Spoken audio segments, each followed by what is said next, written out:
Rich Dad, Poor Dad. What the rich teach their kids about money that the poor and middle class do not. By Robert Kiyosaki. To parents everywhere, a child's first and most important teachers, and to all those who educate, influence, and lead by example. Acknowledgements. How does a person say thank you when there are so many people to thank? Obviously, this book is a thank you to my two fathers, who were powerful role models, and to my mom, who taught me love and kindness. The person most responsible for this book becoming a reality is my wife, Kim, my partner in marriage, business, and in life. She makes my life complete. Introduction. Rich Dad, Poor Dad. Having two dads offered me the choice of contrasting points of view, one of a rich man and one of a poor man. I had two fathers, a rich one and a poor one. One was highly educated and intelligent. He had a PhD and completed 4 years of undergraduate work in less than 2 years. He then went on to Stanford University, the University of Chicago, and Northwestern University to do his advanced studies, all on full financial scholarships. The other father never finished the 8th grade. Both men were successful in their careers, working hard all their lives. Both earned substantial incomes, yet one always struggled financially. The other would become one of the richest men in Hawaii. One died, leaving tens of millions of dollars to his family, charities, and his church. The other left bills to be paid. Both men were strong, charismatic, and influential. Both men offered me advice, but they did not advise the same things. Both men believed strongly in education, but did not recommend the same course of study. If I had had only one dad, I would have had to accept or reject his advice. Having two dads offered me the choice of contrasting points of view, one of a rich man and one of a poor man. Instead of simply accepting or rejecting one or the other, I found myself thinking more, comparing, and then choosing for myself. The problem was that the rich man was not rich yet, and the poor man was not yet poor. Both were just starting out on their careers, and both were struggling with money and families. But they had very different points of view about money. For example, one dad would say, "The love of money is the root of all evil." The other said, "The lack of money is the root of all evil." As a young boy, having two strong fathers, both influencing me, was difficult. I wanted to be a good son and listen, but the two fathers did not say the same things. The contrast in their points of view, particularly about money, was so extreme that I grew curious and intrigued. I began to start thinking for long periods of time about what each was saying. Much of my private time was spent reflecting, asking myself questions such as, "Why does he say that?" and then asking the same question of the other dad's statement. It would have been much easier to simply say, "Yeah, he's right, I agree with that," or to simply reject the point of view by saying, "The old man doesn't know what he's talking about." Instead, having two dads whom I loved forced me to think and ultimately choose a way of thinking for myself. As a process, choosing for myself turned out to be much more valuable in the long run than simply accepting or rejecting a single point of view. One of the reasons the rich get richer, the poor get poorer, and the middle class struggles in debt is that the subject of money is taught at home, not in school. Most of us learn about money from our parents, so what can poor parents tell their child about money? They simply say, "Stay in school and study hard." The child may graduate with excellent grades, but with a poor person's financial programming and mindset. Sadly, money is not taught in schools. Schools focus on scholastic and professional skills, but not on financial skills. This explains how smart bankers, doctors, and accountants who earned excellent grades may struggle financially all of their lives.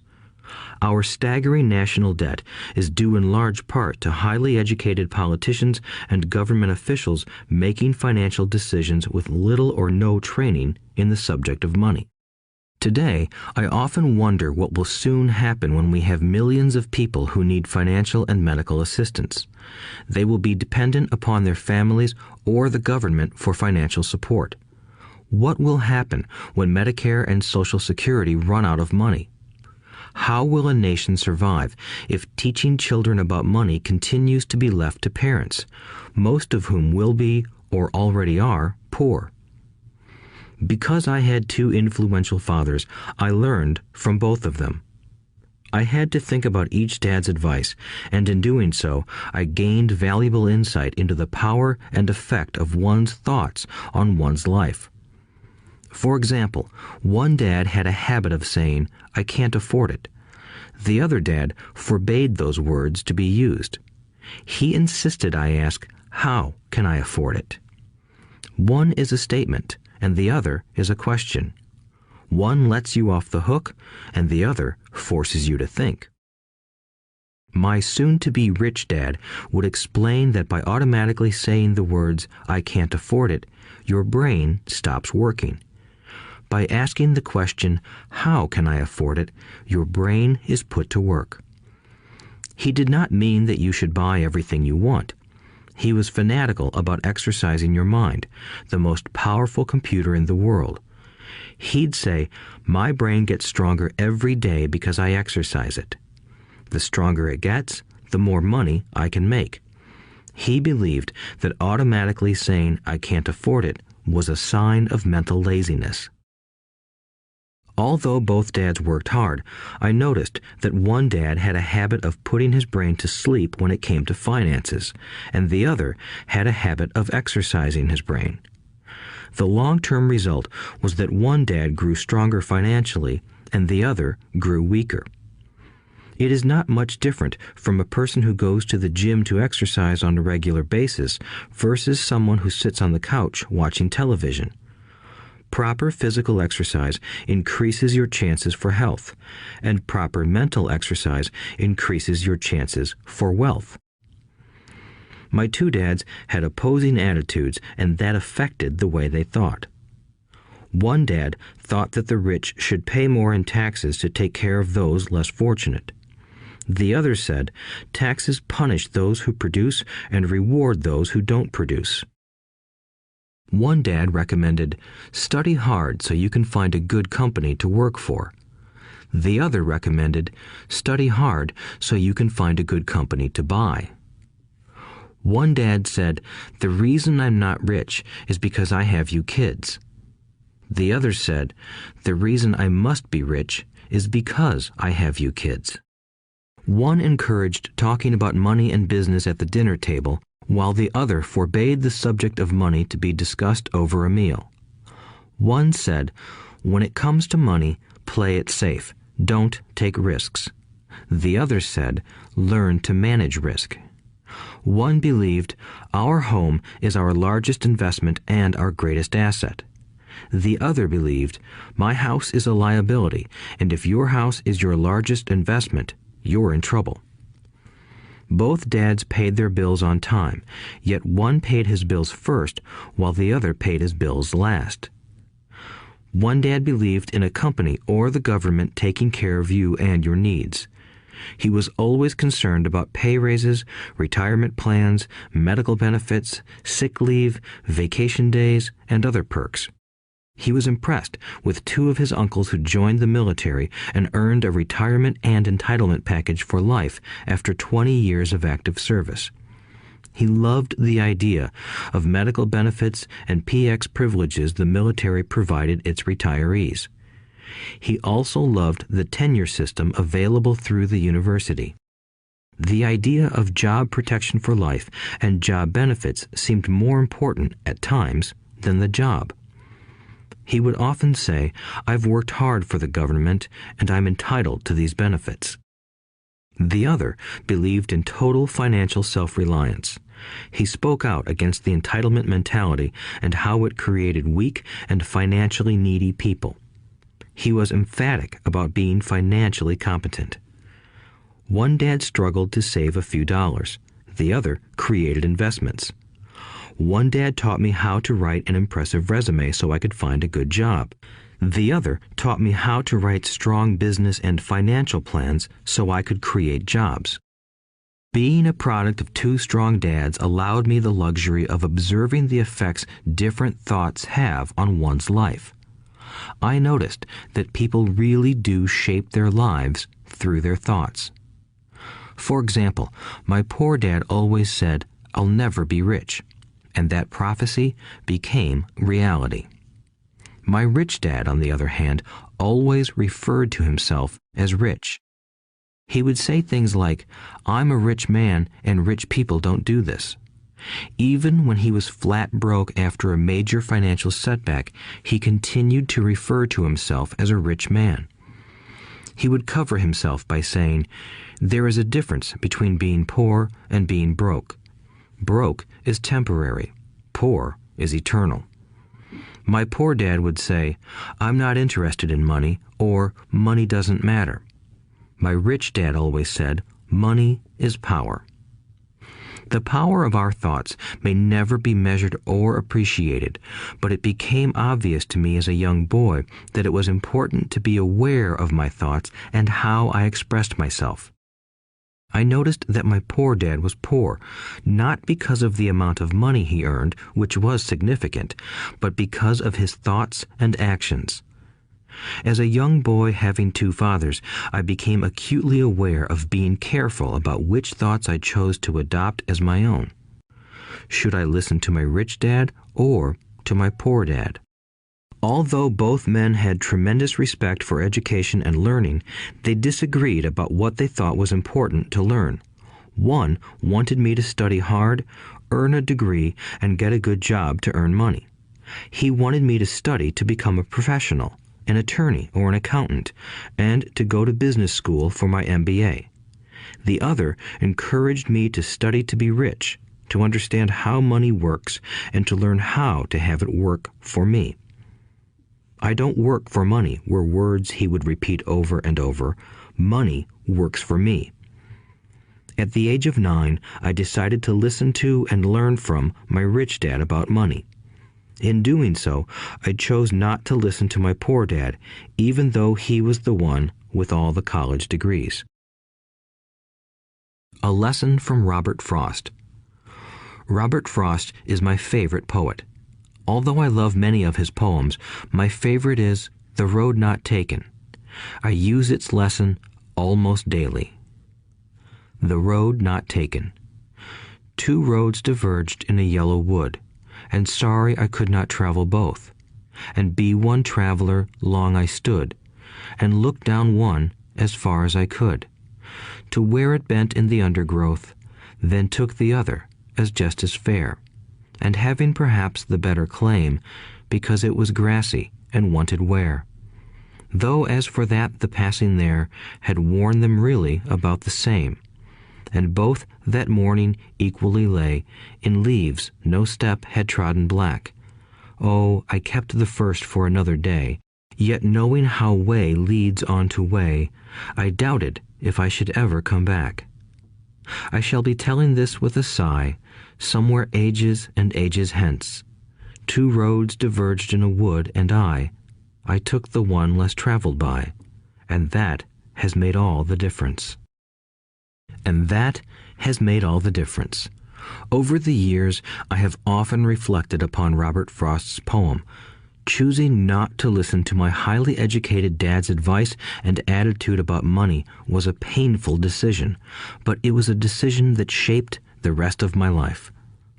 Once I made up my mind about whom to listen to, my education about money began. My rich dad taught me over a period of 30 years until I was 39 years old.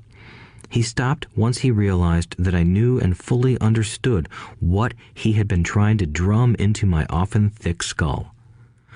Money is one form of power. But what is more powerful is financial education. Money comes and goes, but if you have the education about how money works, you gain power over it and can begin building wealth. The reason positive thinking alone does not work is because most people went to school and never learned how money works, so they spend their lives working for money. Because I was only 9 years old when I started, the lessons my rich dad taught me were simple, and when it was all said and done, there were only 6 main lessons repeated over 30 years. This audiobook is about those 6 lessons, put as simply as possible, just as simply as my rich dad put forth those lessons to me. The lessons are meant not to be answers, but guideposts that will assist you and your children to grow wealthier no matter what happens in a world of increasing change and uncertainty. Chapter 1. Lesson 1. The rich don't work for money. The poor and the middle class work for money. The rich have money work for them. Dad, can you tell me how to get rich? My dad put down the evening paper. Why do you want to get rich, son? Because today Jimmy's mom drove up in their new Cadillac and they were going to their beach house for the weekend. He took 3 of his friends, but Mike and I weren't invited. They told us we weren't invited because we were poor kids. They did? My dad asked incredulously. Yeah, they did, I replied in a hurt tone. My dad silently shook his head, pushed his glasses up the bridge of his nose, and went back to reading the paper. I stood waiting for an answer. The year was 1956. I was 9 years old. By some twist of fate, I attended the same public school where the rich people sent their kids. We were primarily a sugar plantation town. The managers of the plantation and the other affluent people, such as doctors, business owners, and bankers, sent their children to this elementary school. After grade 6, their children were generally sent off to private schools. Because my family lived on one side of the street, I went to this school. Had I lived on the other side of the street, I would have gone to a different school with kids from families more like mine. After grade 6, these kids and I would go on to the public intermediate and high school. There was no private school for them or for me. My dad finally put down the paper. I could tell he was thinking. Well, son, he began slowly, if you want to be rich, you have to learn to make money. How do I make money? I asked. Well, use your head, son, he said, smiling. Even then, I knew that really meant, that's all I'm going to tell you, or, I don't know the answer, so don't embarrass me.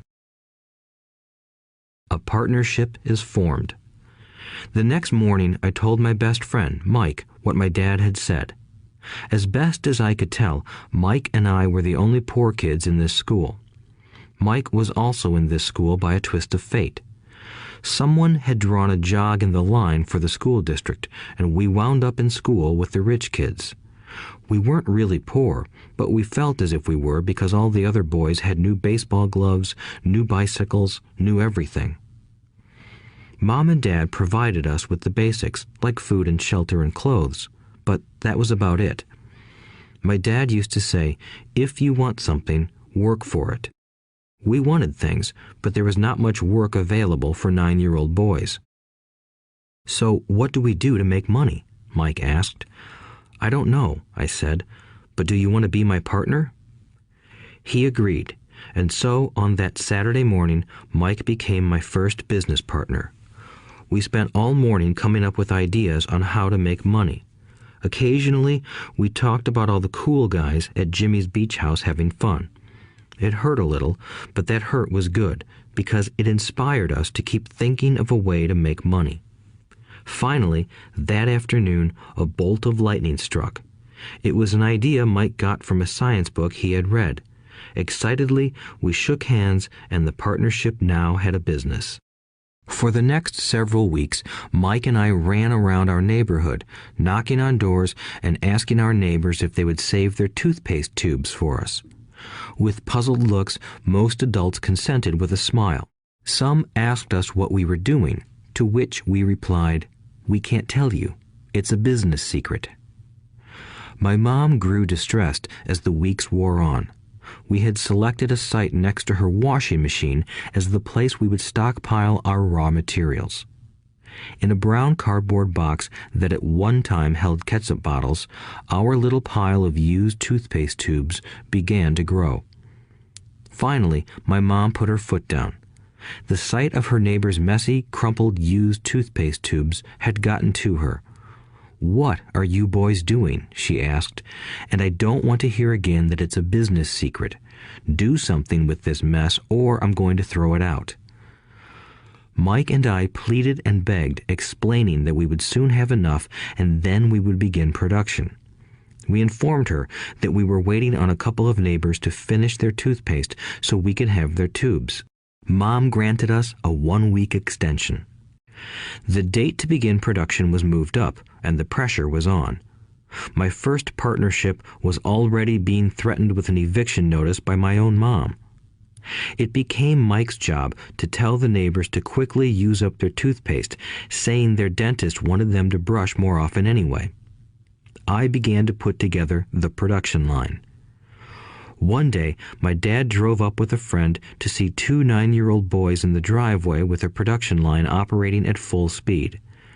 There was fine white powder everywhere. On a long table were small milk cartons from school, and our family's hibachi grill was glowing with red-hot coals at maximum heat. Dad walked up cautiously, having to park the car at the base of the driveway since the production line blocked the carport. As he and his friend got closer, they saw a steel pot sitting on top of the coals in which the toothpaste tubes were being melted down. In those days, toothpaste did not come in plastic tubes. The tubes were made of lead, so once the paint was burned off, the tubes were dropped in the small steel pot. They melted until they became liquid, and with my mom's pot holders, we poured the lead through a small hole in the top of the milk cartons. The milk cartons were filled with plaster of Paris. White powder was everywhere. In my haste, I had knocked the bag over, and the entire area looked like it had been hit by a snowstorm. The milk cartons were the outer containers for plaster of Paris molds. My dad and his friend watched as we carefully poured the molten lead through a small hole in the top of the plaster of Paris cube. "Careful," my dad said. I nodded without looking up. Finally, once the pouring was through, I put the steel pot down and smiled at my dad. "What are you boys doing?" he asked with a cautious smile. "We're doing what you told me to do. We're going to be rich," I said. "Yup," said Mike, grinning and nodding his head. "We're partners." "And what is in those plaster molds?" my dad asked. "Watch," I said. "This should be a good batch." With a small hammer, I tapped at the seal that divided the cube in half. Cautiously, I pulled up the top half of the plaster mold, and a lead nickel fell out. "Oh my God," my dad said, "you're casting nickels out of lead." "That's right," Mike said. "We're doing as you told us to do. We're making money." My dad's friend turned and burst into laughter. My dad smiled and shook his head. Along with a fire and a box of spent toothpaste tubes, in front of him were 2 little boys covered with white dust, smiling from ear to ear. He asked us to put everything down and sit with him on the front step of our house. With a smile, he gently explained what the word counterfeiting meant. Our dreams were dashed. "You mean this is illegal?" asked Mike in a quivering voice. "Let them go," my dad's friend said. "They might be developing a natural talent." My dad glared at him. "Yes, it is illegal," my dad said gently, "but you boys have shown great creativity and original thought. Keep going. I'm really proud of you." Disappointed, Mike and I sat in silence for about 20 minutes before we began cleaning up our mess. The business was over on opening day. Sweeping the powder up, I looked at Mike and said, "I guess Jimmy and his friends are right. We are poor." My father was just leaving as I said that. "Boys," he said. "You're only poor if you give up. The most important thing is that you did something. Most people only talk and dream of getting rich. You've done something. I'm very proud of the two of you. I will say it again. Keep going. Don't quit." Mike and I stood there in silence. They were nice words, but we still did not know what to do. "So how come you're not rich, Dad?" I asked. "Because I chose to be a school teacher. School teachers really don't think about being rich. We just like to teach. I wish I could help you, but I really don't know how to make money." Mike and I turned and continued our cleanup. "I know," said my dad. "If you boys want to learn how to be rich, don't ask me. Talk to your dad, Mike." "My dad?" asked Mike with a scrunched-up face. "Yeah, your dad," repeated my dad with a smile. "Your dad and I have the same banker, and he raves about your father. He's told me several times that your father is brilliant when it comes to making money." "My dad?" Mike asked again in disbelief. "Then how come we don't have a nice car and a nice house like the rich kids at school?" "A nice car and a nice house don't necessarily mean you're rich or you know how to make money," my dad replied. "Jimmy's dad works for the sugar plantation. He's not much different from me. He works for a company and I work for the government. The company buys the car for him. The sugar company is in financial trouble, and Jimmy's dad may soon have nothing. Your dad is different, Mike. He seems to be building an empire, and I suspect in a few years he will be a very rich man." With that, Mike and I got excited again. With new vigor, we began cleaning up the mess caused by our now defunct first business. As we were cleaning, we made plans for how and when to talk to Mike's dad. The problem was that Mike's dad worked long hours and often did not come home until late. His father owned warehouses, a construction company, a chain of stores, and 3 restaurants. It was the restaurants that kept him out late. Mike caught the bus home after we had finished cleaning up. He was going to talk to his dad when he got home that night and ask him if he would teach us how to become rich. Mike promised to call as soon as he had talked to his dad, even if it was late. The phone rang at 8:30 p.m. "Okay," I said, "next Saturday." I put the phone down. Mike's dad had agreed to meet with us. On Saturday, I caught the 7:30 a.m. bus to the poor side of town. The lessons begin. Mike and I met with his dad that morning at 8 o'clock. He was already busy, having been at work for more than an hour. His construction supervisor was just leaving in his pickup truck as I walked up to his simple, small, and tidy home. Mike met me at the door. "Dad's on the phone, and he said to wait on the back porch," Mike said as he opened the door. The old wooden floor creaked as I stepped across the threshold of the aging house. There was a cheap mat just inside the door. The mat was there to hide the years of wear from countless footsteps that the floor had supported. Although clean, it needed to be replaced. I felt claustrophobic as I entered the narrow living room that was filled with old, musty, overstuffed furniture that today would be collector's items. Sitting on the couch were 2 women, both a little older than my mom. Across from the women sat a man in workman's clothes. He wore khaki slacks and a khaki shirt, neatly pressed but without starch, and polished work boots. He was about 10 years older than my dad. They smiled as Mike and I walked past them toward the back porch. I smiled back shyly. "Who are those people?" I asked. "Oh, they work for my dad. The older man runs his warehouses, and the women are the managers of the restaurants.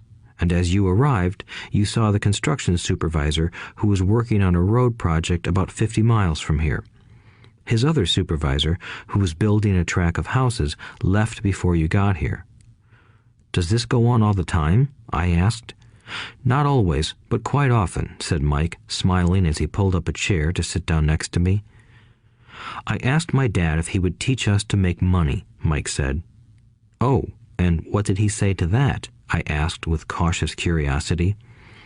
Well, he had a funny look on his face at first, and then he said he would make us an offer. "Oh," I said, rocking my chair back against the wall. I sat there, perched on two rear legs of the chair. Mike did the same thing. "Do you know what the offer is?" I asked. "No, but we'll soon find out." Suddenly, Mike's dad burst through the rickety screen door and onto the porch.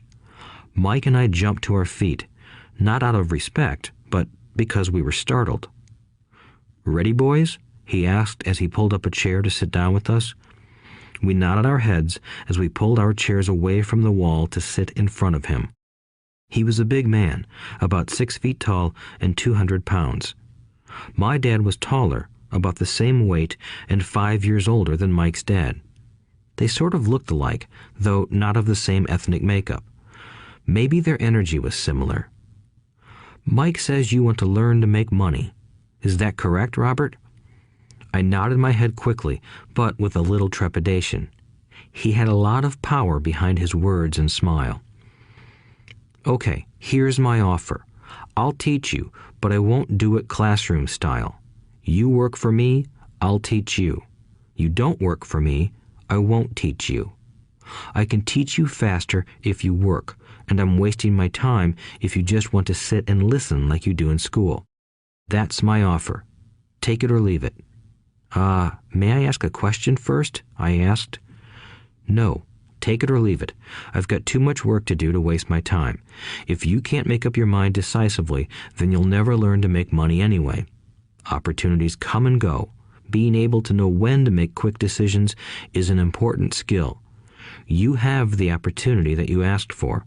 School is beginning, or it's over, in 10 seconds, Mike's dad said with a teasing smile. "Take it," I said. "Take it," said Mike. "Good," said Mike's dad. "Mrs. Martin will be by in 10 minutes. After I'm through with her, you'll ride with her to my superette and you can begin working. I'll pay you 10 cents an hour and you'll work 3 hours every Saturday." "But I have a softball game today," I said. Mike's dad lowered his voice to a stern tone. "Take it or leave it," he said. "I'll take it," I replied, choosing to work and learn instead of playing. 30 cents later. By 9 a.m. that day, Mike and I were working for Mrs. Martin. She was a kind and patient woman. She always said that Mike and I reminded her of her 2 grown sons. Although kind, she believed in hard work and kept us moving. We spent 3 hours taking canned goods off the shelves, brushing each can with a feather duster to get the dust off, and then restacking them neatly. It was excruciatingly boring work. Mike's dad, whom I called my rich dad, owned 9 of these little superettes, each with a large parking lot. They were the early version of the 7-Eleven convenience stores, little neighborhood grocery stores where people bought items such as milk, bread, butter, and cigarettes.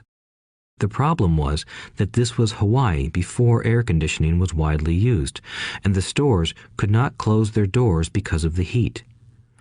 On 2 sides of the store, the doors had to be wide open to the road and parking lot. Every time a car drove by or pulled into the parking lot, dust would swirl and settle in the store. We knew we had a job as long as there was no air conditioning. For 3 weeks, Mike and I reported to Mrs. Martin and worked our 3 hours. By noon, our work was over, and she dropped 3 little dimes in each of our hands. Now, even at the age of 9 in the mid-1950s, 30 cents was not too exciting. Comic books cost 10 cents back then, so I usually spent my money on comic books and went home.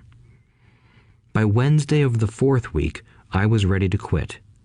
I had agreed to work only because I wanted to learn to make money from Mike's dad, and now I was a slave for 10 cents an hour. On top of that, I had not seen Mike's dad since that first Saturday. "I'm quitting," I told Mike at lunchtime. School was boring, and now I did not even have my Saturdays to look forward to. But it was the 30 cents that really got to me. This time, Mike smiled. "What are you laughing at?" I asked with anger and frustration. "Dad said this would happen. He said to meet with him when you were ready to quit." "What?" I said indignantly. He's been waiting for me to get fed up? Sort of, Mike said. Dad's kind of different. He doesn't teach like your dad. Your mom and dad lecture a lot. My dad is quiet and a man of few words. You just wait till this Saturday. I'll tell him you're ready. You mean I've been set up? No, not really. But maybe. Dad will explain on Saturday. Waiting in line on Saturday. I was ready to face Mike's dad. Even my real dad was angry with him. My real dad, the one I called the poor one, thought that my rich dad was violating child labor laws and should be investigated. My educated poor dad told me to demand what I deserve, at least 25 cents an hour. My poor dad told me that if I did not get a raise, I was to quit immediately. You don't need that damn job anyway, said my poor dad with indignation. At 8 o'clock Saturday morning, I walked through the door of Mike's house when Mike's dad opened it. Take a seat and wait in line, he said as I entered. He turned and disappeared into his little office next to a bedroom. I looked around the room and didn't see Mike anywhere. Feeling awkward, I cautiously sat down next to the same two women who were there 4 weeks earlier. They smiled and slid down the couch to make room for me. 45 minutes went by, and I was steaming. The two women had met with him and left 30 minutes earlier. An older gentleman was in there for 20 minutes and was also gone. The house was empty, and here I sat in a musty, dark living room on a beautiful, sunny Hawaiian day, waiting to talk to a cheapskate who exploited children. I could hear him rustling around the office, talking on the phone, and ignoring me. I was ready to walk out, but for some reason I stayed. Finally, 15 minutes later, at exactly 9 o'clock, Rich Dad walked out of his office, said nothing, and signaled with his hand for me to enter. I understand you want a raise or you're going to quit, Rich Dad said as he swiveled in his office chair. Well, you're not keeping your end of the bargain, I blurted out, nearly in tears. It was really frightening for me to confront a grown-up. You said that you would teach me if I worked for you. Well, I've worked for you. I've worked hard. I've given up my baseball games to work for you, but you haven't kept your word, and you haven't taught me anything. You are a crook like everyone in town thinks you are. You're greedy. You want all the money and don't take care of your employees. You made me wait and don't show me any respect. I'm only a little boy, but I deserve to be treated better. Rich Dad rocked back in his swivel chair, hands up to his chin, and stared at me. Not bad, he said. In less than a month, you sound like most of my employees. What? I asked. Not understanding what he was saying, I continued with my grievance. I thought you were going to keep your end of the bargain and teach me. Instead, you want to torture me? That's cruel. That's really cruel. I am teaching you, Rich Dad said quietly. What have you taught me? Nothing, I said angrily. You haven't even talked to me once since I agreed to work for peanuts. 10 cents an hour. Ha! I should notify the government about you. We have child labor laws, you know. My dad works for the government, you know. Wow, said Rich Dad. Now you sound just like most of the people who used to work for me. People I've either fired or who have quit. So, what do you have to say? I demanded, feeling pretty brave for a little kid. You lied to me. I've worked for you, and you have not kept your word. You haven't taught me anything. How do you know that I've not taught you anything? Asked Rich Dad calmly. Well, you've never talked to me. I've worked for 3 weeks, and you have not taught me anything, I said with a pout. Does teaching mean talking or a lecture? Rich Dad asked. Well, yes, I replied. That's how they teach you in school, he said, smiling. But that is not how life teaches you, and I would say that life is the best teacher of all. Most of the time, life does not talk to you. It just sort of pushes you around. Each push is life saying, wake up, there's something I want you to learn. What is this man talking about? I asked myself silently. Life pushing me around was life talking to me? Now I knew I had to quit my job. I was talking to someone who needed to be locked up. If you learn life's lessons, you will do well. If not, life will just continue to push you around. People do two things. Some just let life push them around. Others get angry and push back.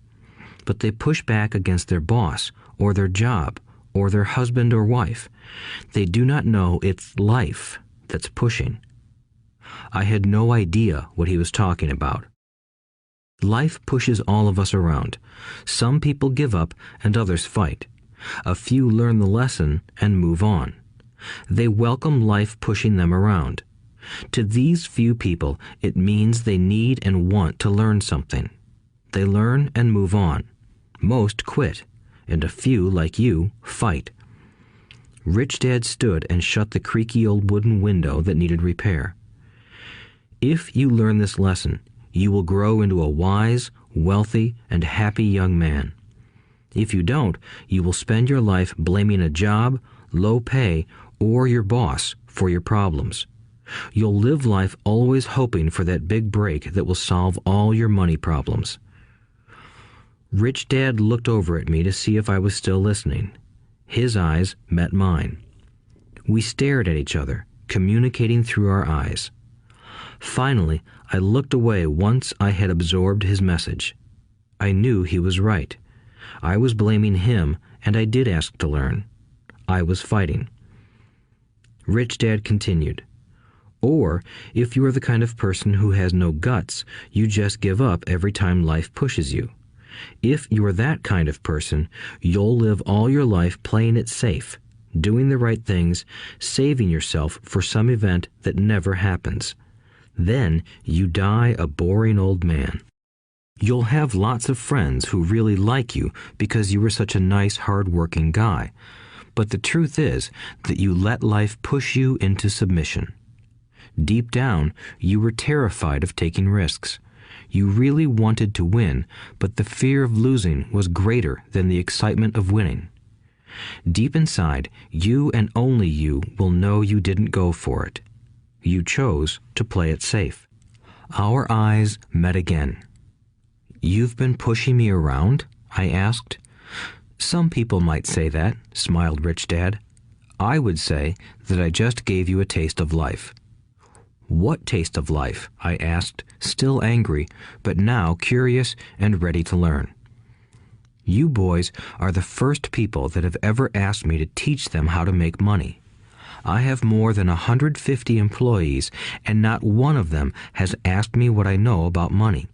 They ask me for a job and a paycheck, but never to teach them about money. So most will spend the best years of their lives working for money, not really understanding what it is they are working for." I sat there listening intently. "So when Mike told me you wanted to learn how to make money, I decided to design a course that mirrored real life. I could talk until I was blue in the face, but you wouldn't hear a thing. So I decided to let life push you around a bit so you could hear me. That's why I only paid you 10 cents. "So what is the lesson I learned from working for only 10 cents an hour?" I asked. "That you're cheap and exploit your workers?" Rich Dad rocked back and laughed heartily. Finally, he said, "You'd best change your point of view. Stop blaming me and thinking I'm the problem. If you think I'm the problem, then you have to change me. If you realize that you're the problem, then you can change yourself, learn something, and grow wiser. Most people want everyone else in the world to change but themselves. Let me tell you, it's easier to change yourself than everyone else." "I don't understand," I said. "Don't blame me for your problems," Rich Dad said, growing impatient. "But you only pay me 10 cents. "So what are you learning?" Rich Dad asked, smiling.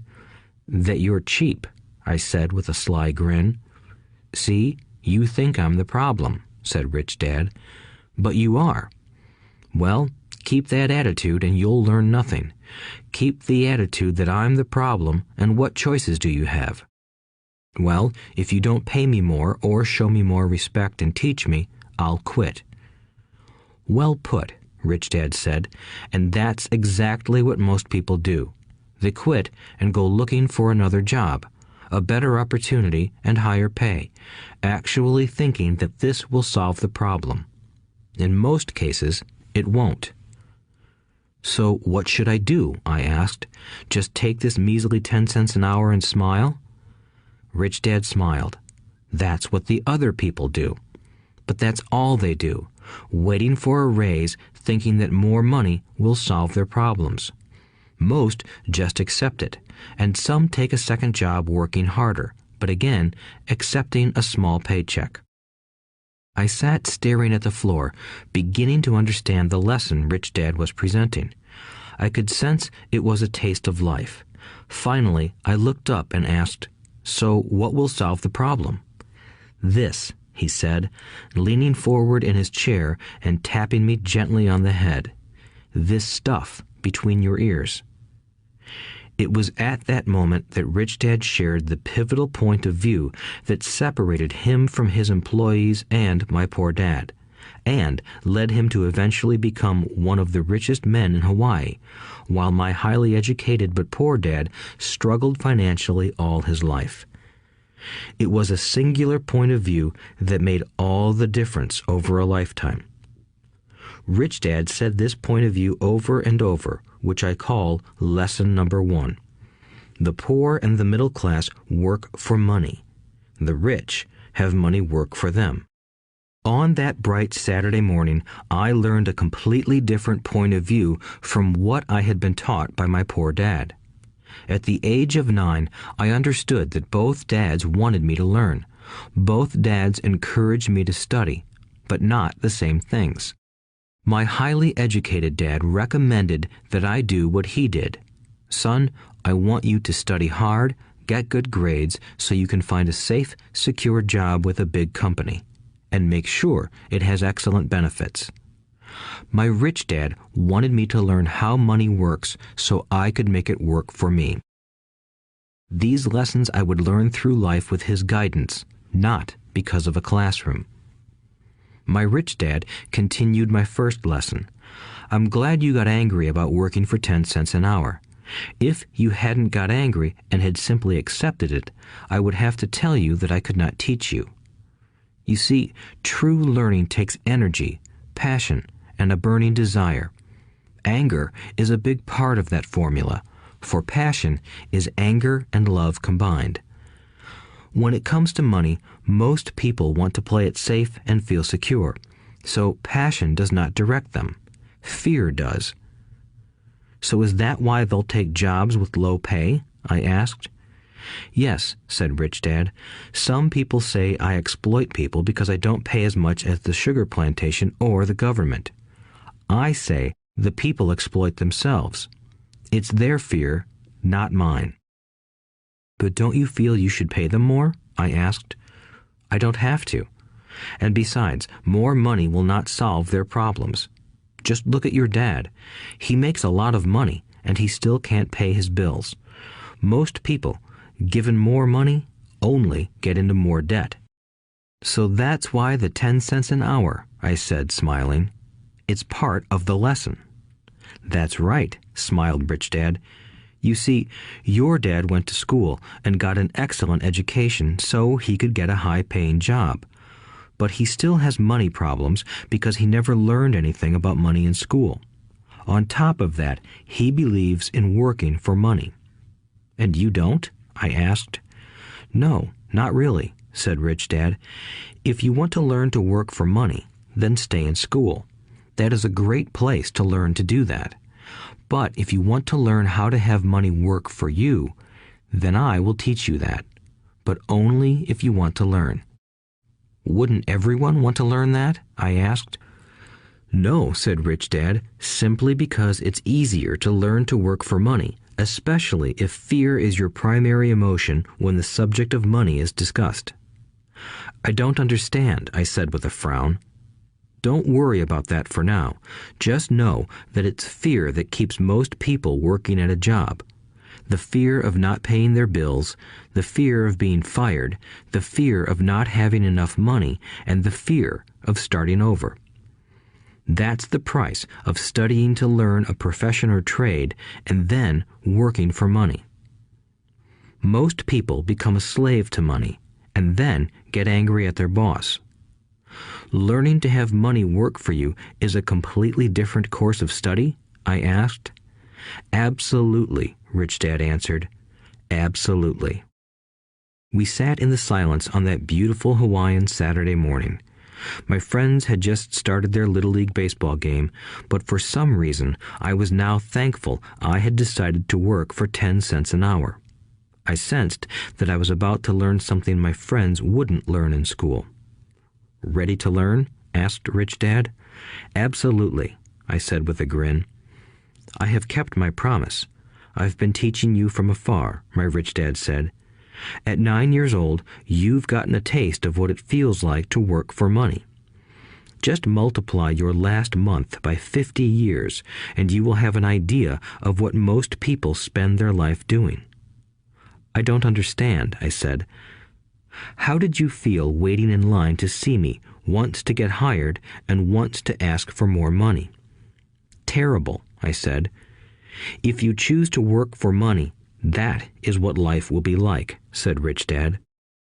And how did you feel when Mrs. Martin dropped 3 dimes in your hand for 3 hours of work? I felt like it wasn't enough. It seemed like nothing. I was disappointed, I said. And that is how most employees feel when they look at their paychecks, especially after all the tax and other deductions are taken out. At least you got 100%. You mean most workers don't get paid everything? I asked with amazement. Heavens no, said Rich Dad. The government always takes its share first. How do they do that? I asked. Taxes, said Rich Dad. You're taxed when you earn. You're taxed when you spend. You're taxed when you save. You're taxed when you die. Why do people let the government do that to them? The rich don't, said Rich Dad with a smile. The poor and the middle class do. I'll bet you that I earn more than your dad, yet he pays more in taxes. How can that be? I asked. At my age, that made no sense to me. Why would someone let the government do that to them? Rich Dad rocked slowly and silently in his chair, just looking at me. Ready to learn? He asked. I nodded my head slowly. As I said, there is a lot to learn. Learning how to have money work for you is a lifetime study.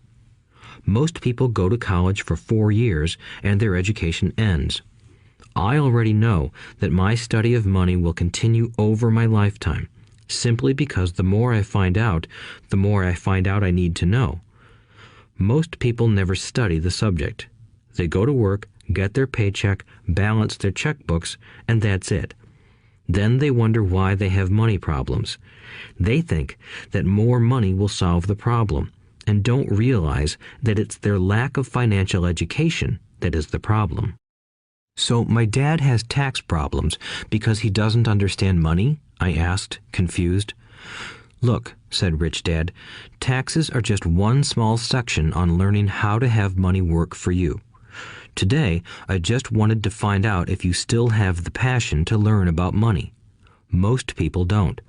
They want to go to school, learn a profession, have fun at their work, and earn lots of money.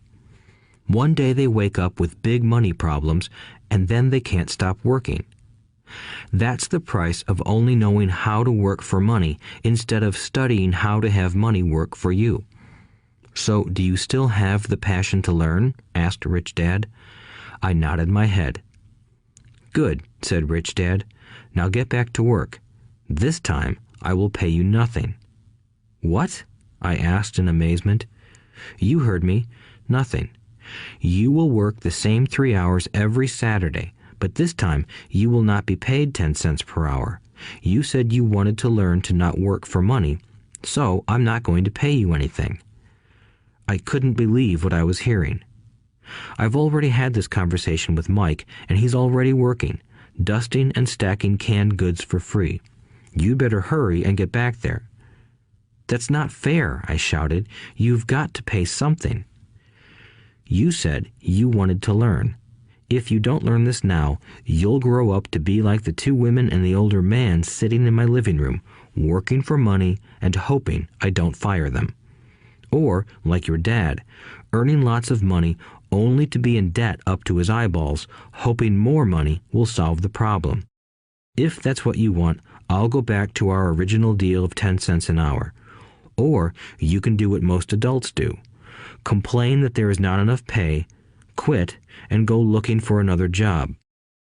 "But what do I do?" I asked. Rich Dad tapped me on the head. "Use this," he said. "If you use it well, you will soon thank me for giving you an opportunity, and you will grow into a rich man." I stood there, still not believing what a raw deal I was handed. I came to ask for a raise, and somehow I was instead working for nothing. Rich Dad tapped me on the head again and said, "Use this. Now, get out of here and get back to work." Lesson number 1. The rich don't work for money. I didn't tell my poor dad I wasn't being paid. He wouldn't have understood, and I didn't want to try to explain something I didn't understand myself. For 3 more weeks, Mike and I worked 3 hours every Saturday for nothing. The work didn't bother me, and the routine got easier. But it was the missed baseball games and not being able to afford to buy a few comic books that got to me. Rich Dad stopped by at noon on the 3rd week. We heard his truck pull up in the parking lot and sputter when the engine was turned off. He entered the store and greeted Mrs. Martin with a hug. After finding out how things were going in the store, he reached into the ice cream freezer, pulled out 2 bars, paid for them, and signaled to Mike and me. "Let's go for a walk, boys." We crossed the street, dodging a few cars, and walked across a large grassy field where a few adults were playing softball. Sitting down at a lone picnic table, he handed Mike and me the treats. "How's it going, boys?" "Okay," Mike said. I nodded in agreement. "Learn anything yet?" Rich Dad asked. Mike and I looked at each other, shrugged our shoulders, and shook our heads in unison. Avoiding one of life's biggest traps. Well, you boys had better start thinking. You're staring at one of life's biggest lessons. If you learn it, you'll enjoy a life of great freedom and security. If you don't, you'll wind up like Mrs. Martin and most of the people playing softball in this park. They work very hard for little money, clinging to the illusion of job security and looking forward to a 3-week vacation each year and maybe a skimpy pension after 45 years of service. If that excites you, I'll give you a raise to 25 cents an hour. "But these are good, hard-working people. Are you making fun of them?" I demanded. A smile came over Rich Dad's face. "Mrs. Martin is like a mother to me. I would never be that cruel. I may sound unkind because I'm doing my best to point something out to the two of you. I want to expand your point of view so you can see something most people never have the benefit of seeing because their vision is too narrow. Most people never see the trap they are in." Mike and I sat there, uncertain of his message. He sounded cruel, yet we could sense he was trying to drive home a point. With a smile, Rich Dad said, "Doesn't that 25 cents an hour sound good? Doesn't it make your heart beat a little faster?" I shook my head no, but it really did. 25 cents an hour would be big bucks to me. "Okay, I'll pay you $1 an hour," Rich Dad said, with a sly grin. Now my heart started to race. My brain was screaming, "Take it, take it." I could not believe what I was hearing. Still, I said nothing. "Okay, $2 an hour." My little brain and heart nearly exploded. After all, it was 1956, and being paid $2 an hour would have made me the richest kid in the world. I couldn't imagine earning that kind of money. I wanted to say yes. I wanted the deal. I could picture a new bicycle, new baseball glove, and the adoration of my friends when I flashed some cash. On top of that, Jimmy and his rich friends could never call me poor again. But somehow my mouth stayed shut. The ice cream had melted and was running down my hand. Rich Dad was looking at two boys staring back at him, eyes wide open and brains empty. He was testing us, and he knew there was a part of our emotions that wanted to take the deal. He understood that every person has a weak and needy part of their soul that can be bought, and he knew that every individual also had a part of their soul that was resilient and could never be bought. It was only a question of which one was stronger.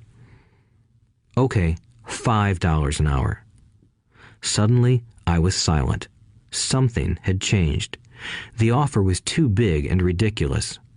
Not many grown-ups in 1956 made more than that, but quickly my temptation disappeared and calm set in. Slowly, I turned to my left to look at Mike. He looked back at me. The part of my soul that was weak and needy was silenced. The part of me that had no price took over. I knew Mike had gotten to that point too. "Good," said Rich Dad softly. "Most people have a price, and they have a price because of human emotions named fear and greed. First, the fear of being without money motivates us to work hard, and then, once we get that paycheck, greed or desire starts us thinking about all the wonderful things money can buy. The pattern is then set." "What pattern?" I asked. "The pattern of get up, go to work, pay bills, get up, go to work, pay bills." People's lives are forever controlled by two emotions, fear and greed. Offer them more money, and they continue the cycle by increasing their spending. This is what I call the rat race. "There is another way?" Mike asked. "Yes," said Rich Dad slowly, "but only a few people find it." "And what is that way?" Mike asked. "That's what I hope you boys will learn as you work and study with me. That is why I took away all forms of pay." "Any hints?" Mike asked. "We're kind of tired of working hard, especially for nothing." "Well, the first step is telling the truth," said Rich Dad. "We haven't been lying," I said.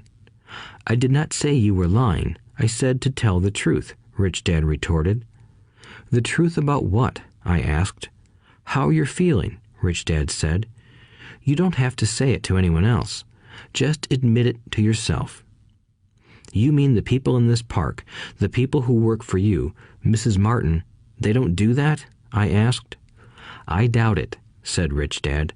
"Instead, they feel the fear of not having money. They don't confront it logically.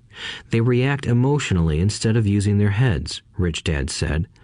"Then they get a few bucks in their hands, and again, the emotions of joy, desire, and greed take over. And again they react instead of think." "So their emotions control their brain," Mike said. "That's correct," said Rich Dad.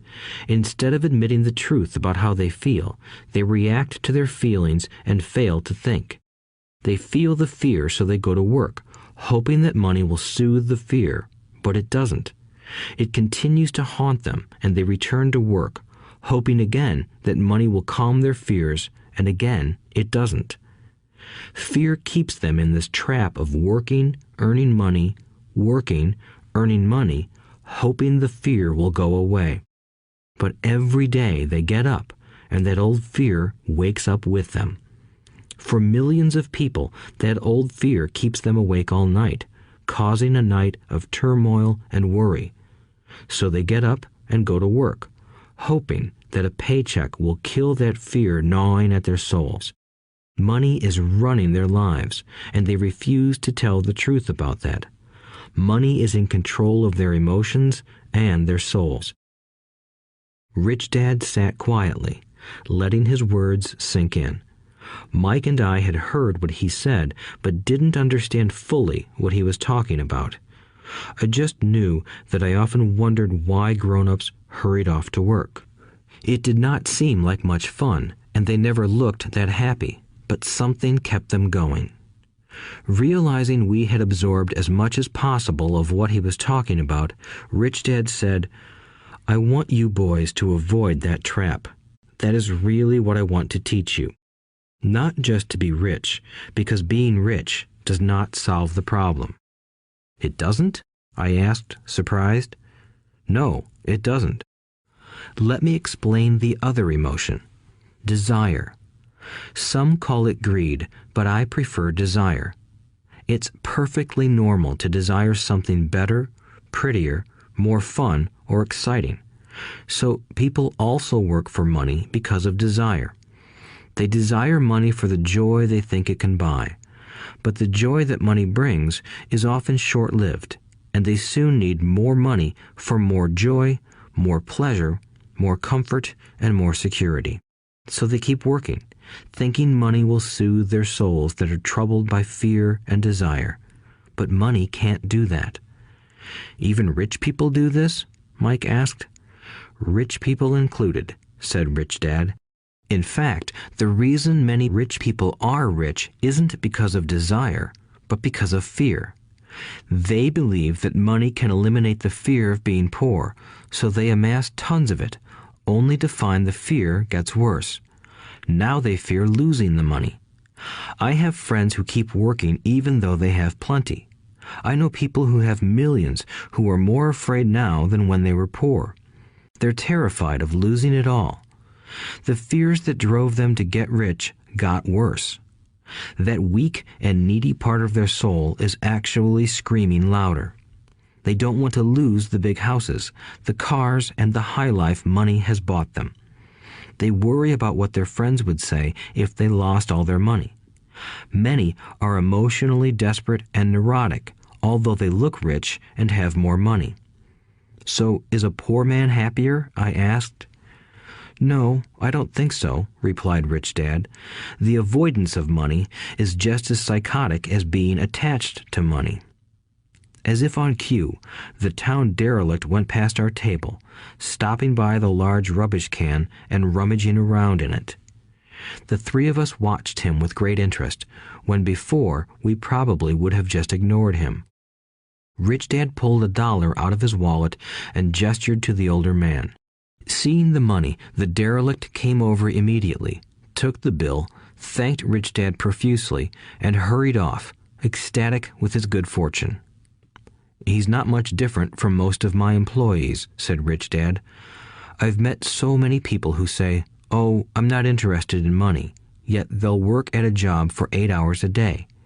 That's a denial of truth. If they weren't interested in money, then why are they working? That kind of thinking is probably more psychotic than a person who hoards money. As I sat there listening to my Rich Dad, my mind flashed back to the countless times my own dad said, "I'm not interested in money." He said those words often. He also covered himself by always saying, "I work because I love my job." So, what do we do? I asked. Not work for money until all traces of fear and greed are gone? No, that would be a waste of time, said Rich Dad. Emotions are what make us human. The word emotion stands for energy in motion. Be truthful about your emotions and use your mind and emotions in your favor, not against yourself. Whoa, said Mike. Don't worry about what I just said. It will make more sense in years to come. Just be an observer, not a reactor, to your emotions. Most people do not know that it's their emotions that are doing the thinking. Your emotions are your emotions, but you have got to learn to do your own thinking. Can you give me an example? I asked. Sure, replied Rich Dad. When a person says, "I need to find a job," it's most likely an emotion doing the thinking. Fear of not having money generates that thought. But people do need money if they have bills to pay, I said. Sure they do, smiled Rich Dad. All I'm saying is that it's fear that is all too often doing the thinking. I don't understand, said Mike. For example, said Rich Dad, if the fear of not having enough money arises, instead of immediately running out to get a job, they instead might ask themselves this question. Will a job be the best solution to this fear over the long run? In my opinion, the answer is no. A job is really a short-term solution to a long-term problem. But my dad is always saying, stay in school and get good grades so you can find a safe, secure job, I interjected, somewhat confused. Yes, I understand he says that, said Rich Dad, smiling. Most people recommend that, and it's a good path for most people. But people make that recommendation primarily out of fear. You mean my dad says that because he's afraid? Yes, said Rich Dad. He's terrified that you won't earn enough money and won't fit into society. Don't get me wrong. He loves you and wants the best for you. I, too, believe an education and a job are important, but it won't handle the fear. You see, that same fear that makes him get up in the morning to earn a few bucks is the fear that is causing him to be so fanatical about your going to school. So what do you recommend? I asked. I want to teach you to master the power of money instead of being afraid of it. They don't teach that in school, and if you don't learn it, you become a slave to money. It was finally making sense. He wanted us to widen our views and to see what the Mrs. Martins of this world couldn't see. He used examples that sounded cruel at the time, but I've never forgotten them. My vision widened that day, and I began to see the trap that lay ahead for most people. You see, we're all employees ultimately. We just work at different levels, said Rich Dad. I just want you boys to have a chance to avoid the trap caused by those two emotions, fear and desire. Use them in your favor, not against you. That's what I want to teach you. I'm not interested in just teaching you to make a pile of money. That won't handle the fear or desire. If you don't first handle fear and desire, and you get rich, you'll only be a highly paid slave. So how do we avoid the trap? I asked. The main cause of poverty or financial struggle is fear and ignorance, not the economy or the government or the rich. It's self-inflicted fear and ignorance that keep people trapped. So you boys go to school and get your college degrees, and I'll teach you how to stay out of the trap. The pieces of the puzzle were appearing. My highly educated dad had a great education and a great career, but school never told him how to handle money or his fear of it. It became clear that I could learn different and important things from two fathers. So you've been talking about the fear of not having money. How does the desire for money affect our thinking? Mike asked. How did you feel when I tempted you with a pay raise? Did you notice your desires rising? We nodded our heads. By not giving in to your emotions, you were able to delay your reactions and think. That is important. We will always have emotions of fear and greed. From here on in, it's imperative for you to use those emotions to your advantage, and for the long term to not let your emotions control your thinking. Most people use fear and greed against themselves. That's the start of ignorance. Most people live their lives chasing paychecks, pay raises, and job security because of the emotions of desire and fear, not really questioning where those emotion-driven thoughts are leading them. It's just like the picture of a donkey dragging a cart with its owner dangling a carrot just in front of its nose. The donkey's owner may be going where he wants to, but the donkey is chasing an illusion. Tomorrow, there will only be another carrot for the donkey. You mean the moment I pictured a new baseball glove, candy, and toys, that's like a carrot to a donkey? Mike asked. Yes, and as you get older, your toys get more expensive. A new car, a boat, and a big house to impress your friends, said Rich Dad with a smile. Fear pushes you out the door, and desire calls to you. That's the trap. So what's the answer? Mike asked. What intensifies fear and desire is ignorance. That is why rich people with lots of money often have more fear the richer they get. Money is the carrot, the illusion. If the donkey could see the whole picture, it might rethink its choice to chase the carrot. Rich Dad went on to explain that a human's life is a struggle between ignorance and illumination. He explained that once a person stops searching for information and self-knowledge, ignorance sets in. That struggle is a moment-to-moment decision to learn to open or close one's mind. Look, school is very important. You go to school to learn a skill or profession to become a contributing member of society. Every culture needs teachers, doctors, mechanics, artists, cooks, business people, police officers, firefighters, and soldiers. Schools train them so society can thrive and flourish, said Rich Dad. Unfortunately, for many people, school is the end, not the beginning. There was a long silence. Rich Dad was smiling. I didn't comprehend everything he said that day, but as with most great teachers, his words continued to teach for years. I've been a little cruel today, said Rich Dad, but I want you to always remember this talk. I want you to always think of Mrs. Martin, and I want you always to remember that donkey. Never forget that fear and desire can lead you into life's biggest trap if you are not aware of them controlling your thinking. To spend your life living in fear, never exploring your dreams, is cruel. To work hard for money, thinking that it will buy you things that will make you happy, is also cruel. To wake up in the middle of the night terrified about paying bills is a horrible way to live. To live a life dictated by the size of a paycheck is not really living a life. Thinking that a job makes you secure is lying to yourself. That's cruel, and that's the trap I want you to avoid. I've seen how money runs people's lives. Don't let that happen to you. Please, don't let money run your life. A softball rolled under our table. Rich Dad picked it up and threw it back. So what does ignorance have to do with greed and fear? I asked. Because it is ignorance about money that causes so much greed and fear, said Rich Dad. Let me give you some examples. A doctor, wanting more money to better provide for his family, raises his fees. By raising his fees, it makes healthcare more expensive for everyone.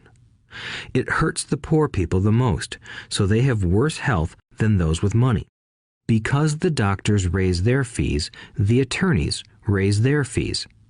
Because the attorneys' fees have gone up, school teachers want a raise, which raises our taxes, and on and on and on. Soon, there will be such a horrifying gap between the rich and the poor that chaos will break out and another great civilization will collapse. History proves that great civilizations collapse when the gap between the haves and have-nots is too great. Sadly, America is on that same course because we haven't learned from history. We only memorize historical dates and names, not the lesson. Aren't prices supposed to go up? I asked. In an educated society with a well-run government, prices should actually come down. Of course, that is often only true in theory. Prices go up because of greed and fear caused by ignorance. If schools taught people about money, there would be more money and lower prices.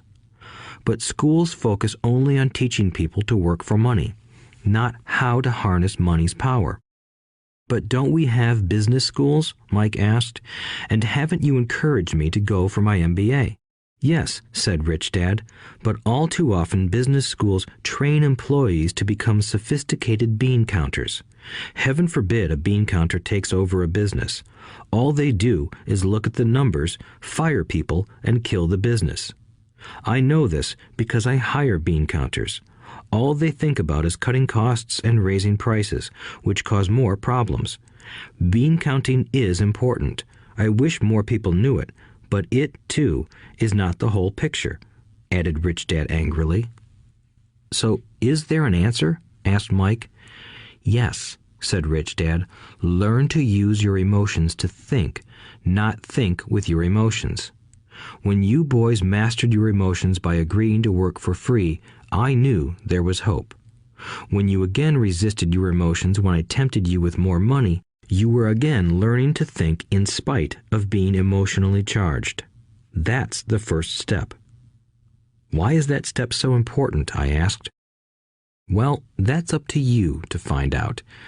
If you want to learn, I'll take you boys into the briar patch, a place almost everyone else avoids. If you go with me, you'll let go of the idea of working for money and instead learn to have money work for you. And what will we get if we go with you? What if we agree to learn from you? What will we get? I asked. The same thing Brer Rabbit got, said Rich Dad, referring to the classic children's story. Is there a briar patch? I asked. Yes, said Rich Dad. The briar patch is our fear and greed. Confronting fear, weaknesses, and neediness by choosing our own thoughts is the way out. Choosing our thoughts? Mike asked, puzzled. Yes, choosing what we think rather than reacting to our emotions. Instead of just getting up and going to work because not having the money to pay your bills is scaring you, ask yourself, is working harder at this the best solution to this problem? Most people are too afraid to rationally think things through and instead run out the door to a job they hate. The tar baby is in control. That's what I mean by choosing your thoughts. And how do we do that? Mike asked. That's what I will teach you. I'll teach you to have a choice of thoughts rather than a knee-jerk reaction, like gulping down your morning coffee and running out the door. Remember what I said before. A job is only a short-term solution to a long-term problem. Most people have only one problem in mind, and it's short-term. It's the bills at the end of the month, the tar baby. Money controls their lives, or should I say the fear and ignorance about money controls it. So they do as their parents did. They get up every day and go work for money, not taking the time to ask the question, is there another way? Their emotions now control their thinking, not their heads. Can you tell the difference between emotions thinking and the head thinking? Mike asked. Oh yes, I hear it all the time, said Rich Dad. I hear things like, well, everyone has to work, or the rich are crooks, or I'll get another job, I deserve this raise, you can't push me around, or I like this job because it's secure. No one asks, is there something I'm missing here? Which would break through the emotional thought and give you time to think clearly. As we headed back to the store, Rich Dad explained that the rich really did make money. They did not work for it. He went on to explain that when Mike and I were casting 5-cent pieces out of lead, thinking we were making money, we were very close to thinking the way the rich think. The problem was that creating money is legal for the government and banks to do, but illegal for us to do. There are legal ways to create money from nothing, he told us. Rich Dad went on to explain that the rich know that money is an illusion, truly like the carrot for the donkey. It's only out of fear and greed that the illusion of money is held together by billions of people who believe that money is real. It's not. Money is really made up. It is only because of the illusion of confidence and the ignorance of the masses that this house of cards stands. He talked about the gold standard that America was on, and that each dollar bill was actually a silver certificate. What concerned him was the rumor that we would someday go off the gold standard and our dollars would no longer be backed by something tangible. If that happens, boys, all hell will break loose. The poor, the middle class, and the ignorant will have their lives ruined simply because they will continue to believe that money is real and that the company they work for, or the government, will look after them. We really did not understand what he was saying that day, but over the years, it made more and more sense. Seeing what others miss. As he climbed into his pickup truck outside his convenience store, Rich Dad said, "Keep working, boys, but the sooner you forget about needing a paycheck, the easier your adult life will be. Keep using your brain, work for free, and soon your mind will show you ways of making money far beyond what I could ever pay you. You will see things that other people never see. Most people never see these opportunities because they're looking for money and security, so that's all they get. The moment you see one opportunity, you'll see them for the rest of your life. The moment you do that, I'll teach you something else. Learn this, and you'll avoid one of life's biggest traps. Mike and I picked up our things from the store and waved goodbye to Mrs. Martin. We went back to the park, to the same picnic bench, and spent several more hours thinking and talking. We spent the next week at school thinking and talking too. For 2 more weeks, we kept thinking, talking, and working for free. At the end of the second Saturday, I was again saying goodbye to Mrs. Martin and looking at the comic book stand with a longing gaze. The hard thing about not even getting 30 cents every Saturday was that I didn't have any money to buy comic books. Suddenly, as Mrs. Martin said goodbye to Mike and me, I saw her do something I'd never seen her do before. Mrs. Martin was cutting the front page of the comic book in half. She kept the top half of the comic book cover and threw the rest of the book into a large cardboard box. When I asked her what she did with the comic books, she said, "I throw them away. I give the top half of the cover back to the comic book distributor for credit when he brings in the new comics. He's coming in an hour." Mike and I waited for an hour. Soon the distributor arrived, and I asked him if we could have the comic books. To my delight, he said, "You can have them if you work for this store and do not resell them." Remember our old business partnership? Well, Mike and I revived it. Using a spare room in Mike's basement, we began piling hundreds of comic books in that room. Soon, our comic book library was open to the public. We hired Mike's younger sister, who loved to study, to be head librarian. She charged each child 10 cents admission to the library, which was open from 2:30 p.m. to 4:30 p.m. every day after school. The customers, the children of the neighborhood, could read as many comics as they wanted in 2 hours.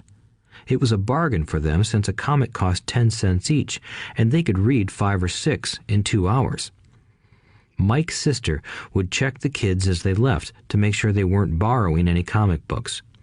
She also kept the books, logging in how many kids showed up each day, who they were, and any comments they might have. Mike and I averaged $9.50 per week over a 3-month period. We paid his sister $1 a week and allowed her to read the comics for free, which she rarely did since she was always studying. Mike and I kept our agreement by working in the store every Saturday and collecting all the comic books from the different stores. We kept our agreement to the distributor by not selling any comic books. We burned them once they got too tattered. We tried opening a branch office, but we could never quite find someone as trustworthy and dedicated as Mike's sister. At an early age, we found out how hard it was to find good staff. 3 months after the library first opened, a fight broke out in the room. Some bullies from another neighborhood pushed their way in, and Mike's dad suggested we shut down the business. So our comic book business shut down, and we stopped working on Saturdays at the convenience store. But Rich Dad was excited because he had new things he wanted to teach us. He was happy because we had learned our first lessons so well. We learned to make money work for us. By not getting paid for our work at the store, we were forced to use our imaginations to identify an opportunity to make money. By starting our own business, the comic book library, we were in control of our own finances, not dependent on an employer. The best part was that our business generated money for us even when we weren't physically there. Our money worked for us. Instead of paying us money, Rich Dad had given us so much more. Chapter 2. Lesson 2. Why teach financial literacy? It's not how much money you make, it's how much money you keep. In 1990, Mike took over his father's empire and is, in fact, doing a better job than his dad did. We see each other once or twice a year on the golf course. He and his wife are wealthier than you can imagine. Rich Dad's empire is in great hands, and Mike is now grooming his son to take his place, as his dad had groomed us. In 1994, I retired at the age of 47, and my wife Kim was 37. Retirement does not mean not working. For us, it means that, barring unforeseen cataclysmic changes, we can work or not work, and our wealth grows automatically, staying ahead of inflation. Our assets are large enough to grow by themselves. It's like planting a tree. You water it for years, and then one day it doesn't need you anymore. Its roots are implanted deep enough. Then the tree provides shade for your enjoyment. Mike chose to run the empire, and I chose to retire. Whenever I speak to groups of people, they often ask what I would recommend that they do. How do I get started? Is there a book you would recommend? What should I do to prepare my children? What is your secret to success? How do I make millions? Whenever I hear one of these questions, I'm reminded of the following story. The Richest Businessmen. In 1923, a group of our greatest leaders and richest businessmen held a meeting at the Edgewater Beach Hotel in Chicago.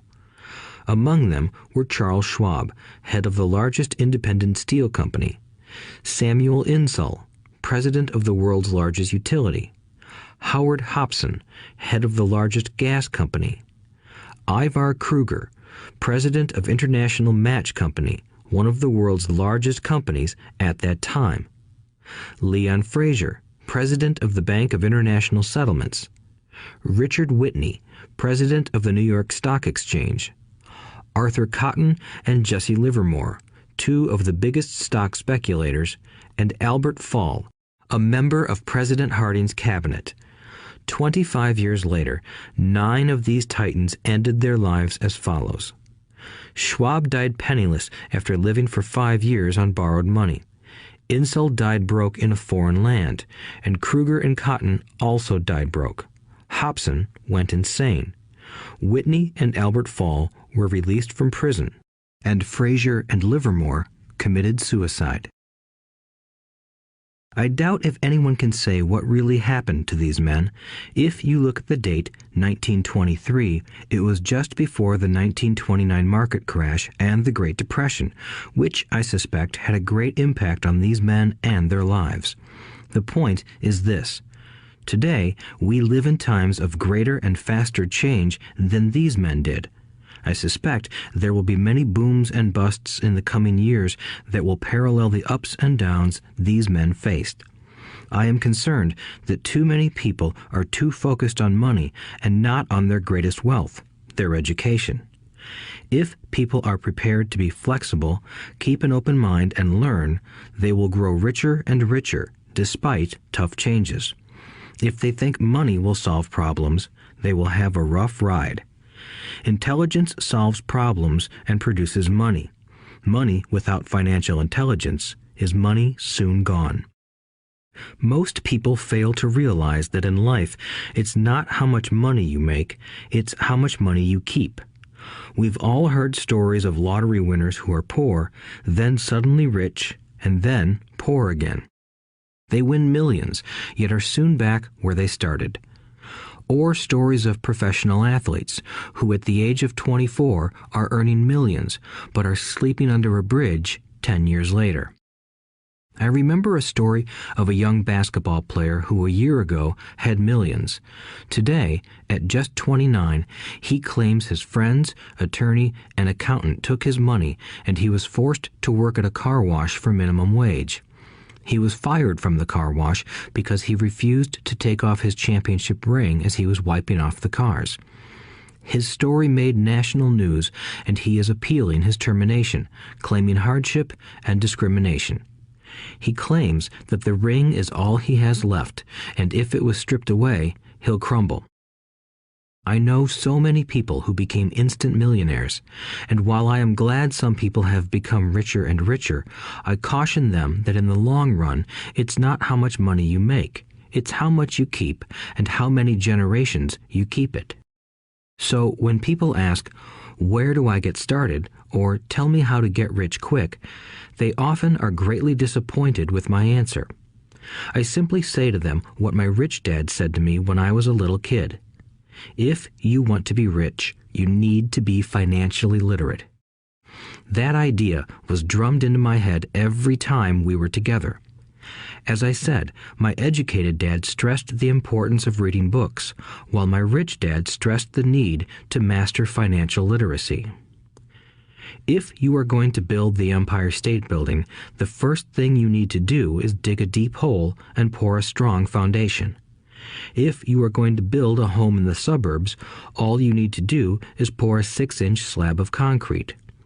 Most people, in their drive to get rich, are trying to build an Empire State Building on a 6-inch slab. Our school system, created in the agrarian age, still believes in homes with no foundation. Dirt floors are still the rage, so kids graduate from school with virtually no financial foundation. One day, sleepless and deep in debt in suburbia, living the American dream, they decide that the answer to their financial problems is to find a way to get rich quick. Construction on the skyscraper begins. It goes up quickly, and soon, instead of the Empire State Building, we have the Leaning Tower of suburbia. The sleepless nights return. As for Mike and me in our adult years, both of our choices were possible because we were taught to pour a strong financial foundation when we were just kids. Accounting is possibly the most confusing, boring subject in the world, but if you want to be rich long term, it could be the most important subject. For Rich Dad, the question was how to take a boring and confusing subject and teach it to kids. The answer he found was to make it simple by teaching it in pictures. My rich dad poured a strong financial foundation for Mike and me. Since we were just kids, he created a simple way to teach us. For years, he only drew pictures and used few words. Mike and I understood the simple drawings, the jargon, the movement of money, and then in later years, Rich Dad began adding numbers.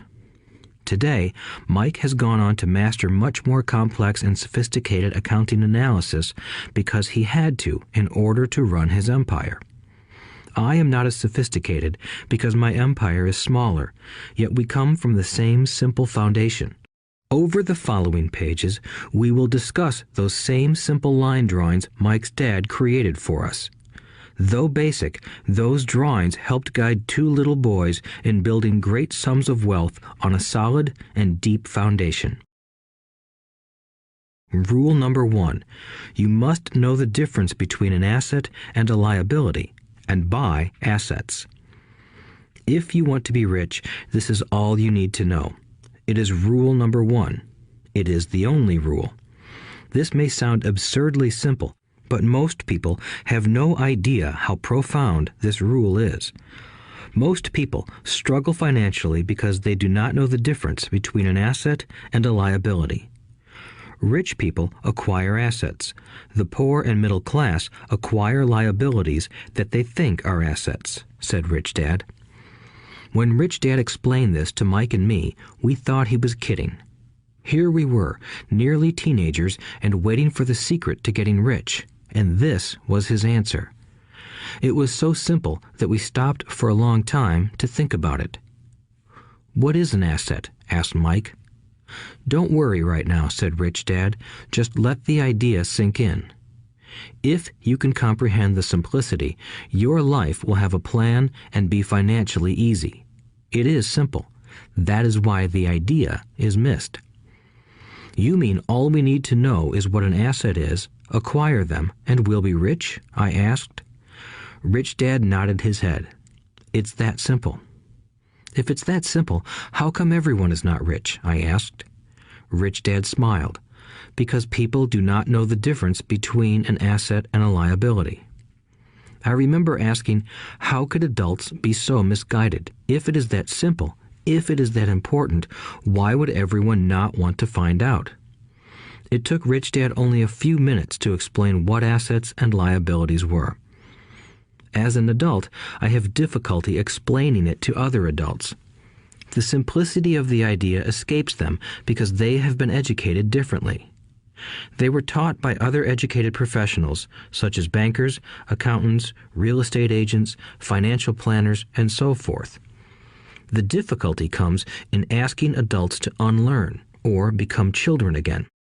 An intelligent adult often feels it is demeaning to pay attention to simplistic definitions. Rich Dad believed in the KISS principle. Keep it simple, stupid, or keep it super simple. So he kept it simple for us, and that made our financial foundation strong. So what causes the confusion? How could something so simple be so screwed up? Why would someone buy an asset that was really a liability? The answer is found in basic education. We focus on the word literacy and not financial literacy. What defines something to be an asset or a liability are not words.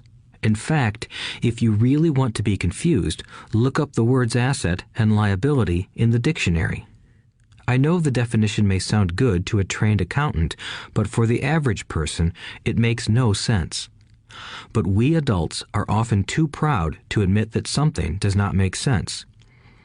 To us young boys, Rich Dad said, "What defines an asset are not words, but numbers. And if you can't read the numbers, you can't tell an asset from a hole in the ground." In accounting, Rich Dad would say, it's not the numbers, but what the numbers are telling you. It's just like words. It's not the words, but the story the words are telling you. If you want to be rich, you've got to read and understand numbers. If I heard that once, I heard it 1,000 times from my rich dad. And I also heard the rich acquire assets and the poor and middle class acquire liabilities. Here is how to tell the difference between an asset and a liability. Most accountants and financial professionals do not agree with the definitions, but these simple drawings were the start of strong financial foundations for two young boys. An asset is something that puts money in my pocket. A liability is something that takes money out of my pocket. This is really all you need to know. If you want to be rich, simply spend your life buying assets.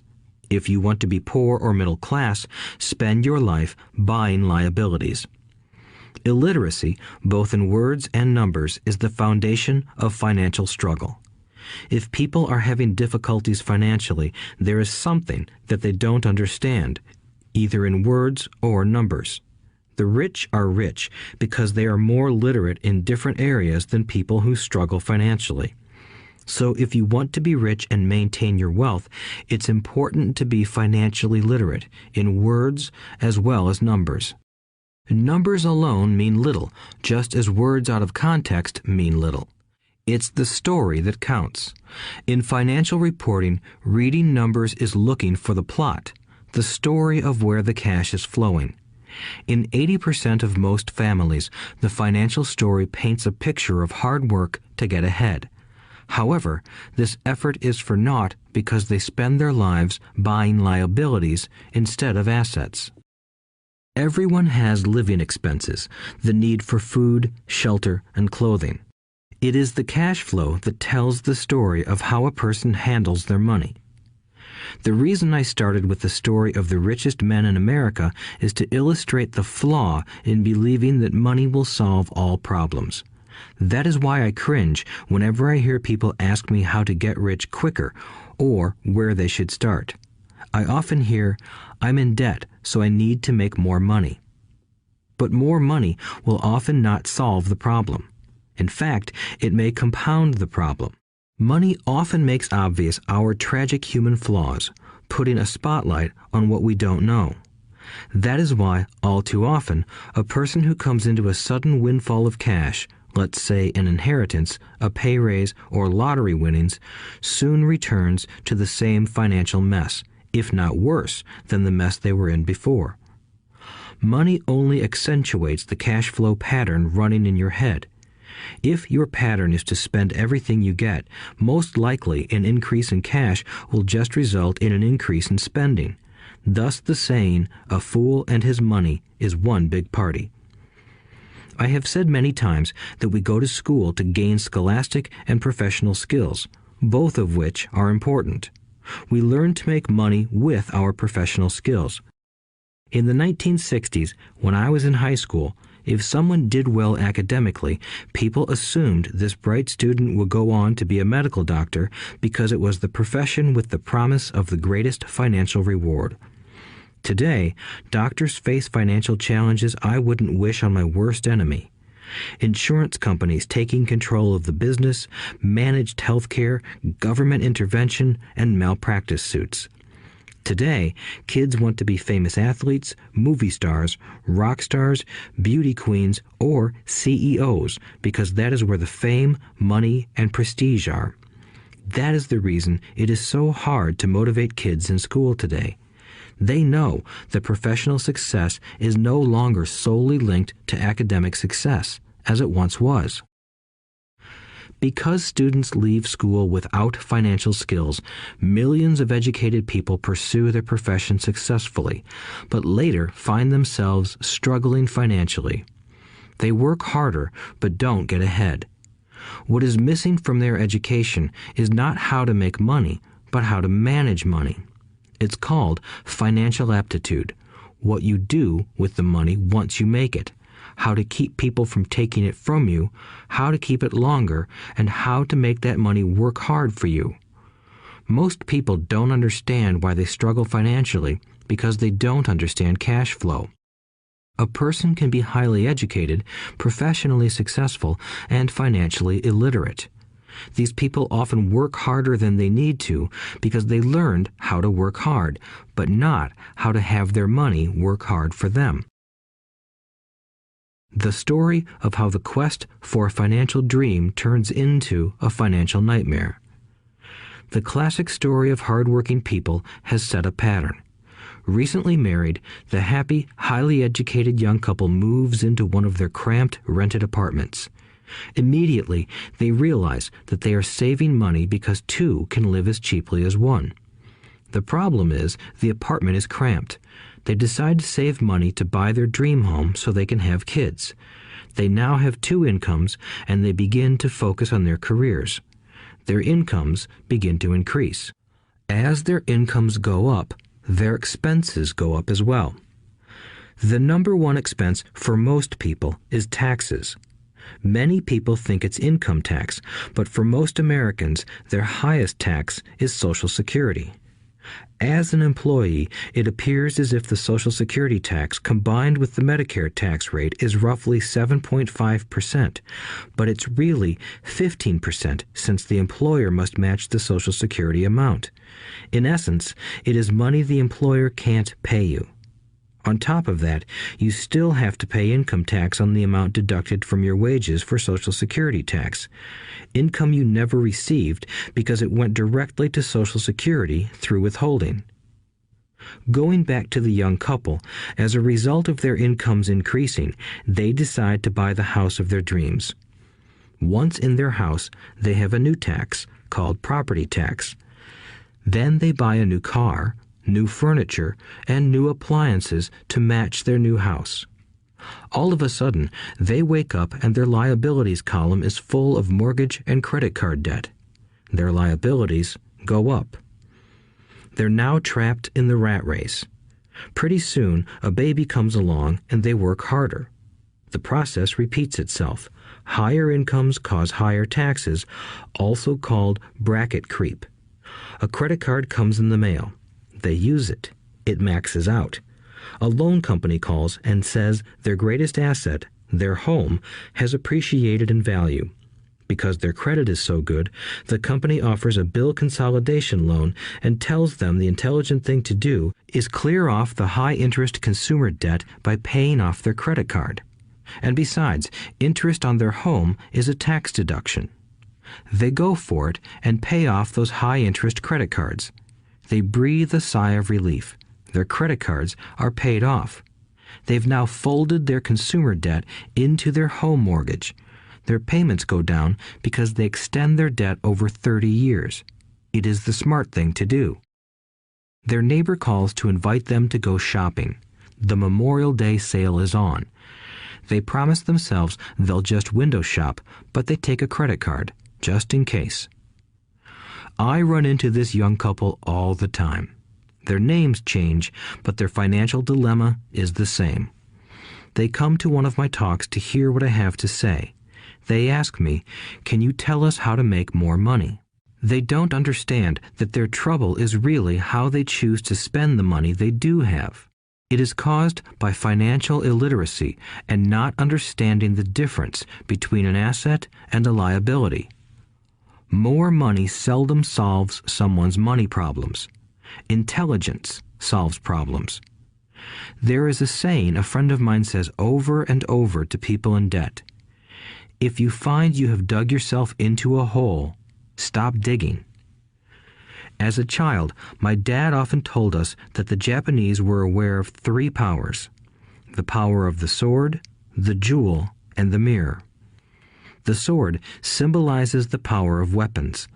America has spent trillions of dollars on weapons, and because of this is a powerful military presence in the world. The jewel symbolizes the power of money. There is some degree of truth to the saying, "Remember the golden rule.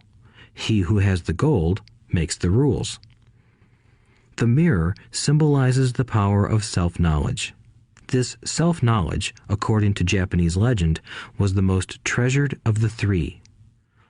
All too often, the poor and middle class allow the power of money to control them. By simply getting up and working harder, failing to ask themselves if what they do makes sense, they shoot themselves in the foot as they leave for work every morning. By not fully understanding money, the vast majority of people allow its awesome power to control them. If they used the power of the mirror, they would have asked themselves, "Does this make sense?" All too often, instead of trusting their inner wisdom, that genius inside, most people follow the crowd. They do things because everybody else does them. They conform rather than question. Often, they mindlessly repeat what they have been told. Diversify. Your home is an asset. Your home is your biggest investment. You get a tax break for going into greater debt. Get a safe job. Don't make mistakes. Don't take risks. It is said that the fear of public speaking is a fear greater than death for most people. According to psychiatrists, the fear of public speaking is caused by the fear of ostracism, the fear of standing out, the fear of criticism, the fear of ridicule, and the fear of being an outcast. The fear of being different prevents most people from seeking new ways to solve their problems.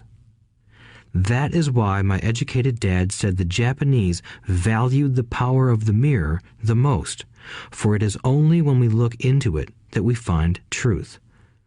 Fear is the main reason that people say, "Play it safe."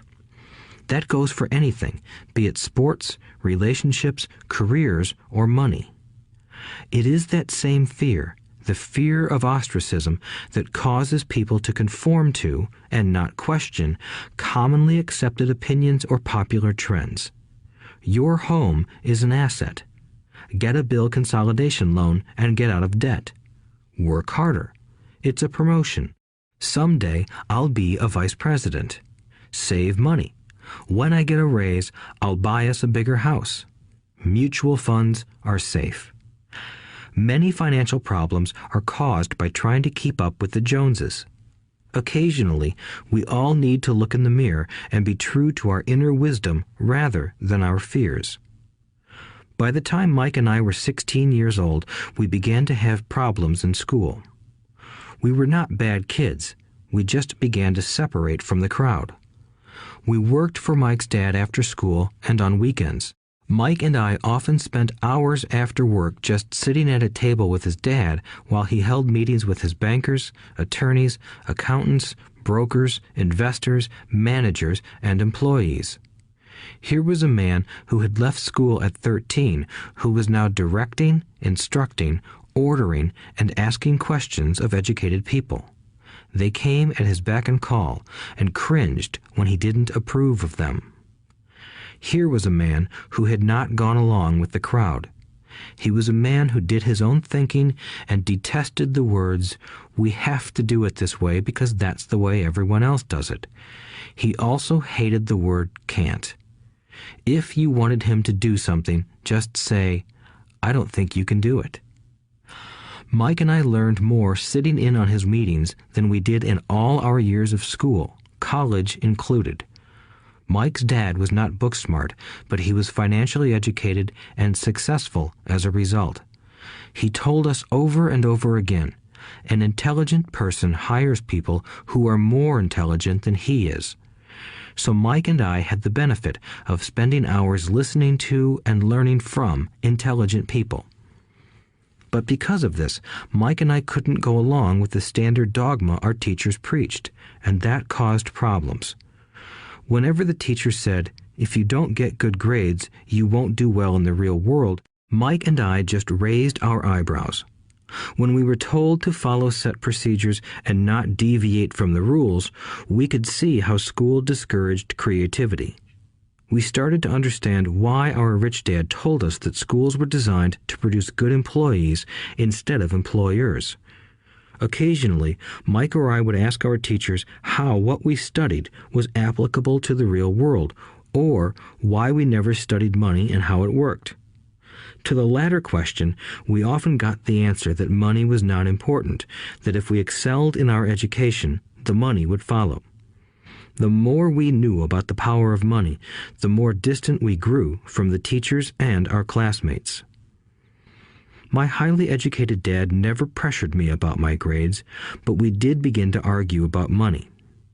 By the time I was 16, I probably had a far better foundation with money than both my parents.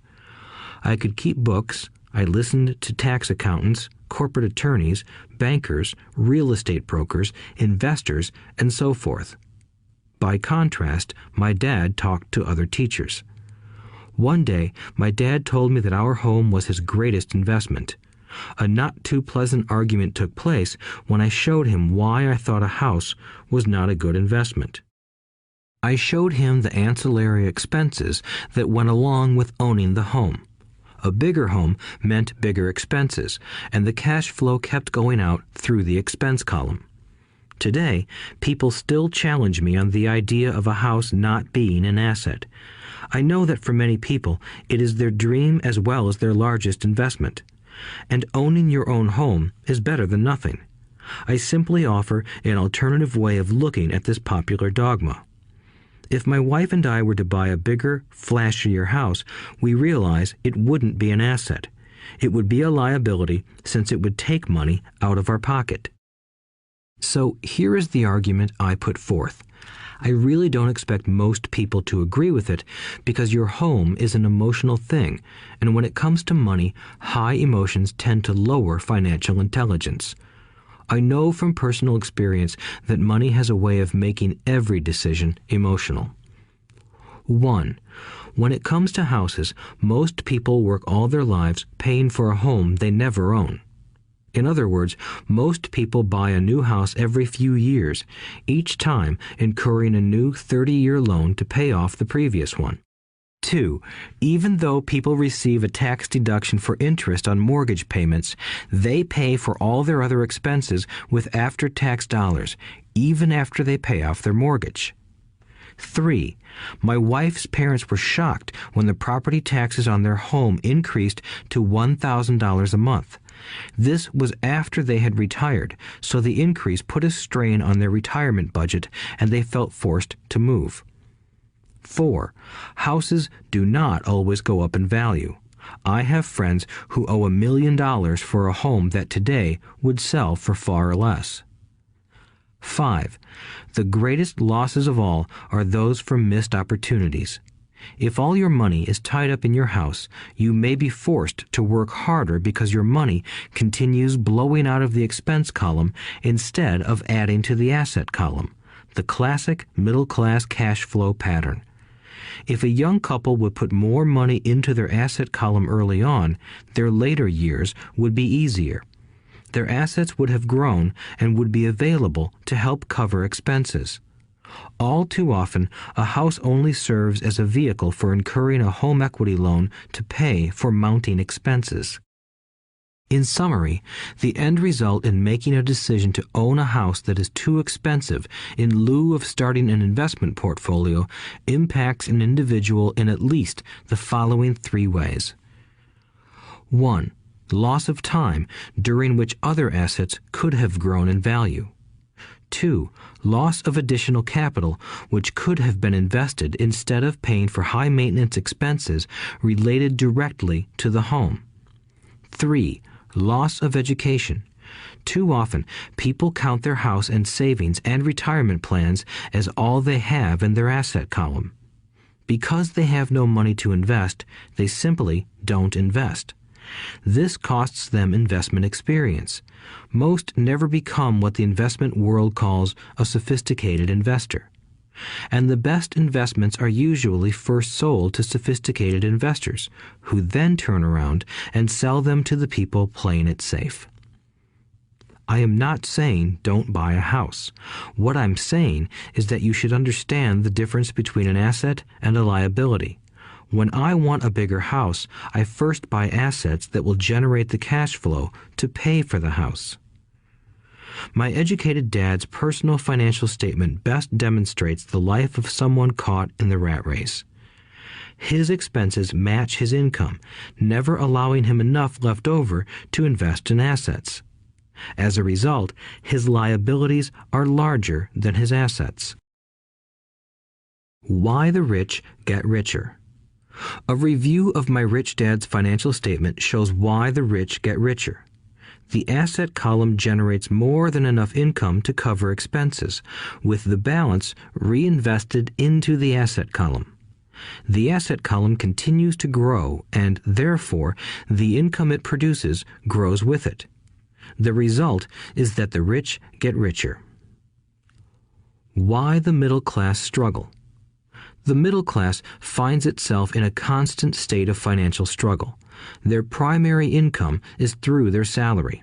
As their wages increase, so do their taxes. Their expenses tend to increase in proportion to their salary increase, hence the phrase, the rat race. They treat their home as their primary asset instead of investing in income-producing assets. This pattern of treating your home as an investment and the philosophy that a pay raise means you can buy a larger home or spend more is the foundation of today's debt-ridden society.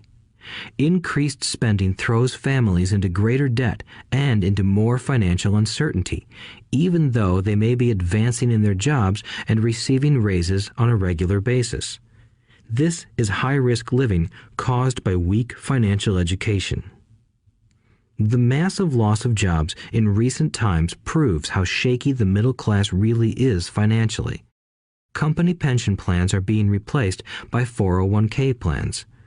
Social Security is obviously in trouble and can't be relied upon as a source for retirement. Panic has set in for the middle class. Today, mutual funds are popular because they supposedly represent safety. Average mutual fund buyers are too busy working to pay taxes and mortgages, save for their children's college, and pay off credit cards. They do not have time to study investing, so they rely on the expertise of the manager of a mutual fund. Also, because the mutual fund includes many different types of investments, they feel their money is safer because it is diversified. This educated middle class subscribes to the dogma put out by mutual fund brokers and financial planners. Play it safe, avoid risk. The real tragedy is that the lack of early financial education is what creates the risk faced by average middle-class people. The reason they have to play it safe is because their financial positions are tenuous at best. Their balance sheets are not balanced. Instead, they are loaded with liabilities and have no real assets that generate income. Typically, their only source of income is their paycheck. Their livelihood becomes entirely dependent on their employer. So when genuine deals of a lifetime come along, these people can't take advantage of them because they are working so hard, are taxed to the max, and are loaded with debt. As I said at the start of this section, the most important rule is to know the difference between an asset and a liability. Once you understand the difference, concentrate your efforts on buying income-generating assets. That's the best way to get started on a path to becoming rich. Keep doing that and your asset column will grow. Keep liabilities and expenses down so more money is available to continue pouring into the asset column. Soon, the asset base will be so deep that you can afford to look at more speculative investments. Investments that may have returns of 100% to infinity.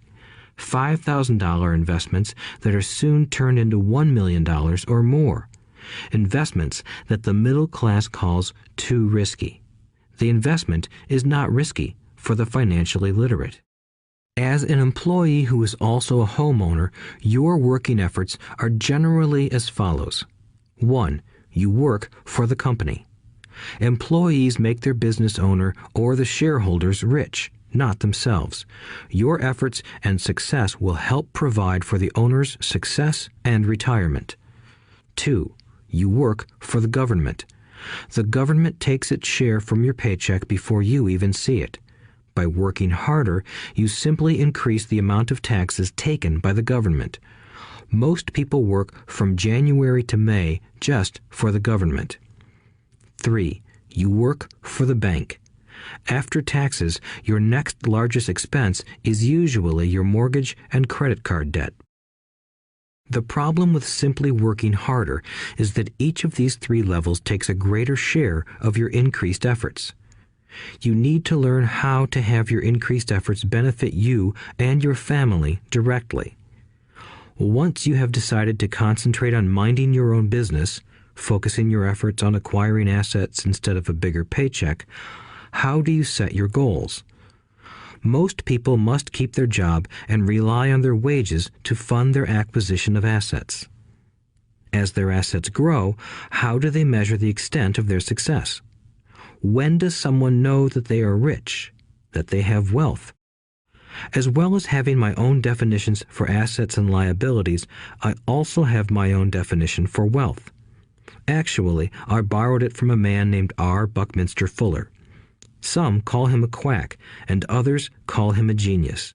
Years ago, he got architects buzzing because he applied for a patent for something he called a geodesic dome. But in the application, Fuller also said something about wealth. It was pretty confusing at first, but after reading it, it began to make some sense. Wealth is a person's ability to survive so many number of days forward, or, if I stopped working today, how long could I survive? Unlike net worth, the difference between your assets and liabilities, which is often filled with a person's expensive junk and opinions of what things are worth, this definition creates the possibility for developing a truly accurate measurement. I could now measure and know where I was in terms of my goal to become financially independent. Although net worth often includes non-cash producing assets, like stuff you bought that now sits in your garage, wealth measures how much money your money is making and, therefore, your financial survivability.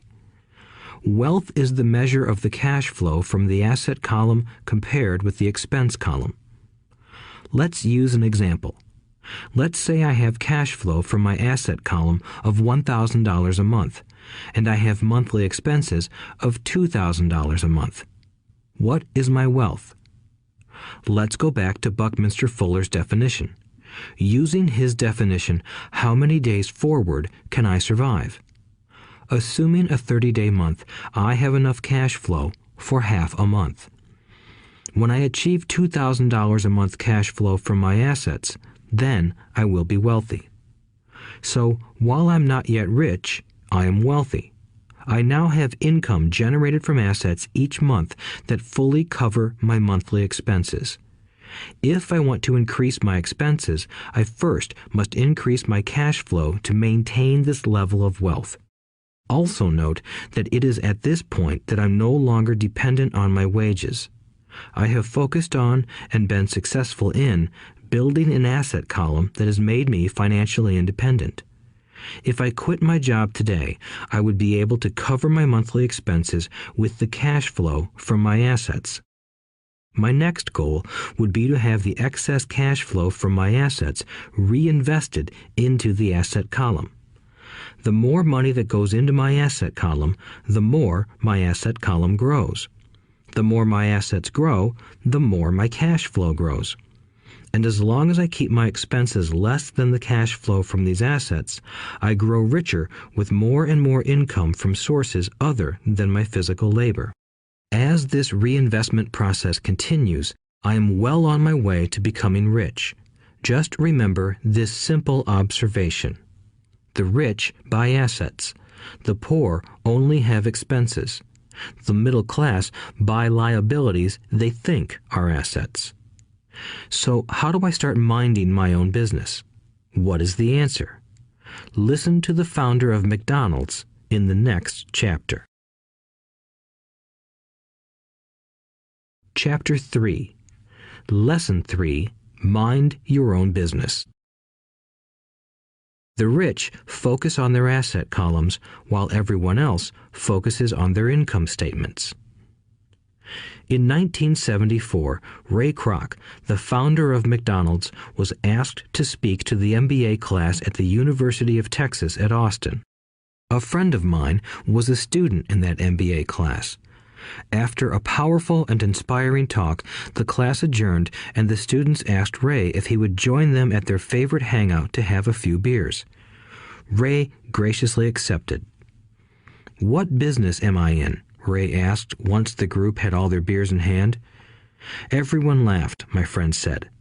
Most of the MBA students thought Ray was just fooling around. No one answered, so Ray asked again. "What business do you think I'm in?" The students laughed again, and finally one brave soul yelled out, "Ray, who in the world doesn't know that you're in the hamburger business?" Ray chuckled. "That's what I thought you would say." He paused and then quickly added, "Ladies and gentlemen, I'm not in the hamburger business. My business is real estate." As my friend tells the story, Ray spent a good amount of time explaining his viewpoint. In his business plan, Ray knew that the primary business focus was to sell hamburger franchises, but what he never lost sight of was the location of each franchise. He knew that the land and its location were the most significant factors in the success of each franchise. Basically, the person who bought the franchise was also buying the real estate under the franchise for Ray Kroc's organization. Today, McDonald's is the largest single owner of real estate in the world, owning even more than the Catholic Church. McDonald's owns some of the most valuable intersections and street corners in America and around the globe. My friend considers this as one of the most important lessons in his life. Today, he owns car washes, but his business is the real estate under those car washes. The previous chapter presented that most people work for everyone but themselves. They work first for the owners of the company, then for the government through taxes, and finally for the bank that owns their mortgage. When I was a young boy, we did not have a McDonald's nearby. Yet my rich dad was responsible for teaching Mike and me the same lesson that Ray Kroc talked about at the University of Texas. It is secret number 3 of the rich. The secret is mind your own business. Financial struggle is often directly the result of people working all their lives for someone else. Many people will simply have nothing at the end of their working days to show for their efforts. Our current educational system focuses on preparing today's youth to get good jobs by developing scholastic skills. Their lives will revolve around their wages or, as described earlier, their income column. Many will study further to become engineers, scientists, cooks, police officers, artists, writers, and so on. These professional skills allow them to enter the workforce and work for money. But there is a big difference between your profession and your business. Often I ask people, "What is your business?" And they will say, "Oh, I'm a banker." Then I ask them if they own the bank, and they usually respond, "No, I work there." In that instance, they have confused their profession with their business. Their profession may be a banker, but they still need their own business. A problem with school is that you often become what you study. So if you study cooking, you become a chef. If you study the law, you become an attorney. And a study of auto mechanics makes you a mechanic. The mistake in becoming what you study is that too many people forget to mind their own business. They spend their lives minding someone else's business and making that person rich. To become financially secure, a person needs to mind their own business. Your business revolves around your asset column, not your income column. As stated earlier, the number one rule is to know the difference between an asset and a liability and to buy assets. The rich focus on their asset columns, while everyone else focuses on their income statements. That is why we hear so often, "I need a raise. If only I had a promotion. I am going back to school to get more training so I can get a better job. I am going to work overtime. Maybe I can get a second job." In some circles, these are sensible ideas, but you are still not minding your own business. These ideas all still focus on the income column and will only help a person become more financially secure if the additional money is used to purchase income-generating assets. The primary reason the majority of the poor and middle class are fiscally conservative, which means I can't afford to take risks, is that they have no financial foundation. They have to cling to their jobs and play it safe. When downsizing became the in thing to do, millions of workers found out their largest so-called asset, their home, was eating them alive. Their asset was costing them money every month. Their car, another asset, was eating them alive. The golf clubs in the garage that cost $1,000 were not worth $1,000 anymore. Without job security, they had nothing to fall back on. What they thought were assets could not help them survive in a time of financial crisis. I assume most of us have filled out a credit application to buy a house or a car. It's always interesting to look at the net worth section because of what accepted banking and accounting practices allow a person to count as assets. One day when I wanted a loan, my financial position did not look too good. So I added my new golf clubs, my art collection, books, electronics, Armani suits, wristwatches, shoes, and other personal effects to boost the number in the asset column. But I was turned down because I had too much investment real estate.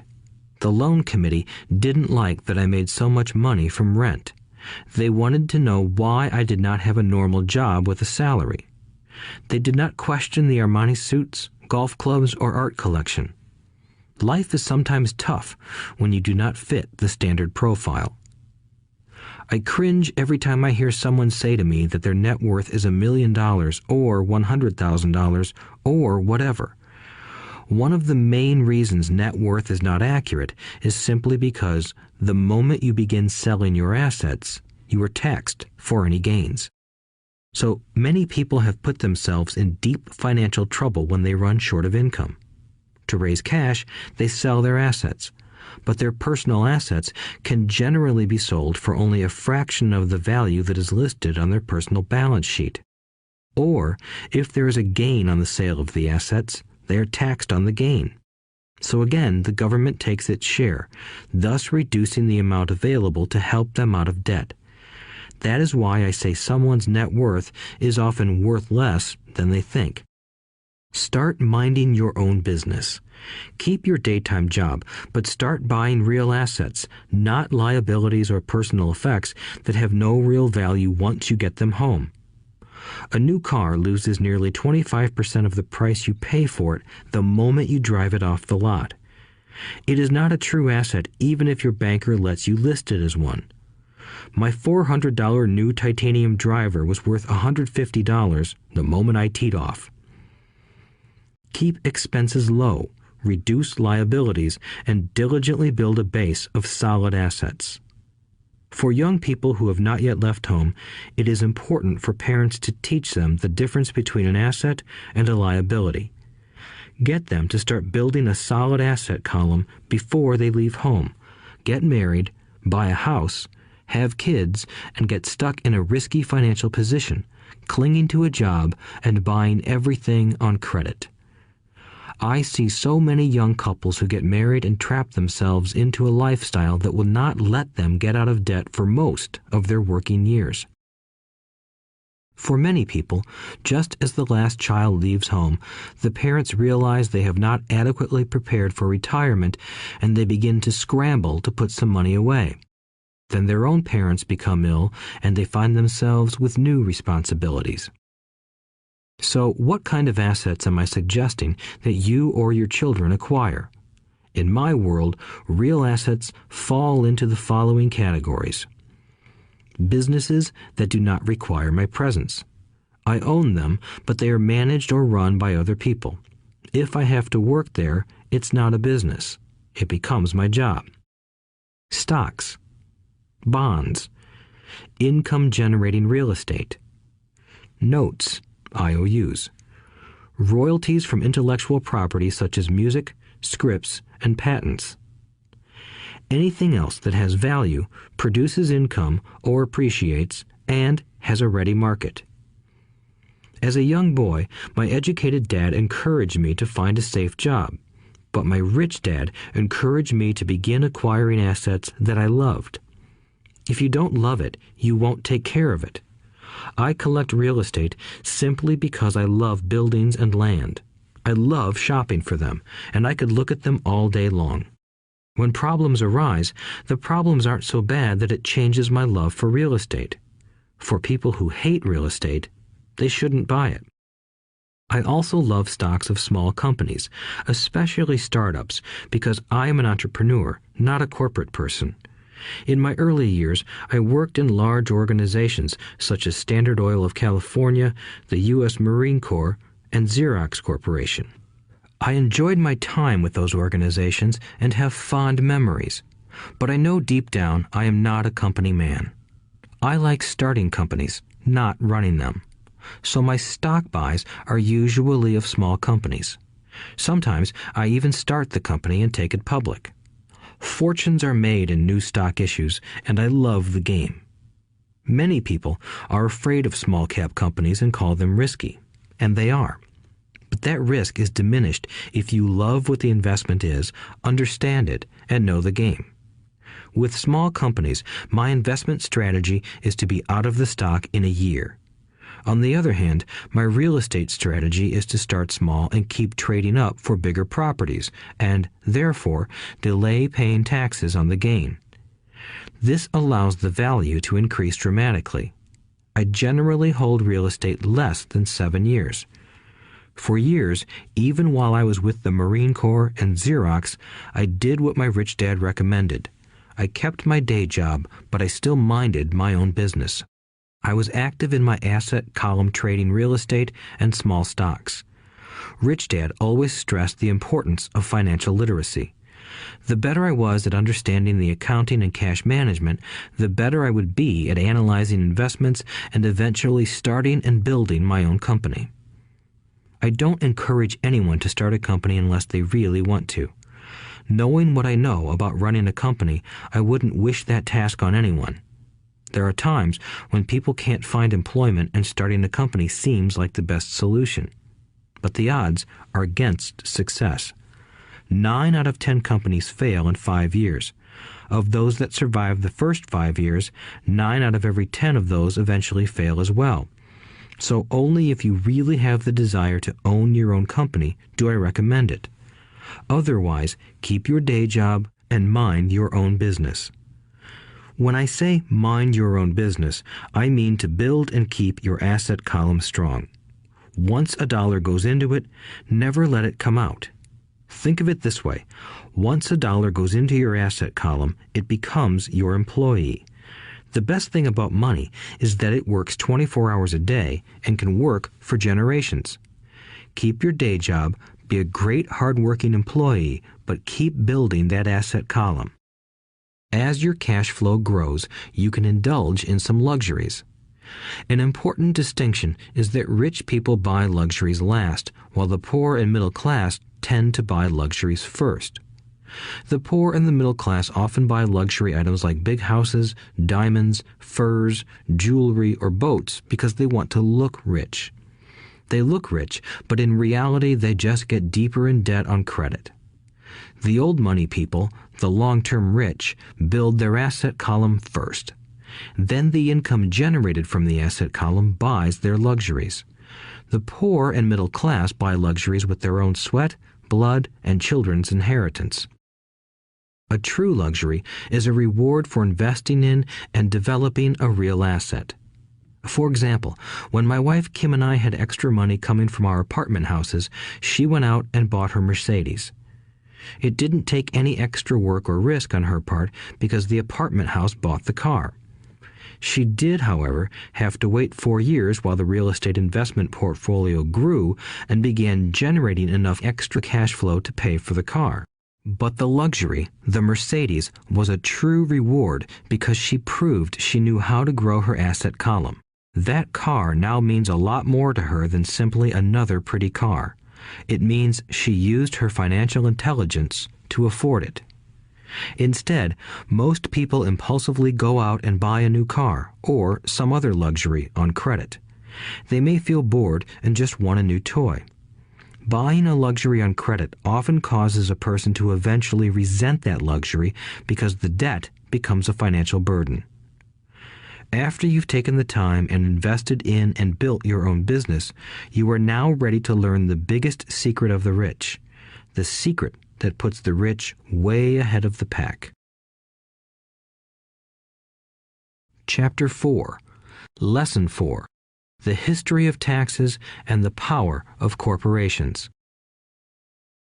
My rich dad just played the game smart, and he did it through corporations, the biggest secret of the rich. I remember in school being told the story of Robin Hood and his merry men.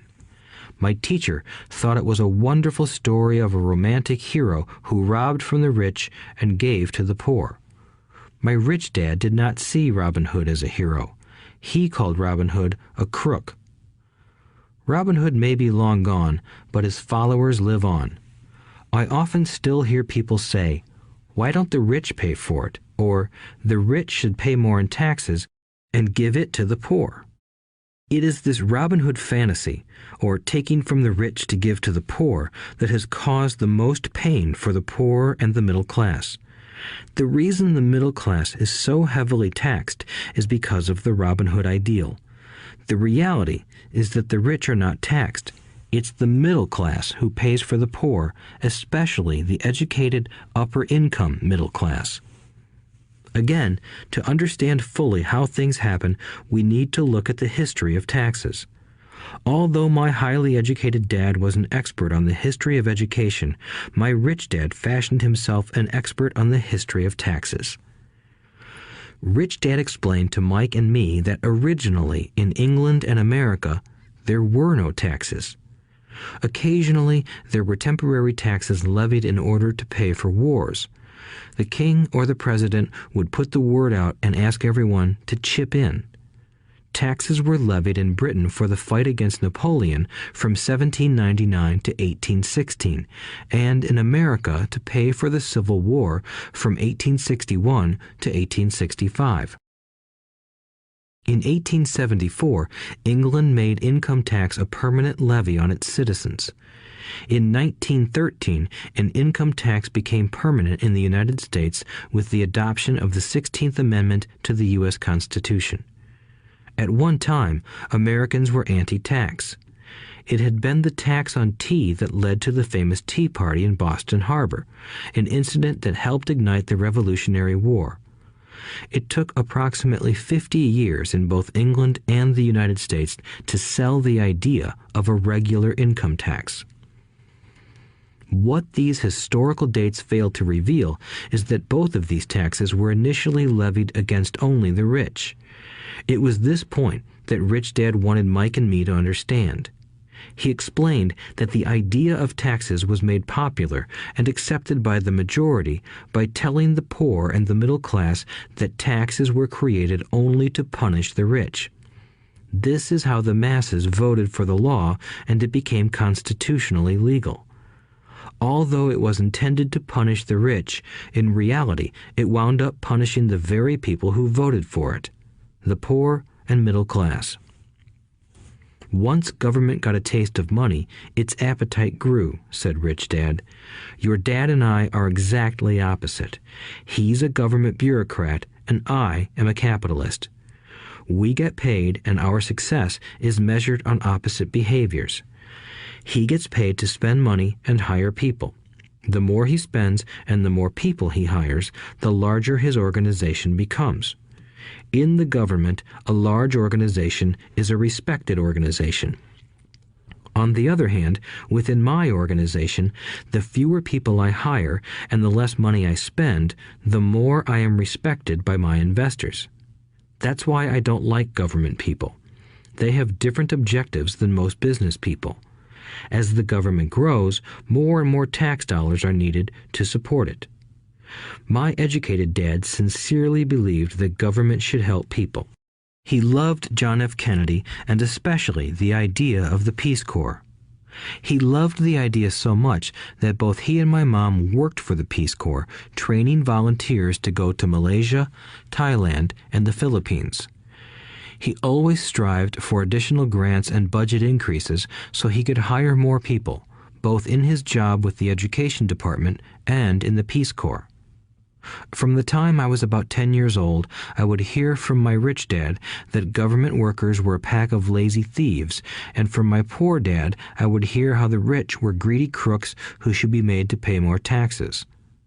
Both sides had valid points. It was difficult to go to work for one of the biggest capitalists in town and come home to a father who was a prominent government leader. It was not easy to know which dad to believe. Yet, when you study the history of taxes, an interesting perspective emerges. As I said, the passage of taxes was only possible because the masses believed in the Robin Hood theory of economics. Take from the rich and give to everyone else.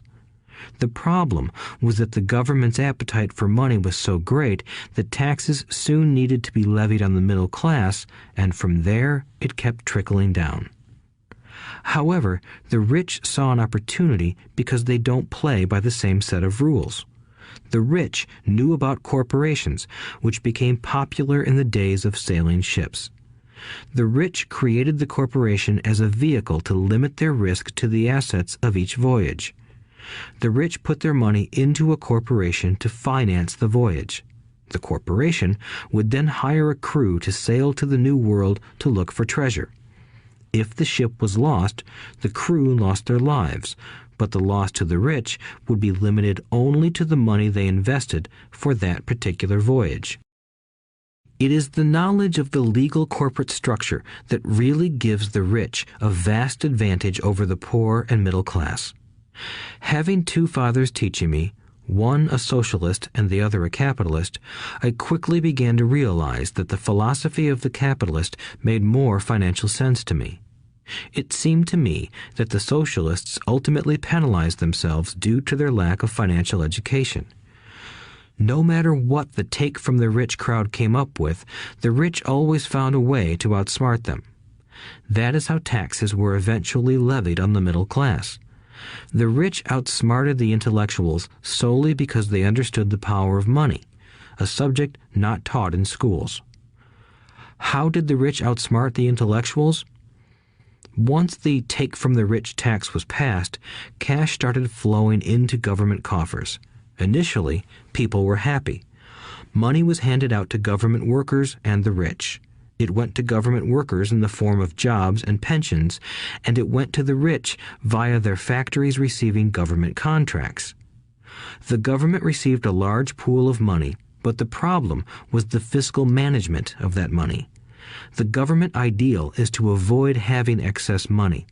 If you fail to spend your allotted funds, you risk losing it in the next budget. You would certainly not be recognized for being efficient. Business people, on the other hand, are rewarded for having excess money and are applauded for their efficiency. As this cycle of growing government spending continued, the demand for money increased, and the tax the rich idea was adjusted to include lower income levels down to the very people who voted it in, the poor and the middle class. True capitalists used their financial knowledge to simply find an escape. They headed back to the protection of a corporation. But what many people who have never formed a corporation don't know is that a corporation is not really a thing. A corporation is merely a file folder with some legal documents in it, sitting in some attorney's office and registered with a state government agency. It's not a big building or a factory or a group of people. A corporation is merely a legal document that creates a legal body without a soul. Using it, the wealth of the rich was once again protected. It was popular because the income tax rate of a corporation is less than the individual income tax rates. In addition, certain expenses could be paid by a corporation with pre-tax dollars. This war between the haves and have-nots has raged for hundreds of years. The battle is waged whenever and wherever laws are made, and it will go on forever. The problem is that the people who lose are the uninformed, the ones who get up every day and diligently go to work and pay taxes. If they only understood the way the rich play the game, they could play it too. Then they would be on their way to their own financial independence. This is why I cringe every time I hear a parent advise their children to go to school so they can find a safe, secure job. An employee with a safe, secure job without financial aptitude has no escape. Average Americans today work 5 to 6 months for the government just to cover their taxes. In my opinion, that is simply too long. The harder you work, the more you pay the government. That is why I believe that the idea of take from the rich backfired on the very people who voted it in. Every time people try to punish the rich don't simply comply. They react. They have the money, power, and intent to change things. They don't just sit there and voluntarily pay more taxes. Instead, they search for ways to minimize their tax burden. They hire smart attorneys and accountants and persuade politicians to change laws or create legal loopholes. They use their resources to effect change. The tax code of the United States also allows other ways to reduce taxes. Most of these vehicles are available to anyone, but it is the rich who find them because they are minding their own business. For example, 1031 is jargon for Section 1031 of the Internal Revenue Code, which allows a seller to delay paying taxes on a piece of real estate that is sold for a capital gain through an exchange for a more expensive piece of real estate. Real estate is one investment vehicle that has a great tax advantage. As long as you keep trading up in value, you will not be taxed on the gains until you liquidate. People who don't take advantage of these legal tax savings are missing a great opportunity to build their asset columns. The poor and middle class don't have the same resources. They sit there and let the government's needles enter their arm and allow the blood donation to begin. Today, I am constantly shocked at the number of people who pay more taxes or take fewer deductions simply because they are afraid of the government. I have friends who have had their businesses shut down and destroyed, only to find out it was a mistake on the part of the government. I realize all that, but the price of working from January to May is a high price to pay for that intimidation. My poor dad never fought back. My rich dad didn't either. He just played the game smarter, and he did it through corporations, the biggest secret of the rich. You may remember the first lesson I learned from my rich dad. I was a little boy of 9 who had to sit and wait for him to choose to talk to me. I sat in his office waiting for him to get to me. He was ignoring me on purpose. He wanted me to recognize his power and to desire to have that power for myself one day. During all the years I studied and learned from him, he always reminded me that knowledge is power. and with money comes great power that requires the right knowledge to keep it and make it multiply. Without that knowledge, the world pushes you around. Rich Dad constantly reminded Mike and me that the biggest bully was not the boss or the supervisor, but the tax man. The tax man will always take more if you let him. The first lesson of having money work for you, as opposed to you working for money, is all about power. If you work for money, you give the power to your employer. If money works for you, you keep the power and control it. Once we had this knowledge of the power of money working for us, he wanted us to be financially smart and not let anyone or anything push us around. If you're ignorant, it's easy to be bullied. If you know what you're talking about, you have a fighting chance. That is why he paid so much for smart tax accountants and attorneys. It was less expensive to pay them than to pay the government. His best lesson to me was, be smart and you won't be pushed around as much. He knew the law because he was a law-abiding citizen and because it was expensive to not know the law. If you know you're right, you're not afraid of fighting back, even if you are taking on Robin Hood and his band of merry men. My highly educated dad always encouraged me to land a good job with a strong corporation. He spoke of the virtues of working your way up the corporate ladder. He didn't understand that, by relying solely on a paycheck from a corporate employer, I would be a docile cow ready for milking. When I told my rich dad of my father's advice, he only chuckled. "Why not own the ladder?" was all he said. As a young boy, I did not understand what Rich Dad meant by owning my own corporation. It was an idea that seemed impossible and intimidating. Although I was excited by the idea, my inexperience wouldn't let me envision the possibility that grown-ups would someday work for a company I would own. The point is that, if not for my rich dad, I would have probably followed my educated dad's advice. It was merely the occasional reminder of my rich dad that kept the idea of owning my own corporation alive and kept me on a different path.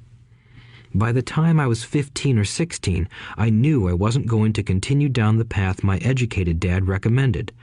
I didn't know how I was going to do it, but I was determined not to head in the direction most of my classmates were heading. That decision changed my life. It was not until my mid-20s that my rich dad's advice began to make more sense to me. I was just out of the Marine Corps and working for Xerox. I was making a lot of money, but every time I looked at my paycheck, I was disappointed. The deductions were so large, and the more I worked, the greater they became. As I became more successful, my bosses talked about promotions and raises. It was flattering, but I could hear my rich dad asking in my ear, "Who are you working for? Who are you making rich?" In 1974, while still an employee for Xerox, I formed my first corporation and began minding my own business. There were already a few assets in my asset column, but now I was determined to focus on making it bigger. Those paychecks, with all the deductions, made all the years of my rich dad's advice make total sense. I could see the future if I followed my educated dad's advice. Many employers feel that advising their workers to mind their own business is bad for business. But for me, focusing on my own business and developing assets made me a better employee because I now had a purpose. I came in early and worked diligently, amassing as much money as possible so I could invest in real estate. Hawaii was just set to boom, and there were fortunes to be made. The more I realized that we were in the beginning stages of a boom, the more Xerox machines I sold. The more I sold, the more money I made, and, of course, the more deductions came out of my paycheck. It was inspiring. I wanted out of the employee trap so badly that I worked even harder so I could invest more. By 1978, I was consistently one of the top 5 salespeople at the company. I badly wanted out of the rat race. In less than 3 years, I was making more in my real estate holding corporation than I was making at Xerox, and the money I was making in my asset column in my own corporation was money working for me, not me pounding on doors selling copiers. My rich dad's advice made much more sense. Soon, the cash flow from my properties were so strong that my company bought me my first Porsche. My fellow Xerox salespeople thought I was spending my commissions. I wasn't. I was investing my commissions in assets. My money was working hard to make more money. Each dollar in my asset column was a great employee, working hard to make more employees and buy the boss a new Porsche with before-tax dollars. I began to work harder for Xerox. The plan was working, and my Porsche was the proof. By using the lessons I learned from my rich dad, I was able to get out of the proverbial rat race at an early age. It was made possible because of the strong financial knowledge I had acquired through Rich Dad's lessons. Without this financial knowledge, which I call financial intelligence or financial IQ, my road to financial independence would have been much more difficult. I now teach others in the hope that I may share my knowledge with them. I remind people that financial IQ is made up of knowledge from 4 broad areas of expertise. 1. Accounting. Accounting is financial literacy or the ability to read numbers. This is a vital skill if you want to build an empire. The more money you are responsible for, the more accuracy is required, or the house comes tumbling down. This is the left brain side, or the details. Financial literacy is the ability to read and understand financial statements, which allows you to identify the strengths and weaknesses of any business. 2. Investing. Investing is the science of money making money. This involves strategies and formulas which use the creative right brain side. 3. Understanding markets. Understanding markets is the science of supply and demand. You need to know the technical aspects of the market, which are emotion-driven, in addition to the fundamental or economic aspects of an investment. Does an investment make sense or does it not make sense based on current market conditions? 4.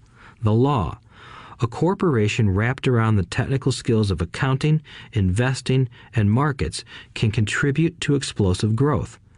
A person who understands the tax advantages and protections provided by a corporation can get rich so much faster than someone who is an employee or a small business sole proprietor. It's like the difference between someone walking and someone flying. The difference is profound when it comes to long-term wealth. Tax advantages. A corporation can do many things that an employee cannot, like pay expenses before paying taxes. That is a whole area of expertise that is very exciting. Employees earn and get taxed, and then try to live on what is left. A corporation earns, spends everything it can, and is taxed on anything that is left. It's one of the biggest legal tax loopholes that the rich use. They're easy to set up and are not expensive if you own investments that are producing good cash flow. For example, by owning your own corporation, your vacations can be board meetings in Hawaii. Car payments, insurance, repairs, and health club memberships are company expenses. Most restaurant meals are partial expenses and on. But it's done legally with pre-tax dollars. Protection from lawsuits. We live in a litigious society.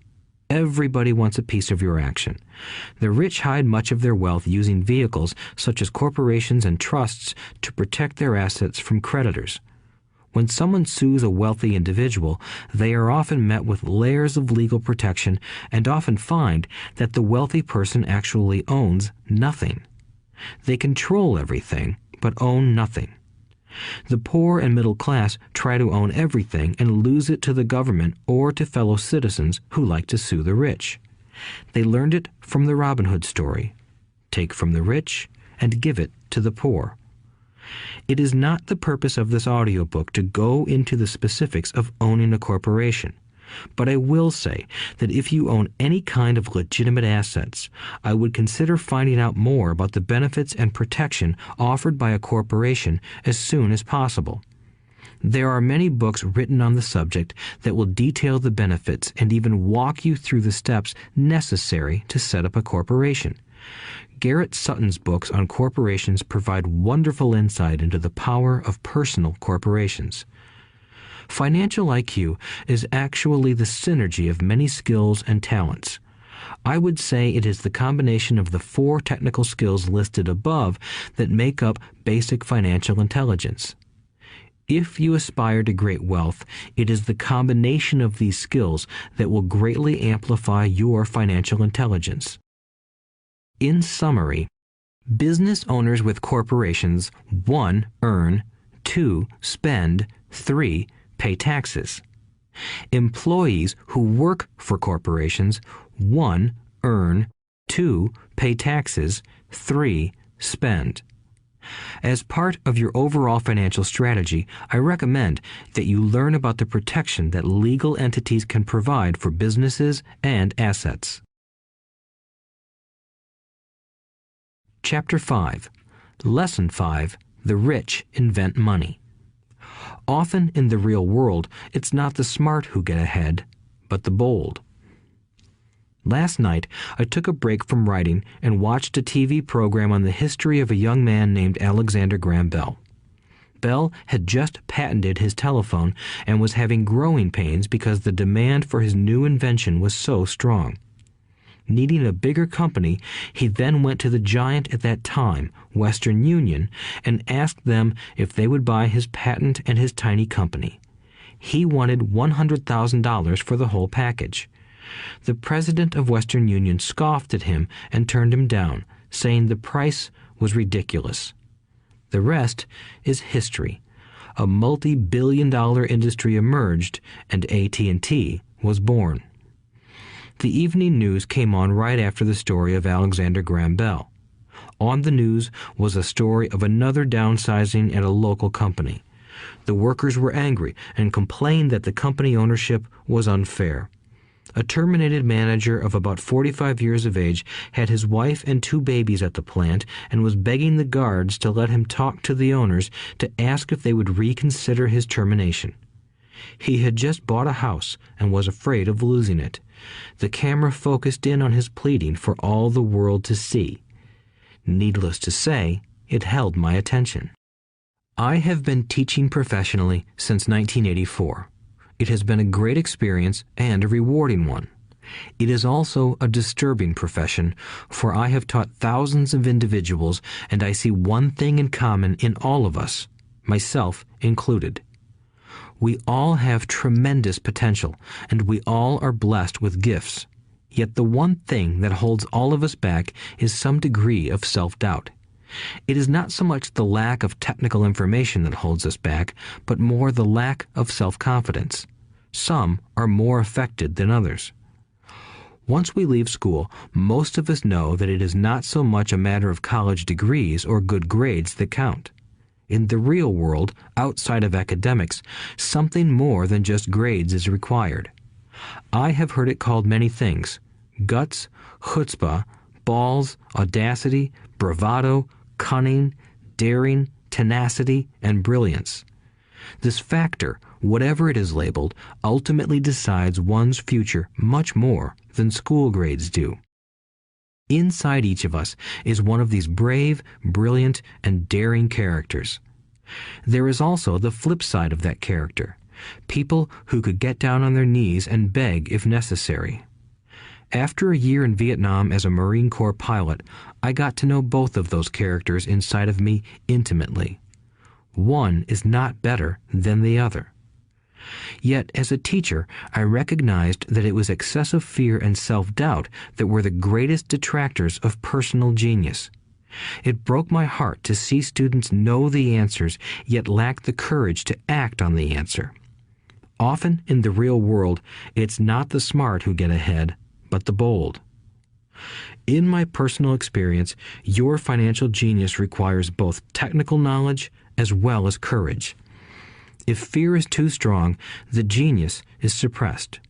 In my classes, I strongly urge students to learn to take risks, to be bold, and to let their genius convert that fear into power and brilliance. It works for some and just terrifies others. I have come to realize that for most people, when it comes to the subject of money, they would rather play it safe. I have had to field questions such as, why take risks? Why should I bother developing my financial IQ? Why should I become financially literate? And I answer, just to have more options. There are huge changes up ahead. In the coming years, there will be more people just like the young inventor Alexander Graham Bell. There will be 100 people like Bill Gates and hugely successful companies like Microsoft created every year all over the world. And there will also be many more bankruptcies, layoffs, and downsizings. So why bother developing your financial IQ? No one can answer that but you. Yet I can tell you why I myself do it. I do it because it is the most exciting time to be alive. I'd rather be welcoming change than dreading change. I'd rather be excited about making millions than worrying about not getting a raise. This period we are in now is a most exciting time, unprecedented in our world's history.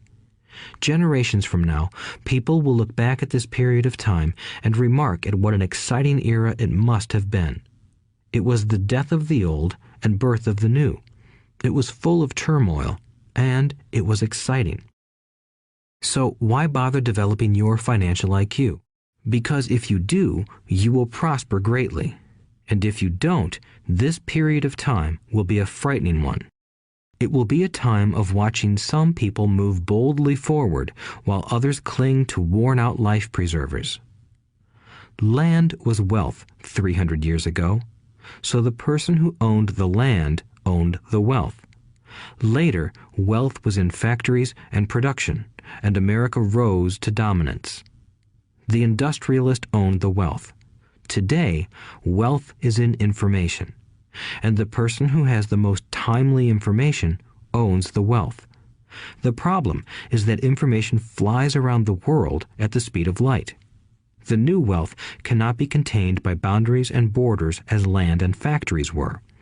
The changes will be faster and more dramatic.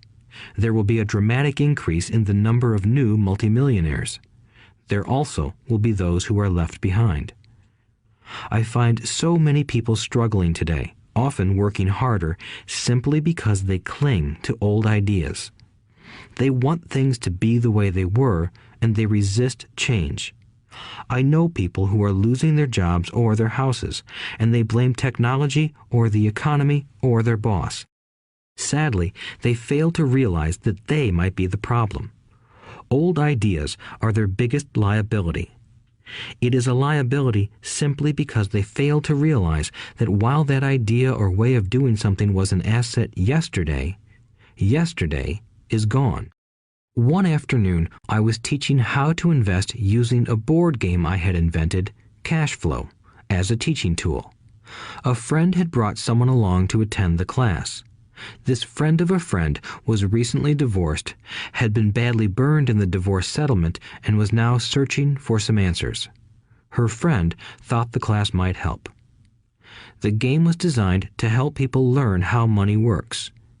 In playing the game, they learn about the interaction of the income statement with the balance sheet. They learn how cash flows between the two and how the road to wealth is through striving to increase your monthly cash flow from the asset column to the point that it exceeds your monthly expenses. Once you accomplish this, you are able to get out of the rat race and out onto the fast track. As I have said, some people hate the game, some love it, and others miss the point. This woman missed a valuable opportunity to learn something. In the opening round, she drew a doodad card with the boat on it. At first, she was happy. "Oh, I've got a boat." Then, as her friend tried to explain how the numbers worked on her income statement and balance sheet, she got frustrated because she had never liked math. The rest of her table waited while her friend continued explaining the relationship between the income statement, balance sheet, and monthly cash flow. Suddenly, when she realized how the numbers worked, it dawned on her that her boat was eating her alive. Later on in the game, she was also downsized and had a child. It was a horrible game for her. After the class, her friend came by and told me that she was upset. She had come to the class to learn about investing and did not like the idea that it took so long to play a silly game. Her friend attempted to tell her to look within herself to see if the game reflected her in any way. With that suggestion, the woman demanded her money back. She said that the very idea that a game could be a reflection of her was ridiculous. Her money was promptly refunded, and she left. Since 1984, I have made millions simply by doing what the school system does not do. In school, most teachers lecture. I hated lectures as a student. I was soon bored, and my mind would drift. In 1984, I began teaching via games and simulations, and I still rely on these tools today. I always encourage adult students to look at games as reflecting back to them what they know and what they need to learn. Most importantly, games reflect behavior. They are instant feedback systems. Instead of the teacher lecturing you, the game is giving you a personalized lecture, one that is custom-made just for you. The friend of the woman who left later called to give me an update. She said her friend was fine and had calmed down. In her cooling off period, she could see some slight relationship between the game and her life. Although she and her husband did not own a boat, they did own everything else imaginable. She was angry after their divorce, both because he had run off with a younger woman and because, after 20 years of marriage, they had accumulated little in the way of assets. There was virtually nothing for them to split.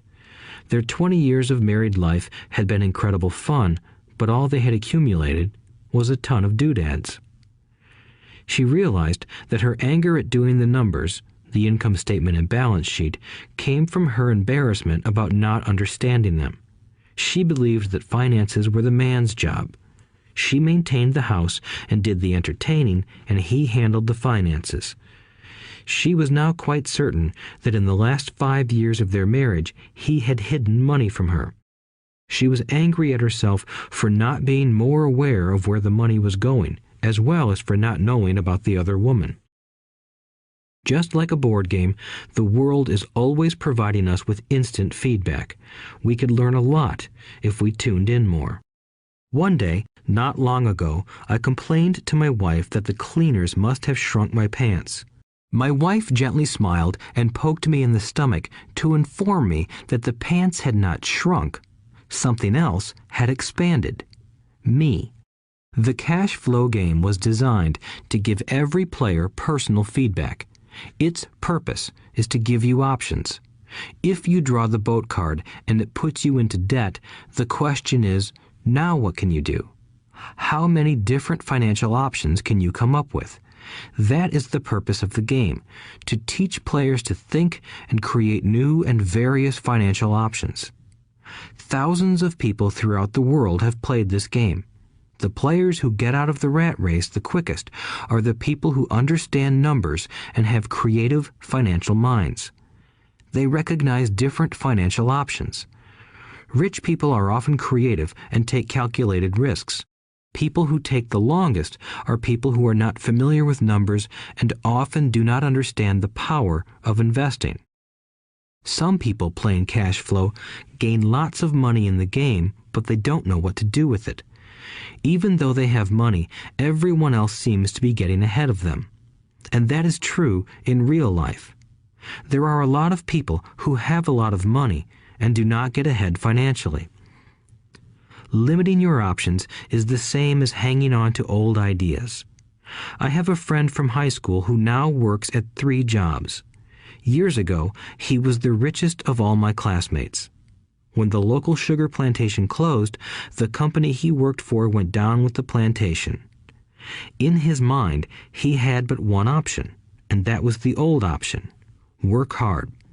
The problem was that he couldn't find an equivalent job that recognized his seniority from the old company.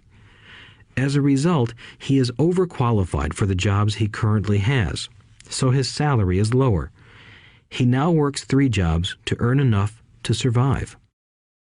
I have watched people playing cash flow complain that the right opportunity cards are not coming their way, so they sit there. I know people who do that in real life. They wait for the right opportunity.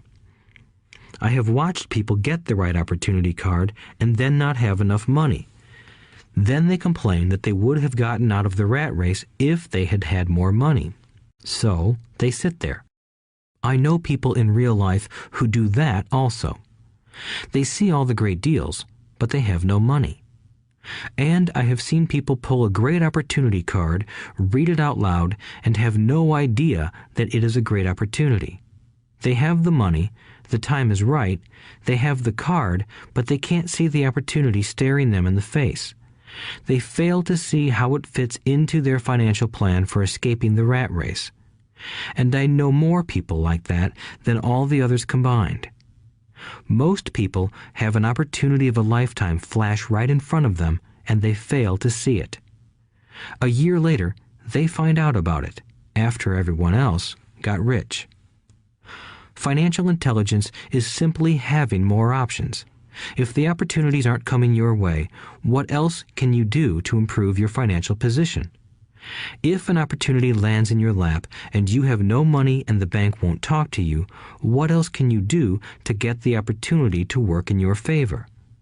If your hunch is wrong and what you've been counting on doesn't happen, how can you turn a lemon into millions? That is financial intelligence. It is not so much what happens, but how many different financial solutions you can think of to turn a lemon into millions. It is how creative you are in solving financial problems.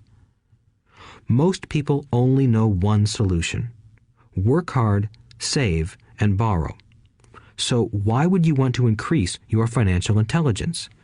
Because you want to be the kind of person who creates your own luck. You take whatever happens and make it better. Few people realize that luck is created, just as money is. And if you want to be luckier and create money instead of working hard, then your financial intelligence is important. If you are the kind of person who is waiting for the right thing to happen, you might wait for a long time. It's like waiting for all the traffic lights to be green for 5 miles before you'll start your trip. As young boys, Mike and I were constantly told by my rich dad that money is not real. Rich Dad occasionally reminded us of how close we came to the secret of money on that first day we got together and began making money out of plaster of Paris. The poor and middle class work for money, he would say. The rich make money. The more real you think money is, the harder you will work for it. If you can grasp the idea that money is not real, you will grow richer faster. What is it? Was a question Mike and I often came back with. What is money if it is not real? What we agree it is, was all Rich Dad would say. The single most powerful asset we all have is our mind. If it is trained well, it can create enormous wealth seemingly instantaneously. An untrained mind can also create extreme poverty that can crush a family for generations. In the information age, money is increasing exponentially. A few individuals are getting ridiculously rich from nothing, just ideas and agreements. If you ask many people who trade stocks or other investments for a living, they see it done all the time. Often, millions can be made instantaneously from nothing. And by nothing, I mean no money was exchanged. It is done via agreement, a hand signal in a trading pit, a blip on a trader's screen in Lisbon from a trader's screen in Toronto and back to Lisbon, a call to my broker to buy and a moment later to sell. Money did not change hands. Agreements did. So why develop your financial genius? Only you can answer that. I can tell you why I have been developing this area of my intelligence. I do it because I want to make money fast. Not because I need to, but because I want to. It is a fascinating learning process. I develop my financial IQ because I want to participate in the fastest game and biggest game in the world. And, in my own small way, I would like to be part of this unprecedented evolution of humanity, the era where humans work purely with their minds and not with their bodies. Besides, it is where the action is. It is what is happening. It's hip, it's scary, and it's fun.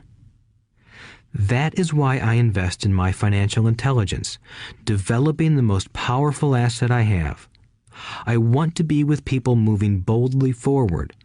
I do not want to be with those left behind. I will give you a simple example of creating money. In the early 1990s, the economy of Phoenix, Arizona was horrible. I was watching a TV show when a financial planner came on and began forecasting doom and gloom. His advice was to save money. Put $100 away every month, he said. In 40 years, you will be a multimillionaire. Well, putting money away every month is a sound idea. It is one option, the option most people subscribe to. The problem is this. It blinds the person to what is really going on. It causes them to miss major opportunities for much more significant growth of their money. The world is passing them by. As I said, the economy was terrible at that time. For investors, this is the perfect market condition. A chunk of my money was in the stock market and in apartment houses. I was short of cash. Because people were giving properties away, I was buying. I was not saving money. I was investing. Kim and I had more than $1 million in cash working in a market that was rising fast. It was the best opportunity to invest. The economy was terrible. I just could not pass up these small deals. Houses that were once $100,000 were now $75,000. But instead of shopping with local real estate agents, I began shopping at the bankruptcy attorney's office or the courthouse steps. In these shopping places, a $75,000 house could sometimes be bought for $20,000 or less. For $2,000, which was loaned to me from a friend for 90 days for $200, I gave an attorney a cashier's check as a down payment. While the acquisition was being processed, I ran an ad advertising a $75,000 house for only $60,000 and no money down. The phone rang hard and heavy. Prospective buyers were screened, and once the property was legally mine, all the prospective buyers were allowed to look at the house. It was a feeding frenzy. The house sold in a few minutes. I asked for a $2,500 processing fee, which they gladly handed over, and the escrow and title company took over from there. I returned the $2,000 to my friend with an additional $200. He was happy, the home buyer was happy, the attorney was happy, and I was happy. I had sold a house for $60,000 that cost me $20,000. The $40,000 was created from money in my asset column in the form of a promissory note from the buyer. Total working time, 5 hours. So, now that you are on your way to becoming more financially literate and skilled at reading numbers, I will tell you why this is an example of money being invented. During this depressed market, Kim and I were able to do 6 of these simple transactions in our spare time. While the bulk of our money was in larger properties and the stock market, we were able to create more than $190,000 in assets, notes at 10% interest, in those 6 buy, create, and sell transactions. That comes to approximately $19,000 a year income, much of it sheltered through our private corporation. Much of that $19,000 a year goes to pay for our company cars, gas, trips, insurance, dinners with clients, and other things. By the time the government gets a chance to tax that income, it's been spent on legally allowed pre-tax expenses. This was a simple example of how money is invented, created, and protected using financial intelligence. Ask yourself, how long would it take to save $190,000? Would the bank pay you 10% interest on your money? And the promissory note is good for 30 years. I hope they never pay me the $190,000. I have to pay a tax if they pay me the principal, and besides, $19,000 paid over 30 years is a little over $500,000 in income. I have people ask what happens if the person doesn't pay. That does happen, and it's good news. That $60,000 home could be taken back and resold for $70,000 and another $2,500 collected as a loan processing fee. It would still be a zero-down transaction in the mind of the new buyer, and the process would go on. The first time I sold the house, I paid back the $2,000, so technically I have no money in the transaction. My return on investment, ROI, is infinity. It's an example of no money making a lot of money. In the second transaction, when resold, I would have put $2,000 in my pocket and re-extended the loan to 30 years. What would my ROI be if I got paid money to make money? I do not know, but it sure beats saving $100 a month, which actually starts out as $150 because it's after-tax income for 40 years earning low interest. And again, you're taxed on the interest. That is not too intelligent. It may be safe, but it's not smart. A few years later, as the Phoenix real estate market strengthened, those houses we sold for $60,000 became worth $110,000. Foreclosure opportunities were still available, but became rare. It cost a valuable asset, my time, to go out looking for them. Thousands of buyers were looking for the few available deals. The market had changed.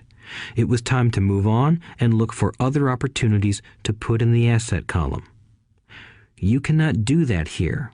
That is against the law. You're lying. I hear those comments much more often than, "Can you show me how to do that?" The math is simple. You do not need algebra or calculus, and the escrow company handles the legal transaction and the servicing of the payments. I have no roofs to fix or toilets to unplug because the owners do that. It's their house. Occasionally, someone does not pay, and that is wonderful because there are late fees, or they move out and the property is sold again. The court system handles that. And it may not work in your area. The market conditions may be different, but the example illustrates how a simple financial process can create hundreds of thousands of dollars with little money and low risk. It is an example of money being only an agreement. Anyone with a high school education can do it. Yet most people won't. Most people listen to the standard advice of work hard and save money. For about 30 hours of work, approximately $190,000 was created in the asset column, and no taxes were paid.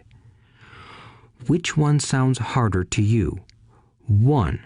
Work hard, pay 50% in taxes, save what is left, your savings, then earn 5%, which is also taxed. Or 2. Take the time to develop your financial intelligence, harness the power of your brain and the asset column. If you use option number 1, be sure to factor in how much time it takes you to save $190,000. Time is one of your greatest assets. Now, you may understand why I silently shake my head when I hear parents say, "My child is doing well in school and receiving a good education." It may be good, but is it adequate?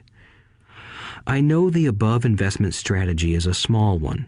It is used to illustrate how small can grow into big. Again, my success reflects the importance of a strong financial foundation, which starts with a strong financial education. I have said it before, but it's worth repeating. Financial intelligence is made up of these 4 main technical skills. 1. Accounting. Accounting is financial literacy, or the ability to read numbers. This is a vital skill if you want to build businesses or investments. 2. Investing. Investing is the science of money making money. 3. Understanding markets. Understanding markets is the science of supply and demand. Alexander Graham Bell gave the market what it wanted. So did Bill Gates. A $75,000 house offered for $60,000 that cost $20,000 was also the result of seizing an opportunity created by the market. Somebody was buying, and someone was selling. 4. The law. The law is the awareness of accounting, corporate, state, and federal regulations. I recommend playing by the rules. It is this basic foundation, or the combination of these skills, that is needed to be successful in the pursuit of wealth, whether it be through the buying of small homes, apartment buildings, companies, stocks, bonds, precious metals, baseball cards, or the like. A few years later, the real estate market rebounded and everyone else was getting in. The stock market was booming and everyone was getting in. The U.S. economy was getting back on its feet. I began selling and was now traveling to Peru, Norway, Malaysia, and the Philippines. The investment landscape had changed. We were no longer buying real estate. Now I just watch the values climb inside the asset column and will probably begin selling. I suspect that some of those 6 little house deals will sell and the $40,000 note will be converted to cash. I need to call my accountant to be prepared for cash and seek ways to shelter it. The point I would like to make is that investments come and go. The market goes up and comes down. Economies improve and crash. The world is always handing you opportunities of a lifetime, every day of your life, but all too often we fail to see them. But they are there. And the more the world changes and the more technology changes, the more opportunities there will be to allow you and your family to be financially secure for generations to come. So why bother developing your financial intelligence? Again, only you can answer that. I know why I continue to learn and develop. I do it because I know there are changes coming. I'd rather welcome change than cling to the past. I know there will be market booms and market crashes. I want to continually develop my financial intelligence because at each market change, some people will be on their knees begging for their jobs. Others, meanwhile, will take the lemons that life hands them, and we are all handed lemons occasionally, and turn them into millions. That's financial intelligence. I am often asked about the lemons I have turned into millions. I hesitate using many more examples of personal investments because I am afraid it comes across as bragging or tooting my own horn. That is not my intention. I use the examples only as numerical and chronological illustrations of actual and simple cases. I use the examples because I want you to know that it is easy. And the more familiar you become with the 4 pillars of financial intelligence, the easier it becomes. Personally, I use 2 main vehicles to achieve financial growth: real estate and small cap stocks. I use real estate as my foundation. Day in and day out, my properties provide cash flow and occasional spurts of growth and value. The small cap stocks are used for fast growth. I do not recommend anything that I do. The examples are just that, examples. If the opportunity is too complex and I do not understand the investment, I don't do it. Simple math and common sense are all you need to do well financially. There are 5 reasons for using examples. 1. To inspire people to learn more. 2. To let people know it is easy if the foundation is strong. 3. To show that anyone can achieve great wealth. 4. To show that there are millions of ways to achieve your goals. 5. To show that it's not rocket science. In 1989, I used to jog through a lovely neighborhood in Portland, Oregon. It was a suburb that had little gingerbread houses. They were small and cute. I almost expected to see Little Red Riding Hood skipping down the sidewalk on her way to Granny's. There were for sale signs everywhere. The timber market was terrible. The stock market had just crashed, and the economy was depressed. On one street, I noticed a for sale sign that was up longer than most. It looked old. Jogging past it one day, I ran into the owner, who looked troubled. "What are you asking for your house?" I asked. The owner turned and smiled weakly. "Make me an offer," he said. "It's been for sale for over a year. Nobody even comes by anymore to look at it." "I'll look," I said, and I bought the house a half hour later for $20,000 less than his asking price. It was a cute little 2-bedroom home with gingerbread trim on all the windows. It was light blue with gray accents and had been built in 1930. Inside, there was a beautiful rock fireplace, as well as 2 tiny bedrooms. It was a perfect rental house. I gave the owner $5,000 down for a $45,000 house that was really worth $65,000, except that no one wanted to buy it. The owner moved out in a week, happy to be free, and my first tenant moved in, a local college professor. After the mortgage, expenses, and management fees were paid, I put a little less than $40 in my pocket at the end of each month. Hardly exciting. A year later, the depressed Oregon real estate market had begun to pick up. California investors, flush with money from their still booming real estate market, were moving north and buying up Oregon and Washington. I sold that little house for $95,000 to a young couple from California who thought it was a bargain. My capital gains of approximately $40,000 were placed into a 1031 tax-deferred exchange, and I went shopping for a place to put my money. In about a month, I found a 12-unit apartment house right next to the Intel plant in Beaverton, Oregon. The owners lived in Germany, had no idea what the place was worth, and again, just wanted to get out of it. I offered $275,000 for a $450,000 building. They agreed to $300,000. I bought it and held it for 2 years.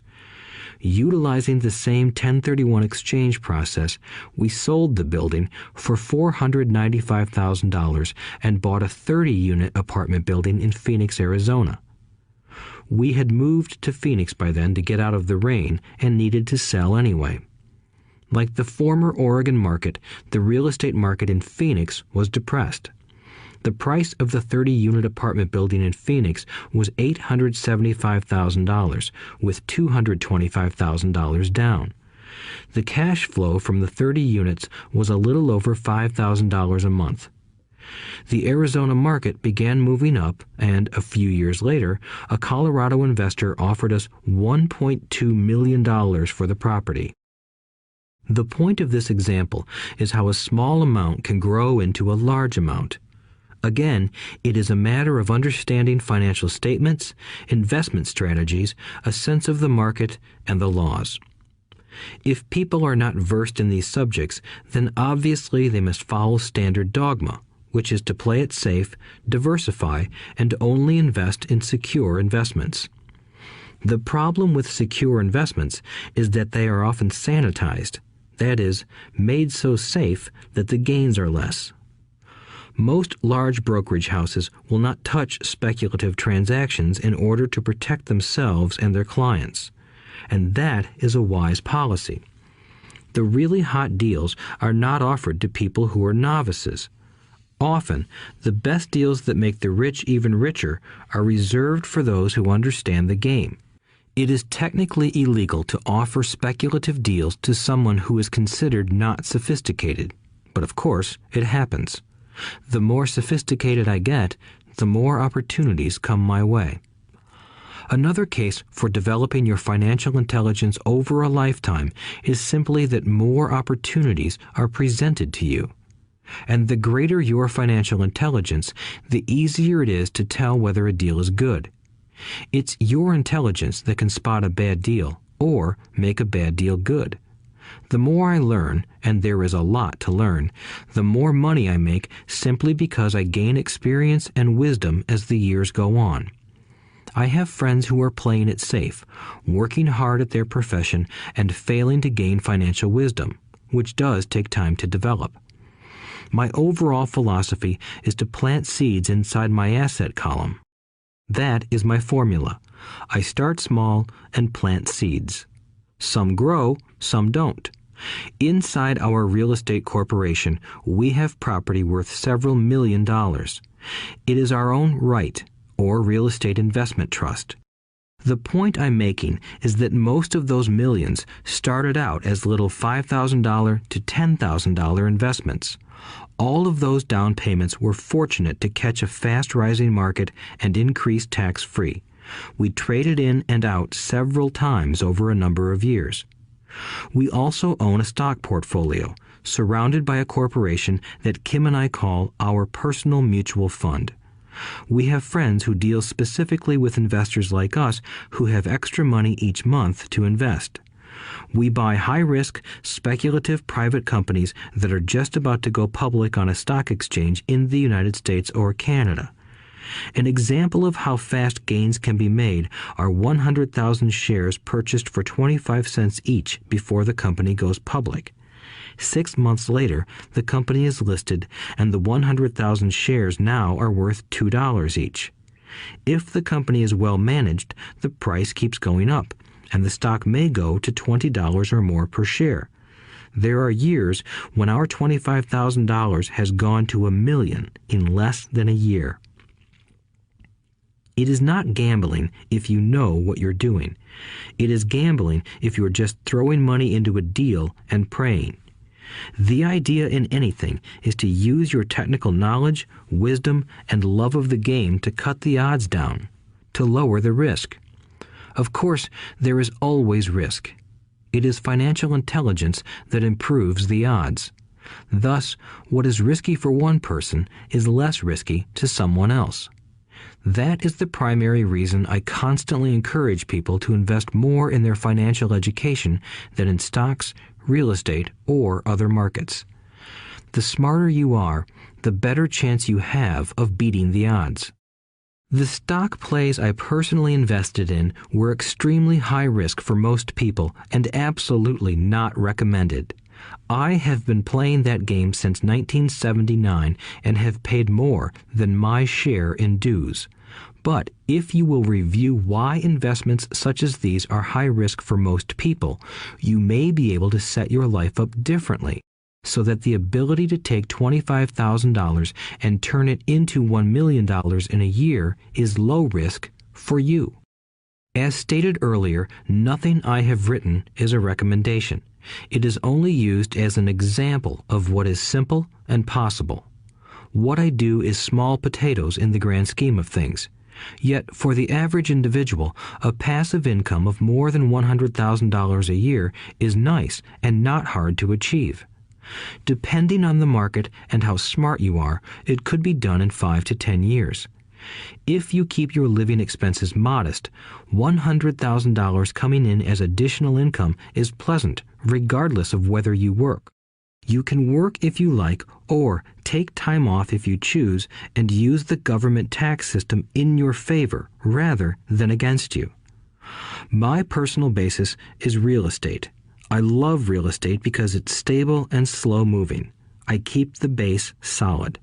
The cash flow is fairly steady and, if properly managed, has a good chance of increasing in value. The beauty of a solid base of real estate is that it allows me to take greater risks, as I do with speculative stocks. If I make great profits in the stock market, I pay my capital gains tax on the gain and then reinvest what's left in real estate, again further securing my asset foundation. A last word on real estate. I have traveled all over the world and taught investing. In every city, I hear people say you cannot buy real estate cheap. That is not my experience. Even in New York or Tokyo, or just on the outskirts of the city, prime bargains are overlooked by most people. In Singapore, with their high real estate prices, there are still bargains to be found within a short driving distance. So whenever I hear someone say, "You can't do that here," pointing at me, I remind them that maybe the real statement is, "I don't know how to do that here. Yet." Great opportunities are not seen with your eyes. They are seen with your mind. Most people never get wealthy simply because they are not trained financially to recognize opportunities right in front of them. I am often asked, how do I start? In the final chapter of this audiobook, I offer 10 steps that I followed on the road to my financial freedom. But always remember to have fun. When you learn the rules and the vocabulary of investing and begin to build your asset column, I think you'll find that it's as fun a game as you've ever played. Sometimes you win, and sometimes you learn. But have fun. Most people never win because they're more afraid of losing. That is why I found school so silly. In school, we learn that mistakes are bad, and we are punished for making them. Yet if you look at the way humans are designed to learn, we learn by making mistakes. We learn to walk by falling down. If we never fell down, we would never walk. The same is true for learning to ride a bike. I still have scars on my knees, but today I can ride a bike without thinking. The same is true for getting rich. Unfortunately, the main reason most people are not rich is because they are terrified of losing. Winners are not afraid of losing, but losers are. Failure is part of the process of success. People who avoid failure also avoid success. I look at money much like my game of tennis. I play hard, make mistakes, correct, make more mistakes, correct, and I get better. If I lose the game, I reach across the net, shake my opponent's hand, smile, and say, "See you next Saturday." There are two kinds of investors. One, the first and most common type is a person who buys a packaged investment. They call a retail outlet, such as a real estate company, a stockbroker, or a financial planner, and they buy something. It could be a mutual fund, a right, a stock, or bond. It is a clean and simple way of investing. An analogy would be a shopper who goes to a computer store and buys a computer right off the shelf. 2. The second type is an investor who creates investments. This investor usually assembles a deal in the same way a person who buys components builds a computer. I do not know the first thing about putting components of a computer together, but I do know how to put pieces of opportunities together, or know people who know how. It is this second type of investor who is the more professional investor. Sometimes it may take years for all the pieces to come together, and sometimes they never do. It is this second type of investor that my rich dad encouraged me to be. It is important to learn how to put the pieces together, because that is where the huge wins reside, and sometimes some huge losses if the tide goes against you. If you want to be the second type of investor, you need to develop 3 main skills. These skills are in addition to those required to become financially intelligent. 1. Find an opportunity that everyone else missed. You see with your mind what others miss with their eyes. For example, a friend bought this run-down old house. It was spooky to look at. Everyone wondered why he bought it. What he saw that we did not was that the house came with 4 extra empty lots. He discovered that after going to the title company. After buying the house, he tore the house down and sold the 5 lots to a builder for 3 times what he paid for the entire package. He made $75,000 for 2 months of work. It's not a lot of money, but it sure beats minimum wage, and it's not technically difficult. 2. Raise money. The average person only goes to the bank. This second type of investor needs to know how to raise capital, and there are many ways that don't require a bank. To get started, I learned how to buy houses without a bank. It was the learned skill of raising money more than the houses themselves that was priceless. All too often, I hear people say, "The bank won't lend me money," or "I don't have the money to buy it." If you want to be a Type 2 investor, you need to learn how to do that which stops most people. In other words, a majority of people let their lack of money stop them from making a deal. If you can avoid that obstacle, you will be millions ahead of those who don't learn those skills.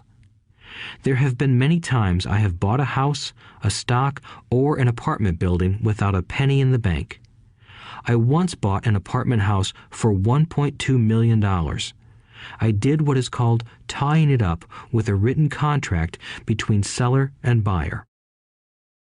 I then raised the $100,000 deposit, which bought me 90 days to raise the rest of the money. Why did I do it? Simply because I knew it was worth $2 million. I never raised the money. Instead, the person who put up the $100,000 gave me $50,000 for finding the deal, took over my position, and I walked away. Total working time? 3 days. Again, it's what you know more than what you buy. Investing is not buying. It's more a case of knowing. 3. Organize smart people. Intelligent people are those who work with or hire a person who is more intelligent than they are. When you need advice, make sure you choose your advisor wisely. There is a lot to learn, but the rewards can be astronomical. If you do not want to learn those skills, then being a Type 1 investor is highly recommended. It is what you know that is your greatest wealth. It is what you do not know that is your greatest risk. There is always risk, so learn to manage risk instead of avoiding it. Chapter 6. Lesson 6. Work to learn, don't work for money. Job security meant everything to my educated dad. Learning meant everything to my rich dad. A few years ago, I granted an interview with a newspaper in Singapore. The young female reporter was on time, and the interview got underway immediately. We sat in the lobby of a luxurious hotel, sipping coffee and discussing the purpose of my visit to Singapore. I was to share the platform with Zig Ziglar. He was speaking on motivation, and I was speaking on the secrets of the rich. Someday, I would like to be a best-selling author like you, she said. I had seen some of the articles she had written for the paper, and I was impressed. She had a tough, clear style of writing. Her articles held a reader's interest. You have a great style, I said in reply. What holds you back from achieving your dream? My work does not seem to go anywhere, she said quietly. Everyone says that my novels are excellent, but nothing happens. So I keep my job with the paper. At least it pays the bills. Do you have any suggestions? Yes, I do, I said brightly. A friend of mine here in Singapore runs a school that trains people to sell. He runs sales training courses for many of the top corporations here in Singapore, and I think attending one of his courses would greatly enhance your career. She stiffened. Are you saying I should go to school to learn to sell? I nodded. You aren't serious, are you? Again, I nodded. What is wrong with that? I was now backpedaling. She was offended by something, and now I was wishing I had not said anything. In my attempt to be helpful, I found myself defending my suggestion. I have a master's degree in English literature. Why would I go to school to learn to be a salesperson? I am a professional. I went to school to be trained in a profession so I would not have to be a salesperson. I hate salespeople. All they want is money. So tell me why I should study sales. She was packing her briefcase. The interview was over. On the coffee table sat a copy of an earlier best-selling book I wrote. I picked it up as well as the notes she had jotted down on her legal pad. Do you see this? I said, pointing to her notes. She looked down at her notes. What? She said, confused. Again, I pointed deliberately to her notes. On her pad she had written, Robert Kiyosaki, best-selling author. It says best-selling author, not best writing author, I said quietly. Her eyes widened. I am a terrible writer, I said. You are a great writer. I went to sales school. You have a master's degree. Put them together, and you get a best-selling author and a best-writing author. Anger flared from her eyes. I'll never stoop so low as to learn how to sell. People like you have no business writing. I'm a professionally trained writer, and you are a salesman. It is not fair, she fumed. She put the rest of her notes away and hurried out through the large glass doors into the humid Singapore morning. At least she gave me a fair and favorable write-up the next morning. The world is filled with smart, talented, educated, and gifted people. We meet them every day. They are all around us. A few days ago, my car was not running well. I pulled into a garage, and the young mechanic had it fixed in just a few minutes. He knew what was wrong by simply listening to the engine. I was amazed. I am constantly shocked at how little talented people earn. I have met brilliant, highly educated people who earn less than $20,000 a year. A business consultant who specializes in the medical trade was telling me how many doctors, dentists, and chiropractors struggle financially. All this time, I thought that when they graduated, the dollars would pour in. It was this business consultant who gave me the phrase, "They are one skill away from great wealth." What this phrase means is that most people need only to learn and master one more skill, and their income would jump exponentially. I have mentioned before that financial intelligence is a synergy of accounting, investing, marketing, and law. Combine those 4 technical skills, and making money with money is easier than most people would believe. When it comes to money, the only skill most people know is to work hard. The classic example of a synergy of skills was that young writer for the newspaper. If she diligently learned the skills of sales and marketing, her income would jump dramatically. If I were her, I would take some courses in advertising copywriting as well as sales. Then, instead of working at the newspaper, I would seek a job at an advertising agency. Even if it were a cut in pay, she would learn how to communicate in shortcuts that are used in successful advertising. She also would spend time learning public relations, an important skill. She would learn how to get millions in free publicity. Then, at night and on weekends, she could be writing her great novel. When it was finished, she would be better able to sell her book. Then, in a short while, she could be a best-selling author. When I came out with my first book, If You Want to Be Rich and Happy, Don't Go to School, a publisher suggested I change the title to The Economics of Education. I told the publisher that, with a title like that, I would sell 2 books, one to my family and one to my best friend. The problem is that they would expect it for free. The obnoxious title, If You Want to Be Rich and Happy, Don't Go to School, was chosen because we knew it would get tons of publicity. I am pro-education and believe in education reform. If I were not pro-education, why would I continue to press for changing our antiquated educational system?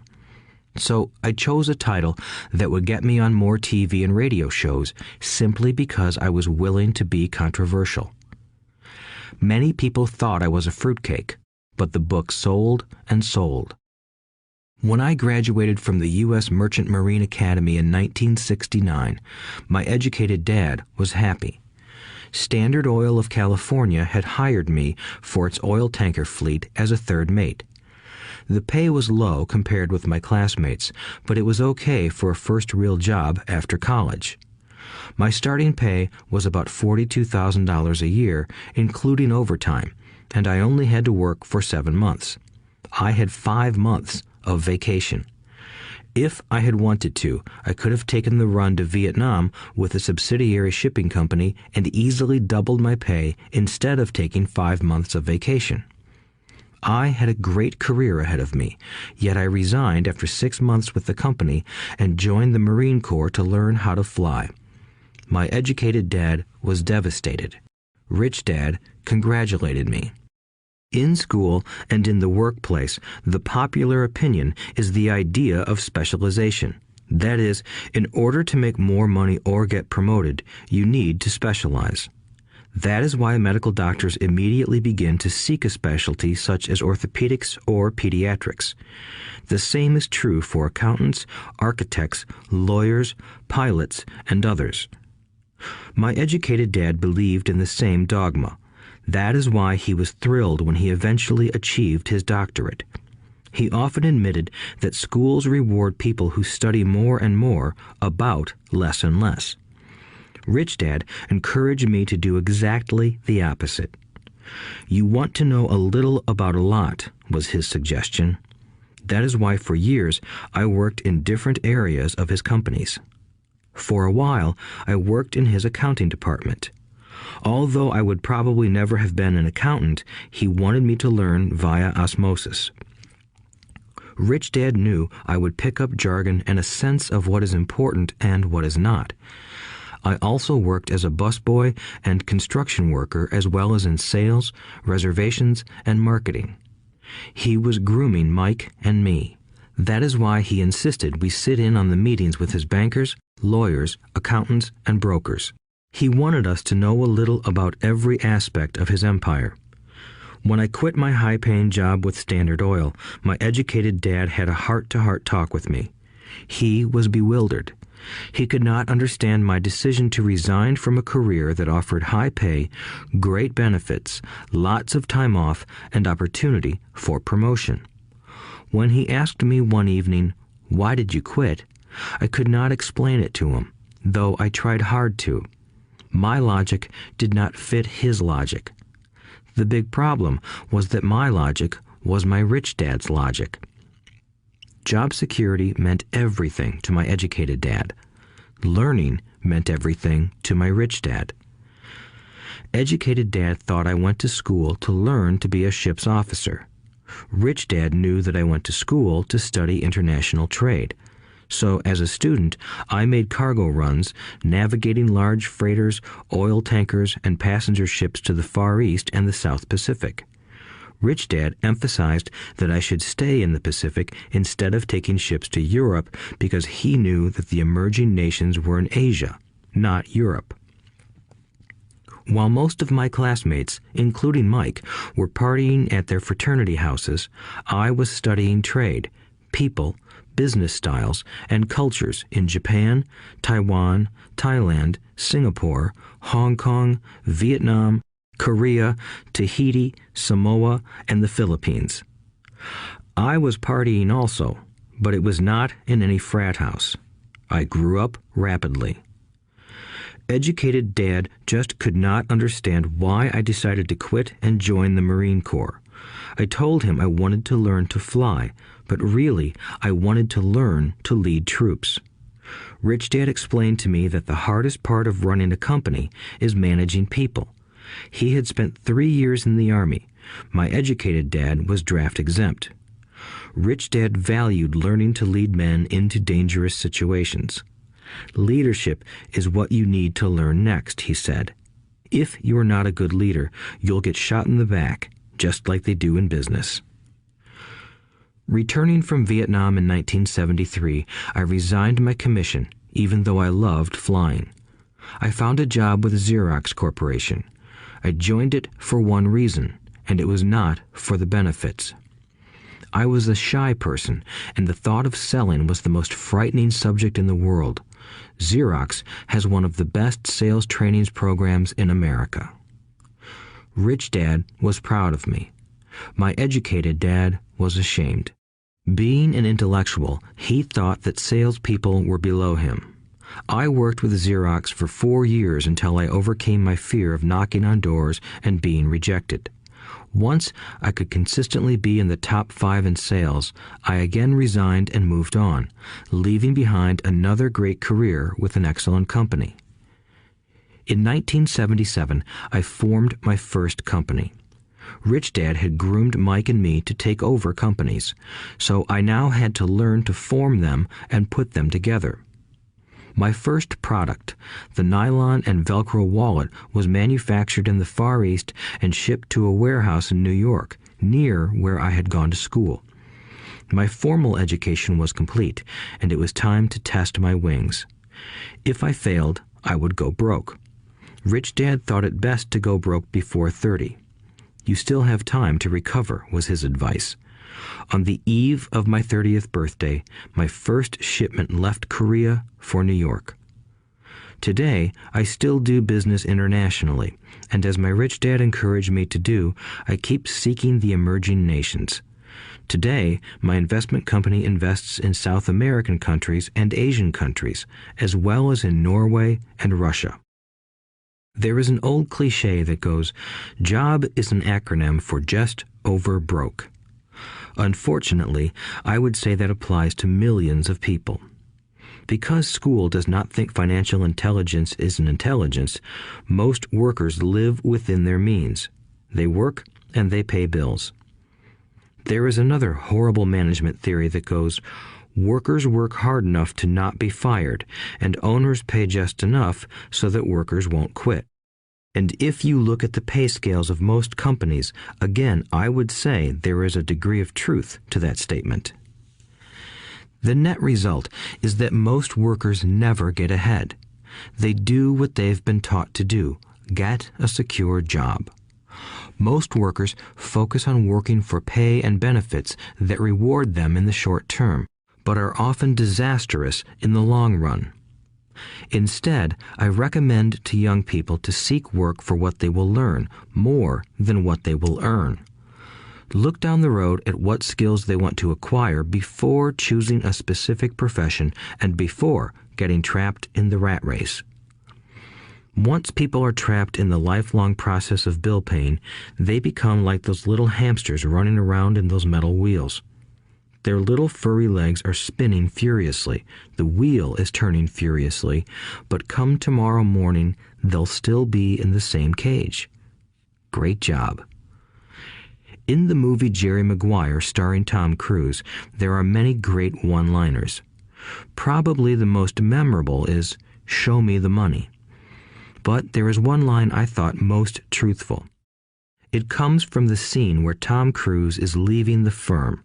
He has just been fired, and he is asking the entire company, "Who wants to come with me?" And the whole place is silent and frozen. Only one woman speaks up and says, "I'd like to, but I'm due for a promotion in 3 months."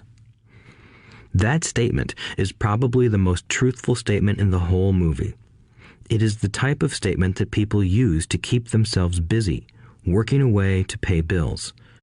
I know my educated dad looked forward to his pay raise every year, and every year he was disappointed. So he would go back to school to earn more qualifications so he could get another raise. Then, once again, there would be another disappointment.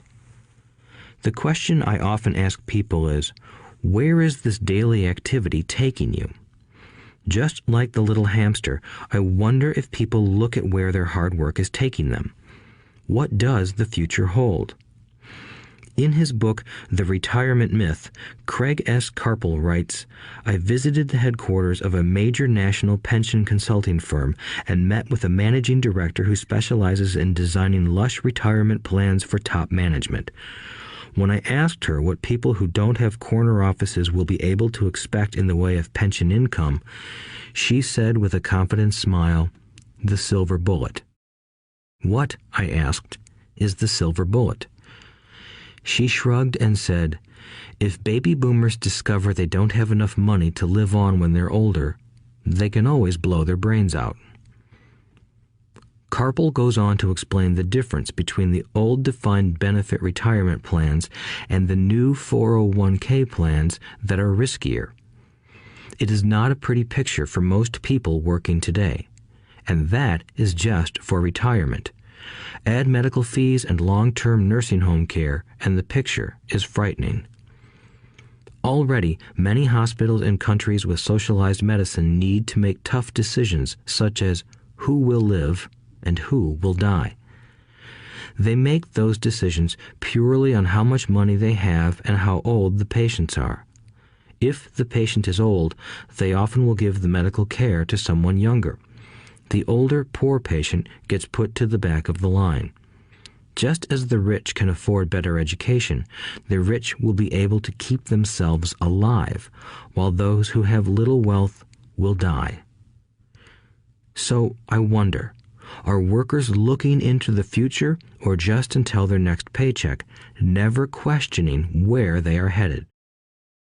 When I speak to adults who want to earn more money, I always recommend the same thing. I suggest taking a long view of their life.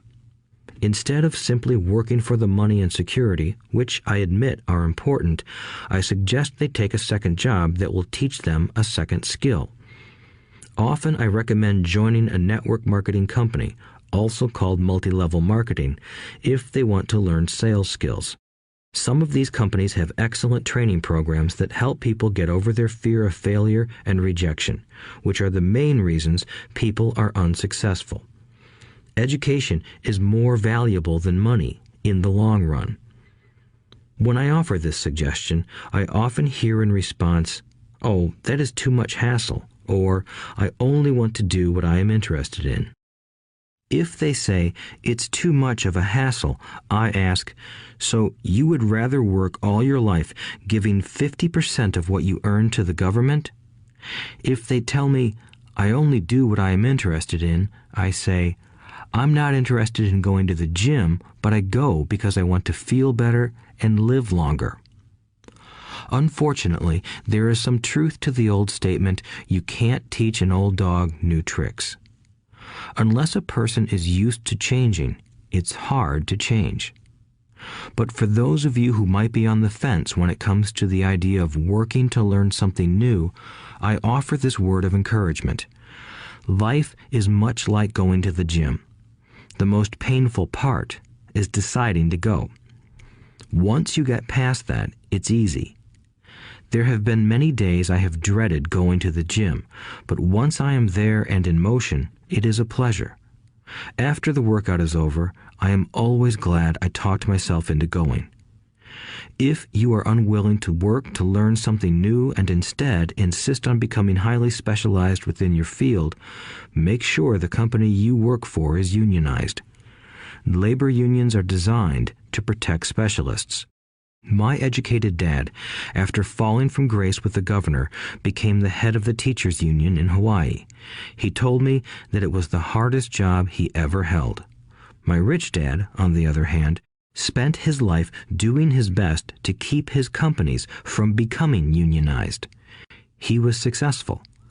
Although the unions came close, Rich Dad was always able to fight them off. Personally, I take no sides because I can see the need for and the benefits of both sides. If you do as school recommends, become highly specialized, then seek union protection. For example, had I continued with my flying career, I would have sought a company that had a strong pilots union. Why? Because my life would be dedicated to learning a skill that was valuable in only one industry. If I were pushed out of that industry, my life's skills would not be as valuable to another industry. A displaced senior pilot with 100,000 hours of heavy airline transport time, earning $150,000 a year, would have a hard time finding an equivalent high-paying job teaching in school. Skills do not necessarily transfer from industry to industry. Skills the pilots are paid for in the airline industry are not as important in, say, the school system. The same is true even for doctors today.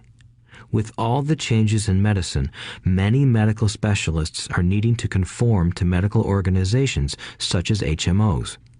School teachers definitely need to be union members. Today in America, the teachers' union is the largest and the richest labor union of all. The NEA, the National Education Association, has tremendous political clout. Teachers need the protection of their union because their skills are also of limited value to an industry outside of education. So the rule of thumb is highly specialized, then unionize. It's the smart thing to do. When I ask the classes I teach, how many of you can cook a better hamburger than McDonald's, almost all the students raise their hands. I then ask, so if most of you can cook a better hamburger, how come McDonald's makes more money than you? The answer is obvious. McDonald's is excellent at business systems. The reason so many talented people are poor is because they focus on building a better hamburger and know little to nothing about business systems. A friend of mine in Hawaii is a great artist. He makes a sizable amount of money. One day, his mother's attorney called to tell him that she had left him $35,000. That is what was left of her estate after the attorney and the government took their shares. Immediately, he saw an opportunity to increase his business by using some of this money to advertise. 2 months later, his first 4-color full-page ad appeared in an expensive magazine that targeted the very rich. The ad ran for 3 months. He received no replies from the ad, and all of his inheritance is now gone. He now wants to sue the magazine for misrepresentation. This is a common case of someone who can build a beautiful hamburger but knows little about business. When I asked him what he learned, his only reply was, "Advertising salespeople are crooks." I then asked him if he would be willing to take a course in sales and a course in direct marketing. His reply, "I don't have the time, and I don't want to waste my money." The world is filled with talented poor people. All too often, they're poor or struggle financially or earn less than they are capable of, not because of what they know, but because of what they do not know. They focus on perfecting their skills at building a better hamburger rather than the skills of selling and delivering the hamburger. Maybe McDonald's does not make the best hamburger, but they are the best at selling and delivering a basic average burger. Poor Dad wanted me to specialize. That was his view on how to be paid more. Even after being told by the governor of Hawaii that he could no longer work in state government, my educated dad continued to encourage me to get specialized. Educated Dad then took up the cause of the teachers' union, campaigning for further protection and benefits for these highly skilled and educated professionals. We argued often, but I know he never agreed that over-specialization is what caused the need for union protection. He never understood that the more specialized you become, the more you are trapped and dependent on that specialty. Rich Dad advised that Mike and I groom ourselves. Many corporations do the same thing. They find a young, bright student just out of business school and begin grooming that person to someday take over the company. So these bright young employees do not specialize in one department. They are moved from department to department to learn all the aspects of business systems. The rich often groom their children or the children of others. By doing so, their children gain an overall knowledge of the operations of the business and how the various departments interrelate. For the World War II generation, it was considered bad to skip from company to company. Today, it is considered smart. Since people will skip from company to company rather than seek greater specialization in skills, why not seek to learn more than to earn? In the short term, it may earn you less, but it will pay dividends in the long term. The main management skills needed for success are 1. Management of cash flow, 2. Management of systems, 3. Management of people. The most important specialized skills are sales and marketing. The ability to sell, to communicate to another human being, be it a customer, employee, boss, spouse, or child, is the base skill of personal success.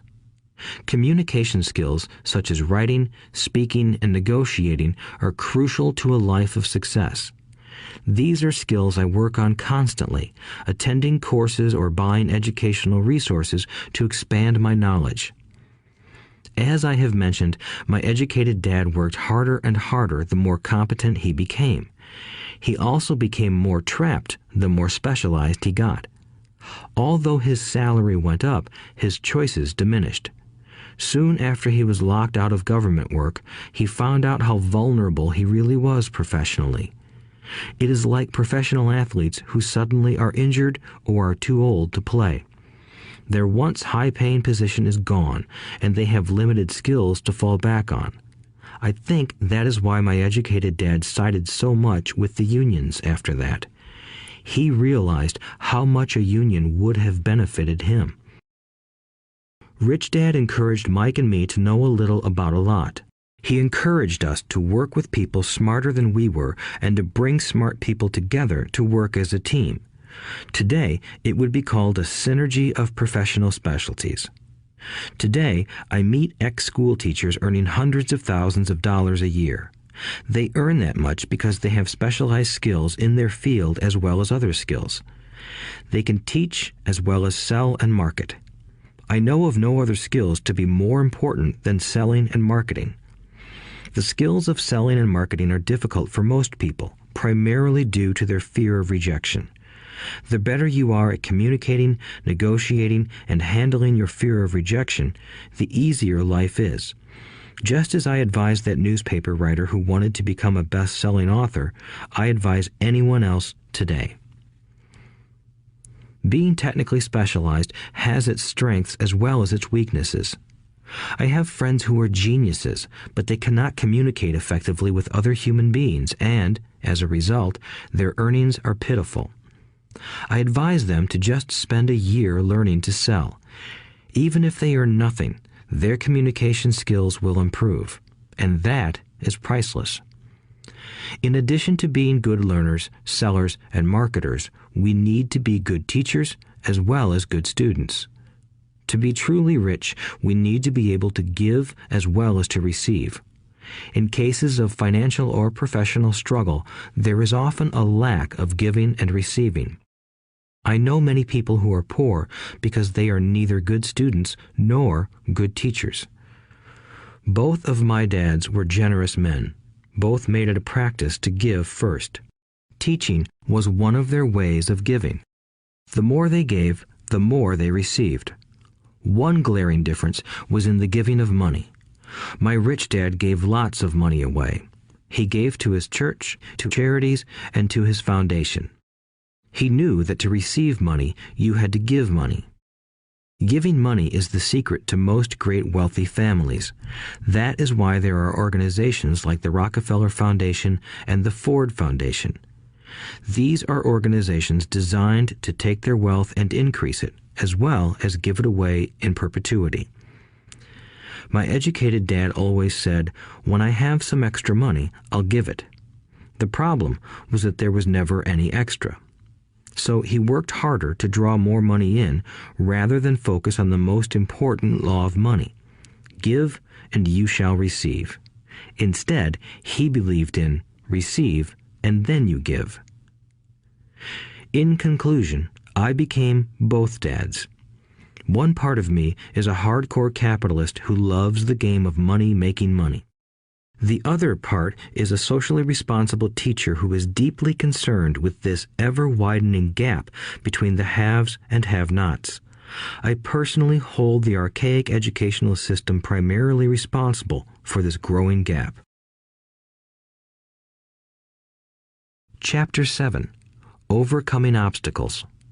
The primary difference between a rich person and a poor person is how they manage fear. Once people have studied and become financially literate, they may still face roadblocks to becoming financially independent. There are 5 main reasons why financially literate people may still not develop abundant asset columns that could produce a large cash flow. The 5 reasons are: 1. Fear. 2. Cynicism. 3. Laziness. 4. Bad habits. 5. Arrogance. Overcoming fear. I have never met anyone who really likes losing money. And in all my years, I have never met a rich person who has never lost money. But I have met a lot of poor people who have never lost a dime. Investing, that is. The fear of losing money is real.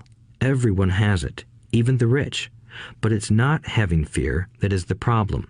It's how you handle fear. It's how you handle losing. It's how you handle failure that makes the difference in one's life. The primary difference between a rich person and a poor person is how they manage that fear. It's okay to be fearful. It's okay to be a coward when it comes to money. You can still be rich. We're all heroes at something and cowards at something else. My friend's wife is an emergency room nurse. When she sees blood, she flies into action. When I mention investing, she runs away. When I see blood, I don't run. I pass out. My rich dad understood phobias about money. Some people are terrified of snakes. Some people are terrified about losing money. Both are phobias, he would say. So his solution to the phobia of losing money was this little rhyme. If you hate risk and worry, start early. If you start young, it's easier to be rich. I won't go into it here, but there is a staggering difference between a person who starts investing at age 20 versus age 30. The purchase of Manhattan Island is said to be one of the greatest bargains of all time. New York was purchased for $24 in trinkets and beads. Yet if that $24 had been invested at 8% annually, that $24 would have been worth more than $28 trillion by 1995. Manhattan could be repurchased with money left over to buy much of Los Angeles. But what if you don't have much time left or would like to retire early? How do you handle the fear of losing money? My poor dad did nothing. He simply avoided the issue, refusing to discuss the subject. My rich dad, on the other hand, recommended that I think like a Texan. I like Texas and Texans, he used to say. In Texas, everything is bigger. When Texans win, they win big. And when they lose, it's spectacular. They like losing? I asked. That's not what I'm saying. Nobody likes losing. Show me a happy loser, and I'll show you a loser, said Rich Dad. It's a Texan's attitude toward risk, reward, and failure I'm talking about. It's how they handle life. They live it big. Not like most of the people around here, living like roaches when it comes to money, terrified that someone will shine a light on them and whimpering when the grocery clerk shortchanges them a quarter. Rich Dad went on, "What I like best is the Texas attitude. They're proud when they win, and they brag when they lose. Texans have a saying, if you're going to go broke, go big. You don't want to admit you went broke over a duplex." He constantly told Mike and me that the greatest reason for lack of financial success was because most people played it too safe. People are so afraid of losing that they lose, were his words.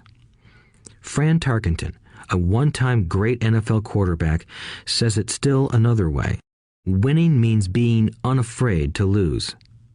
In my own life, I've noticed that winning usually follows losing. Before I finally learned to ride a bike, I first fell down many times. I've never met a golfer who has never lost a golf ball. I've never met people who have fallen in love who have never had their heart broken. And I've never met someone rich who has never lost money.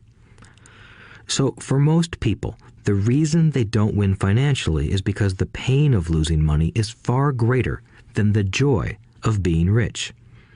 Another saying in Texas is, everyone wants to go to heaven, but no one wants to die. Most people dream of being rich, but are terrified of losing money, so they never get to heaven. Rich Dad used to tell Mike and me stories about his trips to Texas. If you really want to learn the attitude of how to handle risk, losing, and failure, go to San Antonio and visit the Alamo.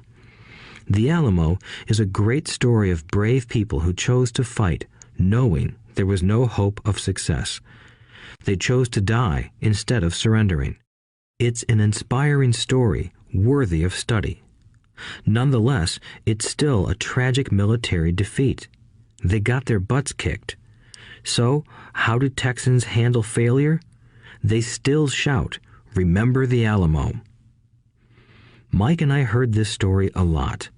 He always told us this story when he was about to go into a big deal and he was nervous. After he had done all his due diligence and it was time to put up or shut up, he told us this story. Every time he was afraid of making a mistake or losing money, he told us this story.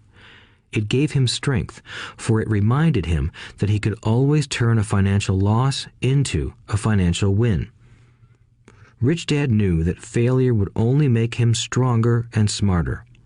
It's not that he wanted to lose. He just knew who he was and how he would take a loss. He would take a loss and make it a win. That's what made him a winner and others losers. It gave him the courage to cross the line when others backed out. That's why I like Texans so much, he would say. They took a great failure and turned it into inspiration, as well as a tourist destination that makes them millions. But probably his words that mean the most to me today are these. Texans don't bury their failures. They get inspired by them. They take their failures and turn them into rallying cries. Failure inspires Texans to become winners. But that formula is not just the formula for Texans. It is the formula for all winners. I've said that falling off my bike was part of learning to ride. I remember falling off only made me more determined to learn to ride, not less.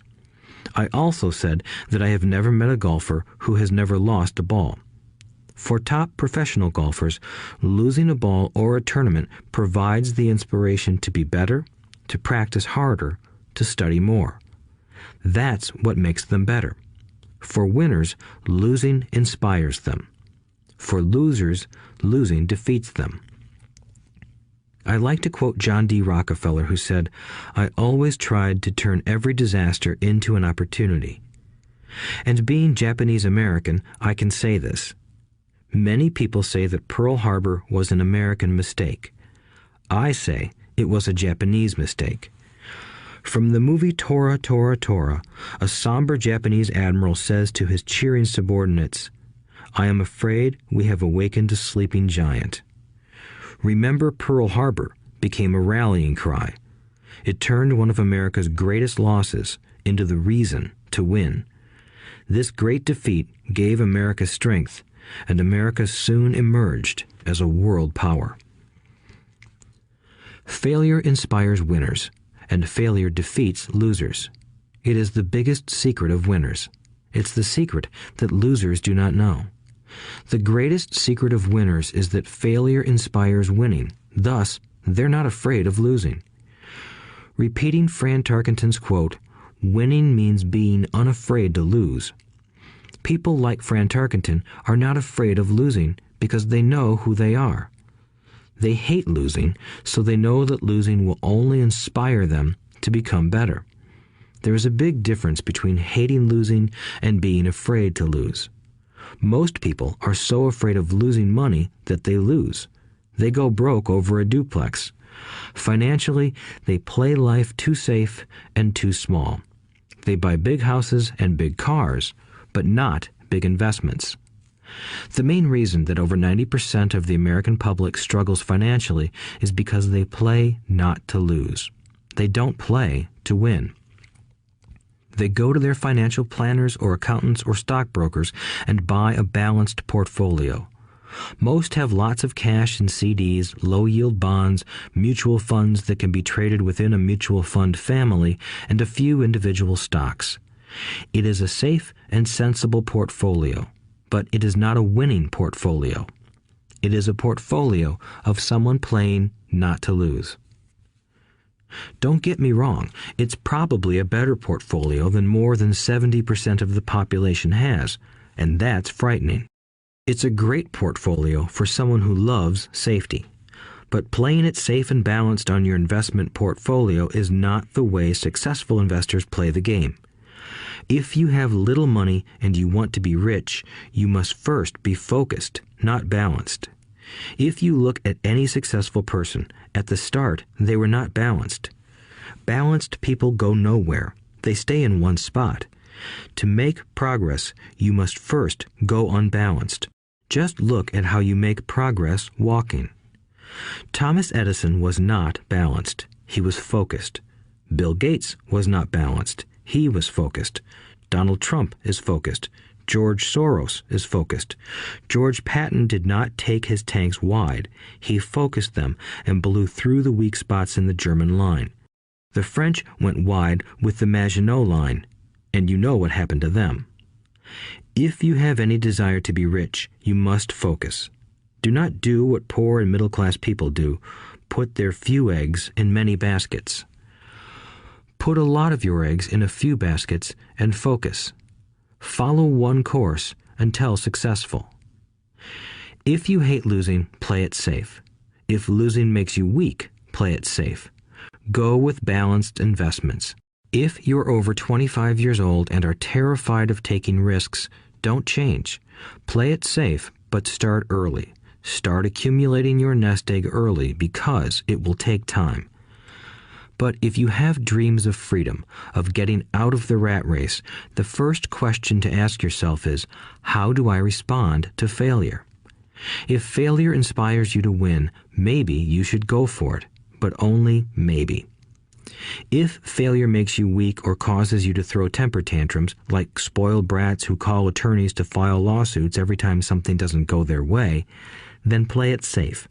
Keep your daytime job, or buy bonds or mutual funds. But remember, there is risk in those financial instruments also, even though they may appear safe. I say all this, mentioning Texas and Fran Tarkenton, because stacking the asset column is easy. It's really a low-aptitude game.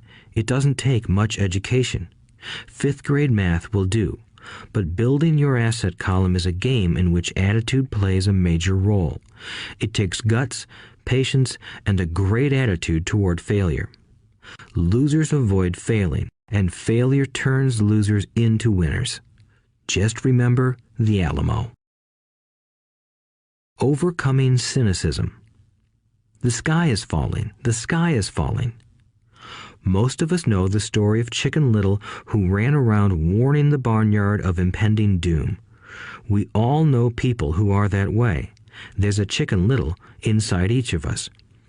As I stated earlier, the cynic is really a little chicken. We all get a little chicken when fear and doubt cloud our thoughts. All of us have doubts. I'm not smart. I'm not good enough. So-and-so is better than me. Our doubts often paralyze us. We play the what-if game. What if the economy crashes right after I invest? What if I lose control and I can't pay the money back? What if things don't go as I planned? Or we have friends or loved ones who will remind us of our shortcomings. They often say, "What makes you think you can do that? If it's such a good idea, how come someone else hasn't done it? That will never work. You don't know what you're talking about." These words of doubt often get so loud that we fail to act. A horrible feeling builds in our stomach. Sometimes we can't sleep. We fail to move forward. So we stay with what is safe, and opportunities pass us by. We watch life passing by as we sit immobilized with a cold knot in our body. We have all felt this at one time in our lives, some more than others. Peter Lynch of Fidelity Magellan Mutual Fund fame refers to warnings about the sky falling as noise, and we all hear it. Noise is either created inside our heads or comes from outside, often from friends, family, co-workers, and the media. Lynch recalls the time during the 1950s when the threat of nuclear war was so prevalent in the news that people began building fallout shelters and storing food and water. If they had invested that money wisely in the market, instead of building a fallout shelter, they'd probably be financially independent today. When violence breaks out in a city, gun sales go up all over the country. A person dies from rare hamburger meat in the state of Washington, and the Arizona Health Department orders restaurants to have all beef cooked well done. A drug company runs a TV commercial in February showing people catching the flu. Colds go up as well as sales of cold medicine. Most people are poor because when it comes to investing, the world is filled with Chicken Littles running around yelling, "The sky is falling, the sky is falling." And Chicken Littles are effective because every one of us is a little chicken. It often takes great courage to not let rumors and talk of doom and gloom affect your doubts and fears. But a savvy investor knows that the seemingly worst of times is actually the best of times to make money. When everyone else is too afraid to act, they pull the trigger and are rewarded. Some time ago, a friend named Richard came from Boston to visit Kim and me in Phoenix. He was impressed with what we had done through stocks and real estate. The Phoenix real estate prices were depressed. We spent 2 days showing him what we thought were excellent opportunities for cash flow and capital appreciation. Kim and I are not real estate agents. We are strictly investors. After identifying a unit in a resort community, we called an agent who sold it to him that afternoon. The price was a mere $42,000 for a 2-bedroom townhome. Similar units were going for $65,000. He had found a bargain. Excited, he bought it and returned to Boston.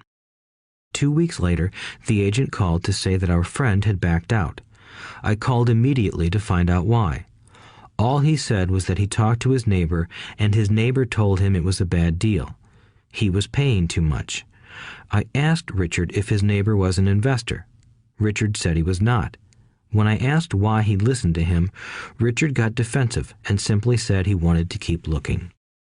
The real estate market in Phoenix turned, and a few years later, that little unit was renting for $1,000 a month, $2,500 in the peak winter months. The unit was worth $95,000. All Richard had to put down was $5,000, and he would have had a start at getting out of the rat race. Today, he still has done nothing. Richard's backing out did not surprise me. It's called buyer's remorse, and it affects all of us. The little chicken won, and a chance at freedom was lost. In another example, I hold a small portion of my assets in tax lien certificates instead of CDs. I earn 16% per year on my money, which certainly beats the interest rates banks offer on CDs. The certificates are secured by real estate and enforced by state law, which is also better than most banks. The formula they're bought on makes them safe. They just lack liquidity. So I look at them as 2 to 7 year CDs. Almost every time I tell someone that I hold my money this way, especially if they have money in CDs, they will tell me it's risky. They tell me why I should not do it. When I ask them where they get their information, they say from a friend or an investment magazine. They've never done it, and they're telling someone who's doing it why they shouldn't. The lowest yield I look for is 16%, but people who are filled with doubt are willing to accept a far lower return. Doubt is expensive. My point is that it's those doubts and cynicism that keep most people poor and playing it safe. The real world is simply waiting for you to get rich. Only a person's doubts keep them poor. As I said, getting out of the rat race is technically easy. It doesn't take much education, but those doubts are cripplers for most people. Cynics never win, said Rich Dad. Unchecked doubt and fear creates a cynic. Cynics criticize and winners analyze was another of his favorite sayings. Rich Dad explained that criticism blinded while analysis opened eyes. Analysis allowed winners to see that critics were blind and to see opportunities that everyone else missed. And finding what people miss is key to any success. Real estate is a powerful investment tool for anyone seeking financial independence or freedom. It is a unique investment tool. Yet every time I mention real estate as a vehicle, I often hear, "I don't want to fix toilets." That's what Peter Lynch calls noise. That's what my rich dad would say is the cynic talking, someone who criticizes and does not analyze, someone who lets their doubts and fears close their mind instead of open their eyes. So when someone says, "I don't want to fix toilets, I want to fire back," what makes you think I want to? They're saying a toilet is more important than what they want. I talk about freedom from the rat race, and they focus on toilets. That is the thought pattern that keeps most people poor. They criticize instead of analyze. I don't once hold the key to your success, Rich Dad would say, because I too do not want to fix toilets. I shop hard for a property manager who does fix toilets. And by finding a great property manager who runs houses or apartments, well, my cash flow goes up. But more importantly, a great property manager allows me to buy a lot more real estate since I don't have to fix toilets. A great property manager is key to success in real estate. Finding a good manager is more important to me than the real estate. A great property manager often hears of great deals before real estate agents do, which makes them even more valuable. That is what Rich Dad meant by, I don't once hold the key to your success. Because I do not want to fix toilets either, I figured out how to buy more real estate and expedite my getting out of the rat race.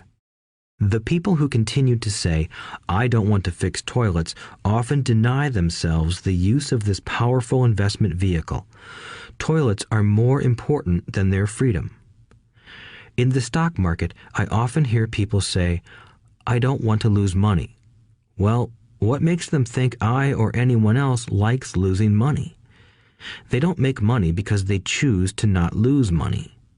Instead of analyzing, they close their minds to another powerful investment vehicle, the stock market. I was riding with a friend past our neighborhood gas station. He looked up and saw that the price of gas was going up and thus the price of oil. My friend is a worrywart, or a Chicken Little. To him, the sky is always going to fall, and it usually does, on him. When we got home, he showed me all the stats as to why the price of oil was going to go up over the next few years, statistics I had never seen before, even though I already owned substantial shares of an existing oil company.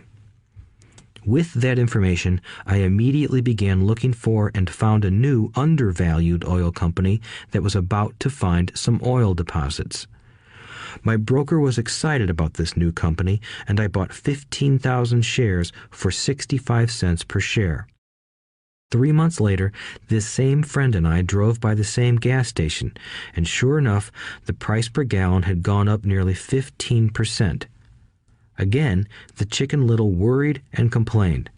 I smiled, because a month earlier, that little oil company hit oil, and those 15,000 shares went up to more than $3 per share since he had first given me the tip.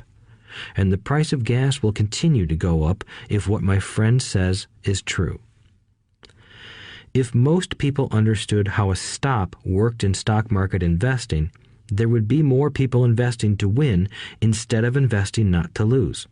A stop is simply a computer command that sells your stock automatically if the price begins to drop, helping to minimize your losses and maximize some gains.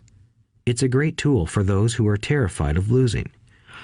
So whenever I hear people focusing on their I don't wants rather than what they do want, I know the noise in their head must be loud. Chicken Little has taken over their brain and is yelling, the sky is falling and toilets are breaking. So they avoid their don't wants, but they pay a huge price. They may never get what they want in life. Instead of analyzing, their inner Chicken Little closes their mind. Rich Dad gave me a way of looking at Chicken Little. Just do what Colonel Sanders did. At the age of 66, he lost his business and began to live on his Social Security check. It wasn't enough. He went around the country selling his recipe for fried chicken. He was turned down 1,009 times before someone said yes, and he went on to become a multimillionaire at an age when most people are quitting. He was a brave and tenacious man, Rich Dad said of Harlan Sanders. So when you're in doubt and feeling a little afraid, just do what Colonel Sanders did to his little chicken. He fried it. Overcoming laziness. Busy people are often the most lazy. We have all heard stories of a businessman who works hard to earn money. He works hard to be a good provider for his wife and children. He spends long hours at the office and brings work home on weekends. One day he comes home to an empty house. His wife has left with the kids. He knew he and his wife had problems, but rather than work to make the relationship strong, he stayed busy at work. Dismayed, his performance at work slips and he loses his job. Today, I often meet people who are too busy to take care of their wealth, and there are people too busy to take care of their health. The cause is the same. They're busy, and they stay busy as a way of avoiding something they do not want to face. Nobody has to tell them. Deep down, they know. In fact, if you remind them, they often respond with anger or irritation. If they aren't busy at work or with the kids, they're often busy watching TV, fishing, playing golf, or shopping. Yet deep down, they know they are avoiding something important. That's the most common form of laziness. Laziness by staying busy. So, what is the cure for laziness? The answer is a little greed. For many of us, we were raised thinking of greed or desire as bad. Greedy people are bad people, my mom used to say, yet we all have inside of us this yearning to have nice, new, or exciting things. So to keep that emotion of desire under control, often parents find ways of suppressing that desire with guilt. You only think about yourself. Don't you know you have brothers and sisters? Was one of my mom's favorites. You want me to buy you what? Was a favorite of my dad. Do you think we're made of money? Do you think money grows on trees? We're not rich people, you know. It wasn't so much the words, but the angry guilt trip that went with the words that got to me. Or the reverse guilt trip was the I'm sacrificing my life to buy this for you. I'm buying this for you because I never had this advantage when I was a kid.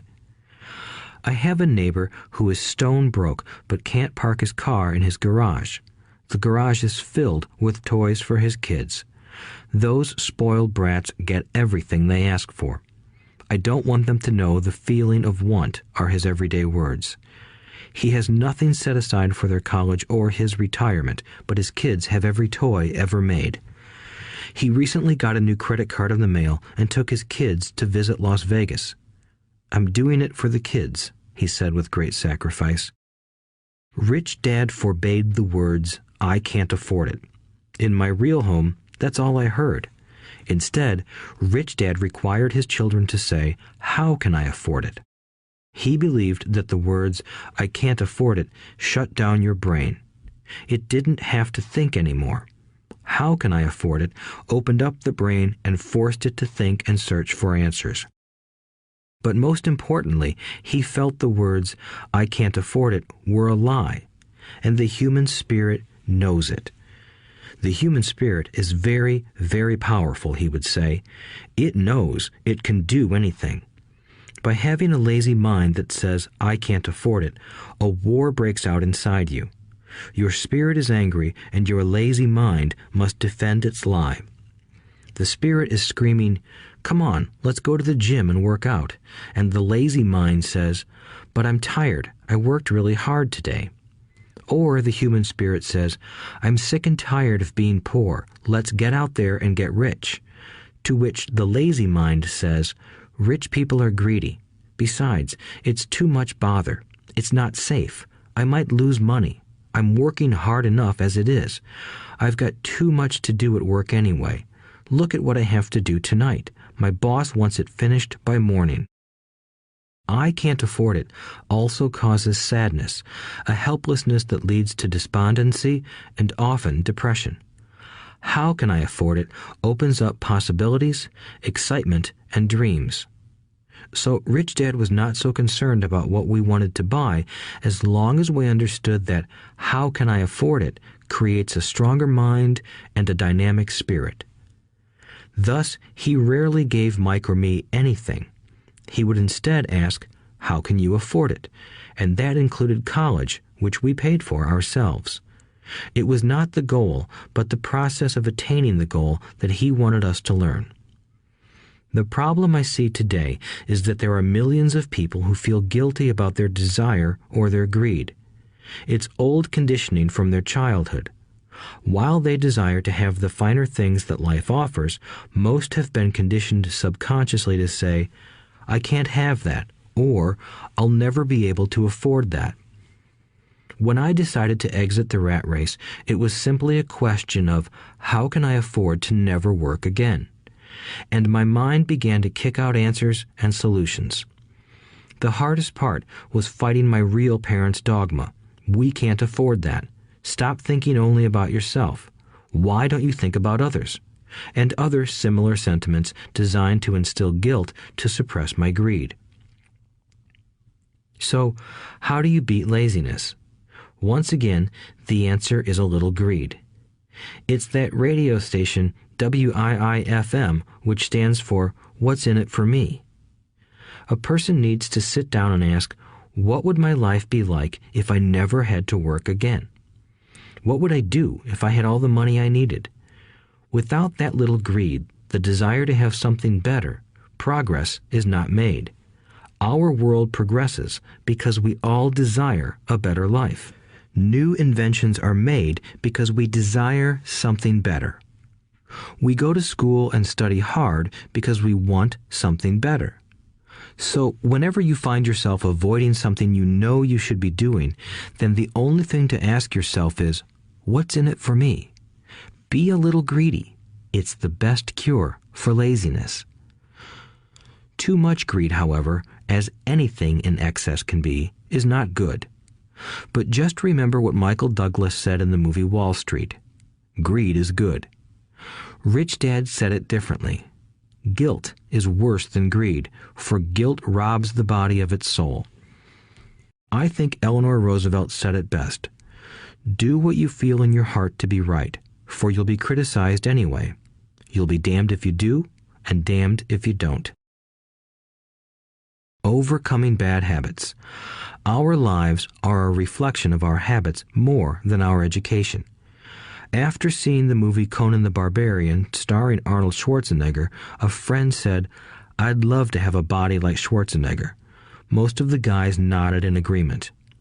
"I even heard he was really puny and skinny at one time," another friend added. "Yeah, I heard that too," another one said.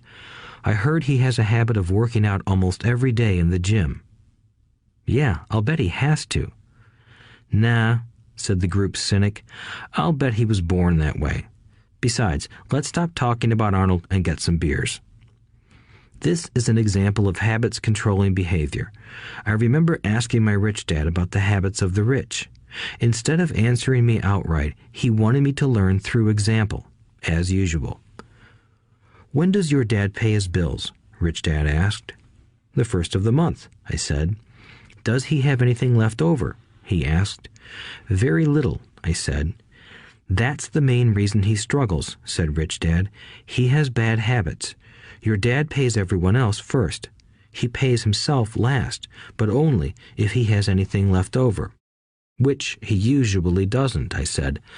"But he has to pay his bills, doesn't he? You're saying he shouldn't pay his bills?" "Of course not," said Rich Dad. "I firmly believe in paying my bills on time. I just pay myself first, before I pay even the government." "But what happens if you don't have enough money?" I asked. "What do you do then?" "The same," said Rich Dad. "I still pay myself first, even if I'm short of money. My asset column is far more important to me than the government." "But," I said, "don't they come after you?" "Yes, if you don't pay," said Rich Dad. "Look, I did not say not to pay.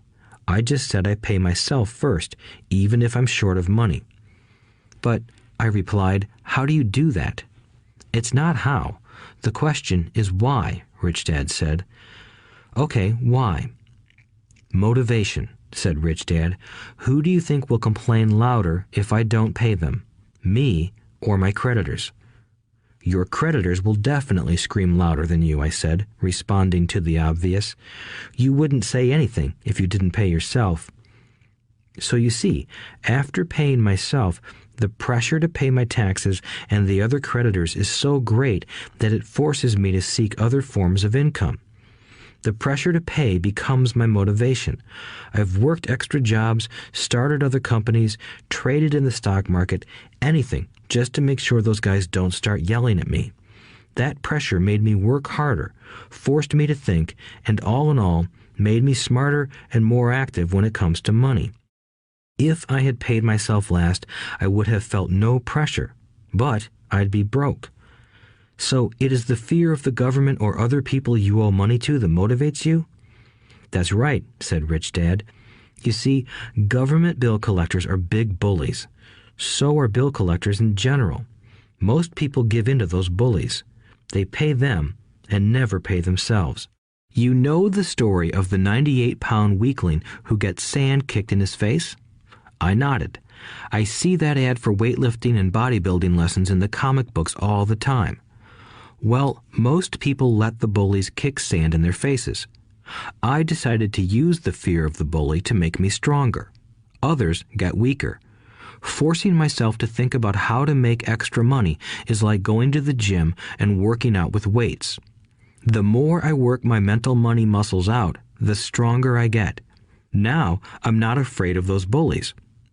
I liked what Rich Dad was saying, so if I pay myself first, I get financially stronger mentally and fiscally. Rich Dad nodded. And if I pay myself last, or not at all, I get weaker. So, people like bosses, managers, tax collectors, bill collectors, and landlords push me around all my life just because I don't have good money habits. Rich Dad nodded, just like the 98-pound weakling. Overcoming arrogance. What I know makes me money. What I don't know loses me money. Every time I have been arrogant, I have lost money. Because when I'm arrogant, I truly believe that what I don't know is not important, Rich Dad would often tell me. I have found that many people use arrogance to try to hide their own ignorance. It often happens when I am discussing financial statements with accountants or even other investors. They try to bluster their way through the discussion. It is clear to me that they don't know what they're talking about. They're not lying, but they are not telling the truth. There are many people in the world of money, finances, and investments who have absolutely no idea what they're talking about. Most people in the money industry are just spouting off sales pitches like used car salesmen. When you know you are ignorant in a subject, start educating yourself by finding an expert in the field or a book on the subject. Chapter 8. Getting Started. There is gold everywhere. Most people are not trained to see it. I wish I could say acquiring wealth was easy for me, but it wasn't. So in response to the question, how do I start, I offer the thought process I go through on a day-to-day basis. It really is easy to find great deals. I promise you that. It's just like riding a bike. After a little wobbling, it's a piece of cake. But when it comes to money, it takes determination to get through the wobbling. That's a personal thing. To find million-dollar deals of a lifetime requires us to call on our financial genius. I believe that each of us has a financial genius within us. The problem is that our financial genius lies asleep, waiting to be called upon. It lies asleep because our culture has educated us into believing that the love of money is the root of all evil. It has encouraged us to learn a profession so we can work for money, but failed to teach us how to have money work for us. It taught us not to worry about our financial future because our company or the government would take care of us when our working days are over. However, it is our children, educated in the same school system, who will end up paying for this absence of financial education. The message is still to work hard, earn money, and spend it. And when we run short, we can always borrow more. Unfortunately, 90% of the Western world subscribes to the above dogma, simply because it's easier to find a job and work for money. If you are not one of the masses, I offer you the following 10 steps to awaken your financial genius. I simply offer you the steps I have personally followed. If you want to follow some of them, great. If you don't, make up your own. Your financial genius is smart enough to develop its own list. While in Peru, I asked a gold miner of 45 years how he was so confident about finding a gold mine. He replied, "There is gold everywhere. Most people are not trained to see it." And I would say that is true. In real estate, I can go out and in a day come up with 4 or 5 great potential deals. while the average person will go out and find nothing, even looking in the same neighborhood. The reason is that they have not taken the time to develop their financial genius. I offer you the following 10 steps as a process to develop your God-given powers, powers over which only you have control. 1. Find a reason greater than reality, the power of spirit. If you ask most people if they would like to be rich or financially free, they would say yes. But then reality sets in. The road seems too long with too many hills to climb. It's easier to just work for money and hand the excess over to your broker. I once met a young woman who had dreams of swimming for the U.S. Olympic team. The reality was that she had to get up every morning at 4 o'clock to swim for 3 hours before going to school. She did not party with her friends on Saturday night. She had to study and keep her grades up, just like everyone else. When I asked her what fueled her superhuman ambition and sacrifice, she simply said, "I do it for myself and the people I love. It's love that gets me over the hurdles and sacrifices." A reason or a purpose is a combination of wants and don't wants.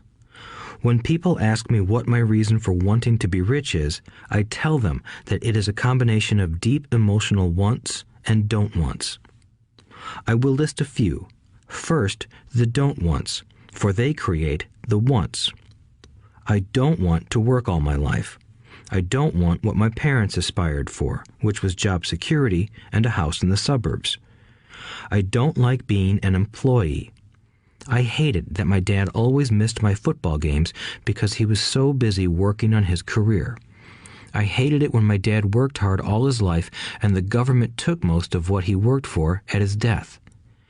He could not even pass on what he worked so hard for when he died. The rich don't do that. They work hard and pass it on to their children. Now, the wants. I want to be free to travel the world and live in the lifestyle I love. I want to be young when I do this. I want to simply be free. I want control over my time and my life. I want money to work for me. Those are my deep-seated emotional reasons. What are yours? If they are not strong enough, then the reality of the road ahead may be greater than your reasons. I have lost money and been set back many times, but it was the deep emotional reasons that kept me standing up and going forward. I wanted to be free by age 40, but it took me until I was 47, with many learning experiences along the way. As I said, I wish I could say it was easy. It wasn't, but it wasn't that hard either. I've learned that without a strong reason or purpose, anything in life is hard. If you do not have a strong reason, there is no sense listening further. It will sound like too much work. 2. Make daily choices. The power of choice. Choice is the main reason people want to live in a free country. We want the power to choose.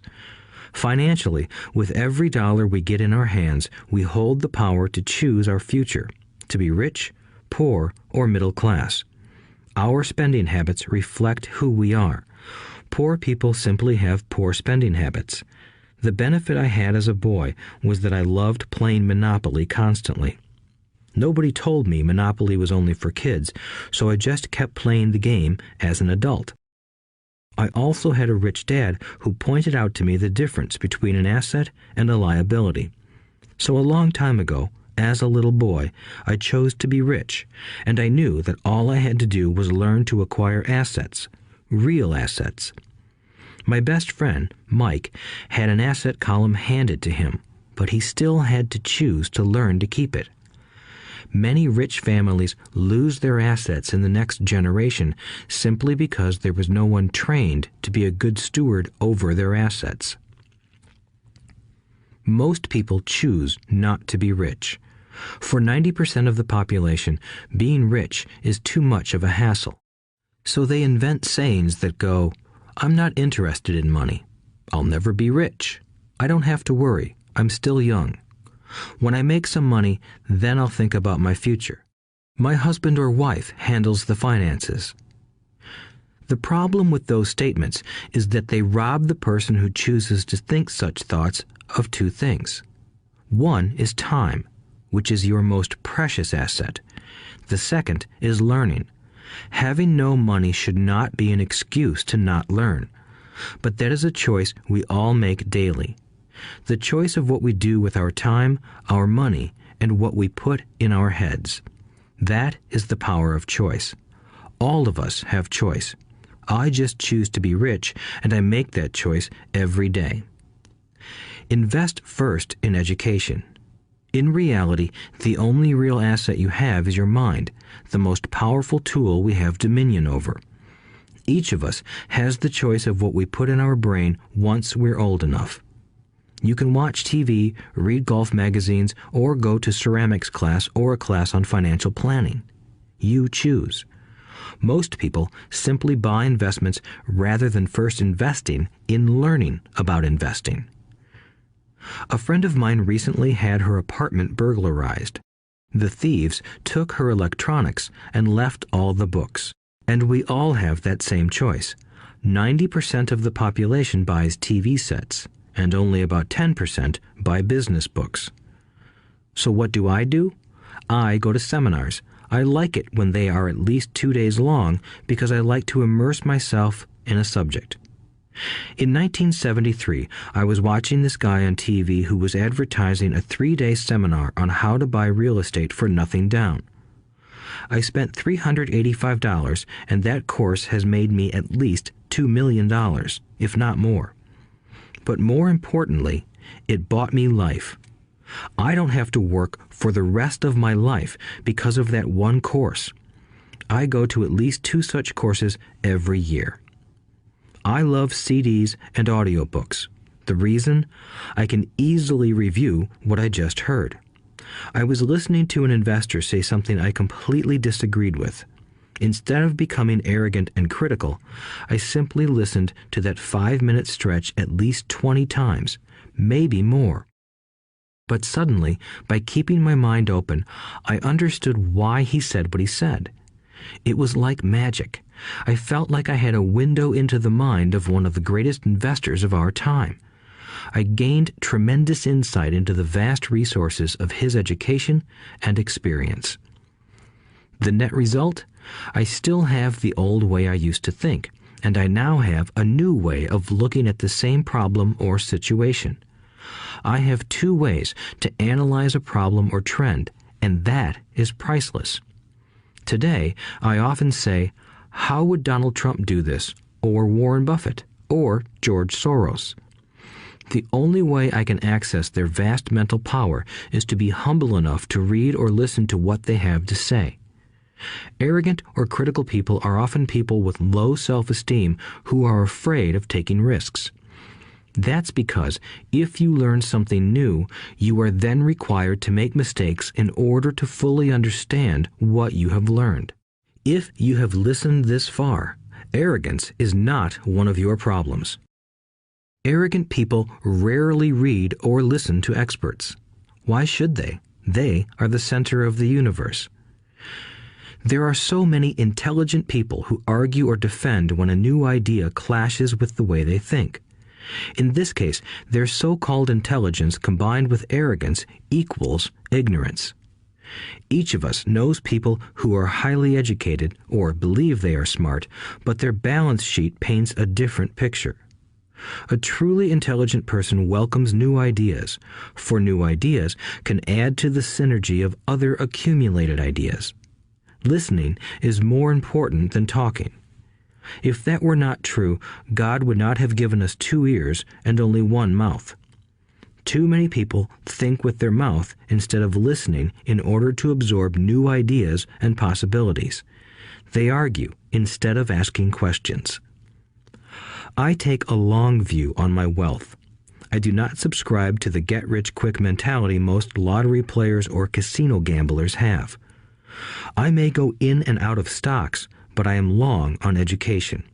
If you want to fly an airplane, I advise taking lessons first. I am always shocked at people who buy stocks or real estate but never invest in their greatest asset, their mind. Just because you bought a house or two does not make you an expert at real estate. 3. Choose friends carefully. The power of association. First of all, I do not choose my friends by their financial statements. I have friends who have actually taken a vow of poverty, as well as friends who earn millions every year. The point is that I learn from all of them. Now, I will admit that there are people I have actually sought out because they had money. But I was not after their money. I was seeking their knowledge. In some cases, these people who had money have become dear friends. I've noticed that my friends with money talk about money. They don't do it to brag. They're interested in the subject. So I learn from them, and they learn from me. My friends who are in dire financial straits do not like talking about money, business, or investing. They often think it rude or unintellectual. So I also learn from my friends who struggle financially. I find out what not to do. I have several friends who have generated over $1 billion in their short lifetimes. The 3 of them report the same phenomenon. Their friends who have no money have never come to them to ask them how they did it, but they do come asking for one of 2 things, or both, a loan or a job. Warning: don't listen to poor or frightened people. I have such friends, and while I love them dearly, they are the Chicken Littles of life. To them, when it comes to money, especially investments, it's always the sky is falling, the sky is falling. They can always tell you why something won't work. The problem is that people listen to them.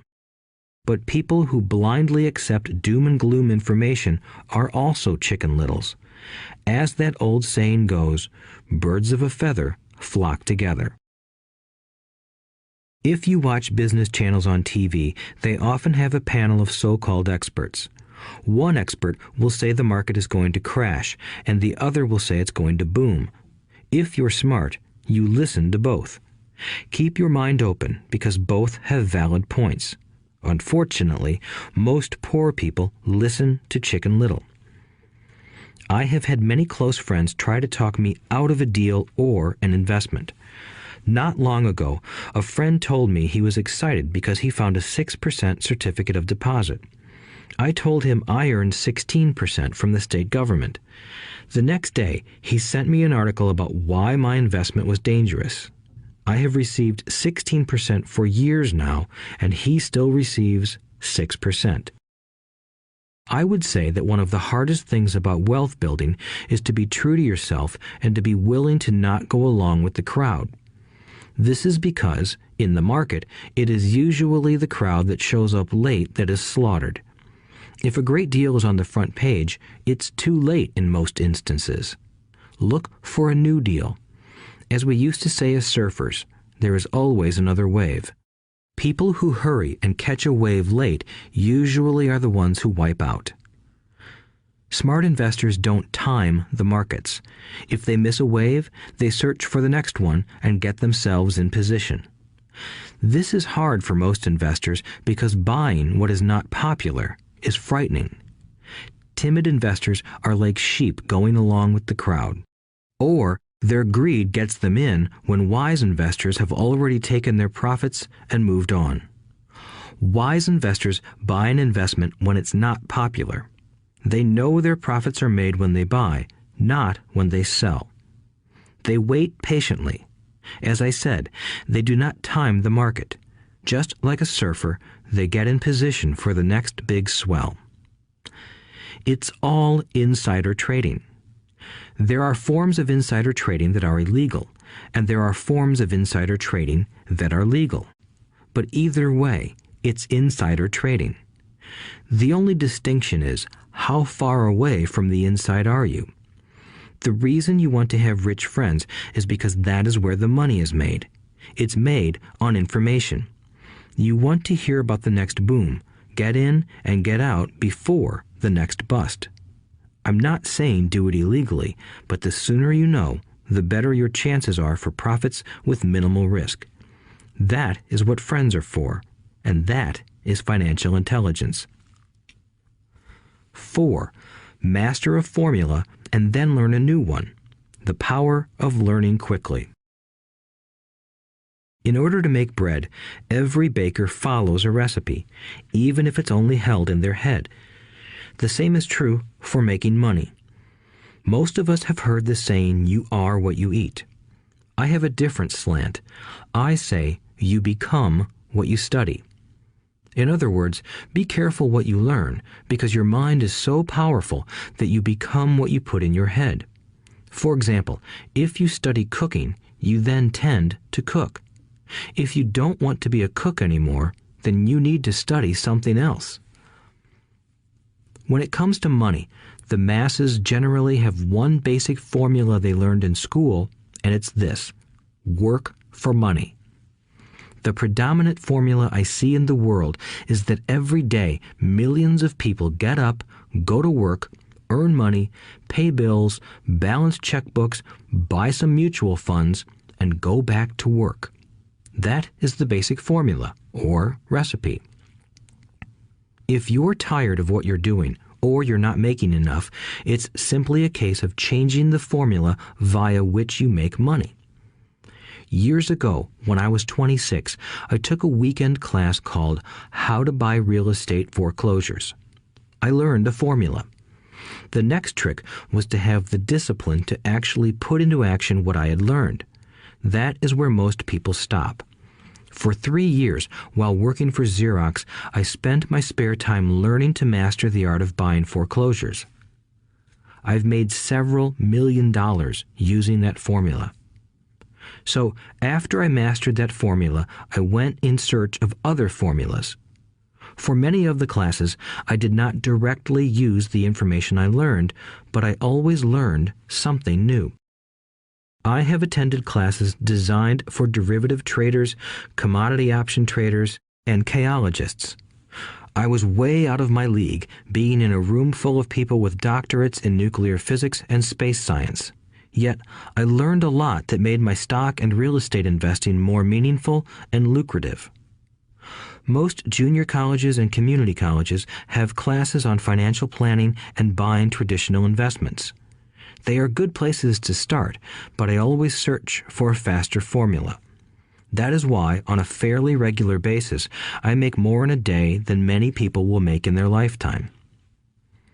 Another side note, in today's fast-changing world, it's not so much what you know anymore that counts, because often what you know is old. It is how fast you learn. That skill is priceless. It's priceless in finding faster formulas, recipes, if you will, for making dough. Working hard for money is an old formula born in the day of cavemen. 5. Pay yourself first. The power of self-discipline. If you cannot get control of yourself, do not try to get rich. It makes no sense to invest, make money, and blow it. It is the lack of self-discipline that causes most lottery winners to go broke soon after winning millions. It is the lack of self-discipline that causes people who get a raise to immediately go out and buy a new car or take a cruise.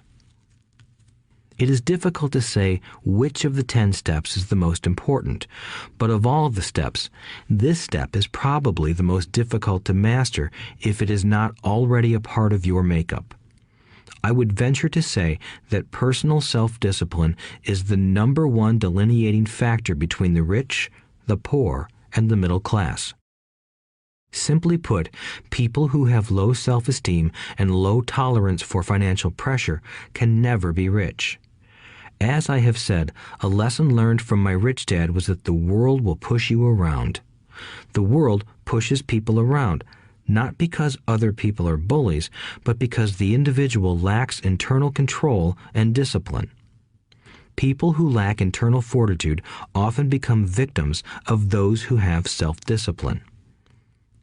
In the entrepreneur classes I teach, I constantly remind people to not focus on their product, service, or widget, but to focus on developing management skills. The 3 most important management skills necessary to start your own business are management of 1. Cash flow, 2. people. 3, personal time. I would say the skills to manage these 3 apply to anything, not just entrepreneurs. The 3 matter in the way you live your life as an individual or as part of a family, a business, a charitable organization, a city, or a nation. Each of these skills is enhanced by the mastery of self-discipline. I do not take the saying, "pay yourself first," lightly. The statement, "pay yourself first," comes from George Clason's book, The Richest Man in Babylon. Millions of copies have been sold. But while millions of people freely repeat that powerful statement, few follow the advice. As I said, financial literacy allows one to read numbers, and numbers tell the story. By looking at a person's income statement and balance sheet, I can readily see if people who spout the words, "pay yourself first," actually practice what they preach. In reality, each month, many allocate money to their asset column before they pay their monthly expenses. Although millions of people have read Clason's book and understand the words, "pay yourself first," in reality, they pay themselves last. Now, I can hear the howls from those of you who sincerely believe in paying your bills first, and I can hear all the responsible people who pay their bills on time. I am not saying be irresponsible and not pay your bills. All I am saying is do what the book says, which is pay yourself first. If you can truly begin to understand the power of cash flow, you will soon realize why 90% of people work hard all their lives and need government support like Social Security when they are no longer able to work. Kim and I have had many bookkeepers, accountants, and bankers who have had a major problem with this way of looking at pay yourself first. The reason is that these financial professionals actually do what the masses do. They pay themselves last. There have been times in my life when, for whatever reason, cash flow was far less than my bills. I still paid myself first. My accountant and bookkeeper screamed in panic. "They're going to come after you. The IRS is going to put you in jail. You're going to ruin your credit rating. They'll cut off the electricity." I still paid myself first. Why, you ask? Because that's what the story, The Richest Man in Babylon, was all about. The power of self-discipline and the power of internal fortitude. As my rich dad taught me the first month I worked for him, most people allow the world to push them around. A bill collector calls and you pay or else. A sales clerk says, "Oh, just put it on your charge card." Your real estate agent tells you, "Go ahead. The government allows you a tax deduction on your home." That is what the book is really about. Having the guts to go against the tide and get rich. You may not be weak, but when it comes to money, many people get wimpy. I am not saying be irresponsible. The reason I don't have high credit card debt and doodad debt is because I pay myself first. The reason I minimize my income is because I don't want to pay it to the government. That is why my income comes from my asset column through a Nevada corporation. If I work for money, the government takes it. Although I pay my bills last, I am financially astute enough to not get into a tough financial situation. I don't like consumer debt. I actually have liabilities that are higher than 99% of the population, but I don't pay for them. Other people pay for my liabilities. They're called tenants. So rule number 1 in paying yourself first is don't get into debt in the first place. Although I pay my bills last, I set it up to have only small, unimportant bills that are due. When I occasionally come up short, I still pay myself first. I let the creditors and even the government scream. I like it when they get tough. Why? Because those guys do me a favor. They inspire me to go out and create more money. So I pay myself first, invest the money, and let the creditors yell. I generally pay them right away anyway. Kim and I have excellent credit. We just don't cave into pressure and spend our savings or liquidate stocks to pay for consumer debt. That is not too financially intelligent. To successfully pay yourself first, keep the following in mind. 1. Don't get into large debt positions that you have to pay for. Keep your expenses low. Build up assets first. Then buy the big house or nice car. Being stuck in the rat race is not intelligent. 2. When you come up short, let the pressure build and don't dip into your savings or investments. Use the pressure to inspire your financial genius to come up with new ways of making more money and then pay your bills. You will have increased your ability to make more money as well as your financial intelligence. So many times I have gotten into financial hot water and used my brain to create more income while staunchly defending the assets in my asset column. My bookkeeper has screamed and dived for cover, but I was like a good soldier defending the fort. Fort assets. Poor people have poor habits. A common bad habit is innocently called dipping into savings. The rich know that savings are only used to create more money, not to pay bills. I know that sounds tough, but as I said, if you're not tough inside, the world will always push you around anyway. If you do not like financial pressure, then find a formula that works for you. A good one is to cut expenses, put your money in the bank, pay more than your fair share of income tax, buy safe mutual funds, and take the vow of the average. But this violates the pay yourself first rule. This rule does not encourage self-sacrifice or financial abstinence. It doesn't mean pay yourself first and starve. Life was meant to be enjoyed. If you call on your financial genius, you can have all the goodies of life, get rich, and pay bills. And that is financial intelligence. 6. Pay your brokers well. The power of good advice. Sometimes I see people posting a sign in front of their house that says, "For sale by owner." Or I see people on TV claiming to be discount brokers. My rich dad taught me to take the opposite approach. He believed in paying professionals well, and I have adopted that policy also. Today, I have expensive attorneys, accountants, real estate brokers, and stockbrokers. Why? Because if, and I do mean if, the people are professionals, their services should make you money. And the more money they make, the more money I make. We live in the information age. Information is priceless. A good broker should provide you with information as well as take the time to educate you. I have several brokers who do that for me. Some taught me when I had little or no money, and I am still with them today. What I pay a broker is tiny in comparison with what kind of money I can make because of the information they provide. I love it when my real estate broker or stockbroker makes a lot of money because that usually means I made a lot of money. A good broker saves me time in addition to making me money. Like when I bought the vacant land for $9,000 and sold it immediately for over $25,000 so I could buy my Porsche quicker. A broker is my eyes and ears in the market. They're there every day, so I do not have to be. I'd rather play golf. People who sell their house on their own must not value their time much.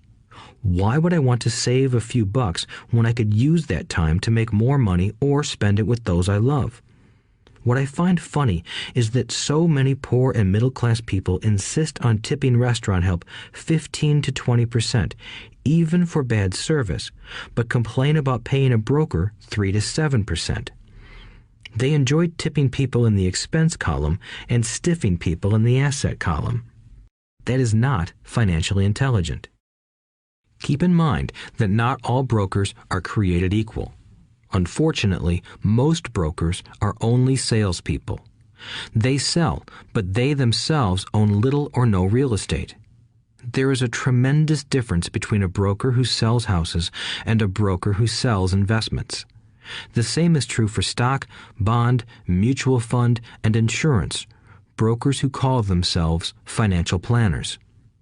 When I interview any paid professional, I first find out how much property or stocks they personally own and what percentage they pay in taxes. And that applies to my tax attorney as well as my accountant. I have an accountant who minds his own business. His profession is accounting, but his business is real estate. I used to have an accountant who was a small business accountant, but he had no real estate. I switched because we did not love the same business. Find a broker who has your best interests at heart. Many brokers will spend the time educating you, and they could be the best asset you find. Just be fair, and most of them will be fair to you. If all you can think about is cutting their commissions, then why should they want to help you? It's just simple logic. As I said earlier, one of the management skills is the management of people. Many people only manage people they feel smarter than and they have power over. Many middle managers remain middle managers, failing to get promoted because they know how to work with people below them, but not with people above them. The real skill is to manage and reward the people who are smarter than you in some technical area. That is why companies have a board of directors. You should have one too. That is financial intelligence. 7. Be an Indian giver. The power of getting something for nothing. When the first European settlers came to America, they were taken aback by a cultural practice some American Indians had. For example, if a settler was cold, the Indian would give the person a blanket. Mistaking it for a gift, the settler was often offended when the Indian asked for it back. The Indians also got upset when they realized that settlers did not want to give it back. That is where the term Indian giver came from, a simple cultural misunderstanding. In the world of the asset column, being an Indian giver is vital to wealth. The sophisticated investor's first question is, how fast do I get my money back? They also want to know what they get for free, also called a piece of the action. That is why the ROI, or return on investment, is so important. For example, I found a small condominium that was in foreclosure a few blocks from where I lived. The bank wanted $60,000 and I submitted a bid for $50,000, which they took simply because, along with my bid, was a cashier's check for $50,000. They realized I was serious. Most investors would say, "Aren't you tying up a lot of cash? Would it not be better to get a loan on it?" The answer is, not in this case. My investment company uses this condominium as a vacation rental in the winter months when the snowbirds come to Arizona. It rents for $2,500 a month for 4 months out of the year. For rental during the off-season, it rents for only $1,000 a month. I had my money back in about 3 years. Now I own this asset, which pumps money out for me, month in and month out. The same is done with stocks. Frequently, my broker calls and recommends I move a sizable amount of money into the stock of a company that he feels is just about to make a move that will add value to the stock, like announcing a new product. I will move my money in for a week to a month while the stock moves up. Then I pull my initial dollar amount out and stop worrying about the fluctuations of the market because my initial money is back and ready to work on another asset. So my money goes in, and then it comes out, and I own an asset that was technically free. True, I have lost money on many occasions, but I only play with money I can afford to lose. I would say, on an average 10 investments, I hit home runs on 2 or 3, while 5 or 6 do nothing, and I lose on 2 or 3. But I limit my losses to only the money I have in at that time. People who hate risk put their money in the bank. In the long run, safe savings are better than no savings. But it takes a long time to get your money back, and, in most instances, you don't get anything for free with it. On every one of my investments, there must be an upside, something for free, like a condominium, a mini storage, a piece of free land, a house, stock shares, or an office building. and there must be limited risk or a low-risk idea. There are books devoted entirely to this subject, so I will not talk about it here. Ray Kroc of McDonald's fame sold hamburger franchises, not because he loved hamburgers, but because he wanted the real estate under the franchise for free. So wise investors must look at more than ROI. They look at the assets they get for free once they get their money back. That is financial intelligence. 8. Use assets to buy luxuries. The power of focus. A friend's child has been developing a nasty habit of burning a hole in his pocket. Just 16, he wanted his own car. The excuse? All his friends' parents gave their kids cars. The child wanted to go into his savings and use it for a down payment. That was when his father called me and then came to see me. Do you think I should let him do it, or should I just buy him a car? I answered, it might relieve the pressure in the short term, but what have you taught him in the long term? Can you use this desire to own a car and inspire your son to learn something? Suddenly, the lights went on and he hurried home. 2 months later, I ran into my friend again. Does your son have his new car? I asked. No, he doesn't, but I gave him $3,000 for the car. I told him to use my money instead of his college money. Well, that's generous of you, I said. Not really. The money came with a hitch. So what was the hitch? I asked. Well, first we played your cash flow game. We then had a long discussion about the wise use of money. After that, I gave him a subscription to the Wall Street Journal and a few books on the stock market. Then what? I asked. What was the catch? I told him that $3,000 was his, but he could not directly buy a car with it. He could use it to find a stockbroker and buy and sell stocks. Once he had made $6,000 with the $3,000, the money would be his for the car, and the $3,000 would go into his college fund. And what are the results? I asked. Well, he got lucky early in his trading, but lost everything a few days later. Then he really got interested. Today, I would say he is down $2,000, but his interest is up. He has read all the books I bought him, and he's gone to the library to get more. He reads the Wall Street Journal voraciously, watching for indicators. He's only got $1,000 left, but his interest and learning are sky high. He knows that if he loses that money, he walks for 2 more years. But he does not seem to care. He even seems uninterested in getting a car because he's found a game that is more fun. What happens if he loses all the money? I asked. We'll cross that bridge when we get to it. I'd rather have him lose everything now than wait till he's our age to risk losing everything. And besides, that is the best $3,000 I've ever spent on his education. What he is learning will serve him for life, and he seems to have gained a new respect for the power of money. As I said earlier, if a person cannot master the power of self-discipline, it is best not to try to get rich.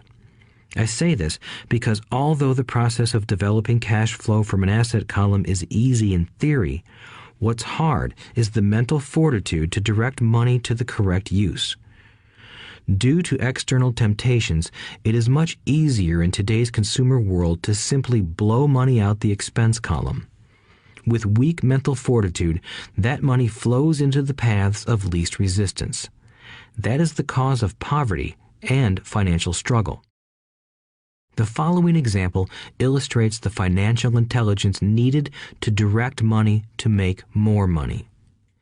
If we give 100 people $10,000 at the start of the year, I believe that at the end of the year, 80 would have nothing left. In fact, many would have created greater debt by making a down payment on a new car, refrigerator, electronics, or a holiday. 16 would have increased that $10,000 by 5 to 10%.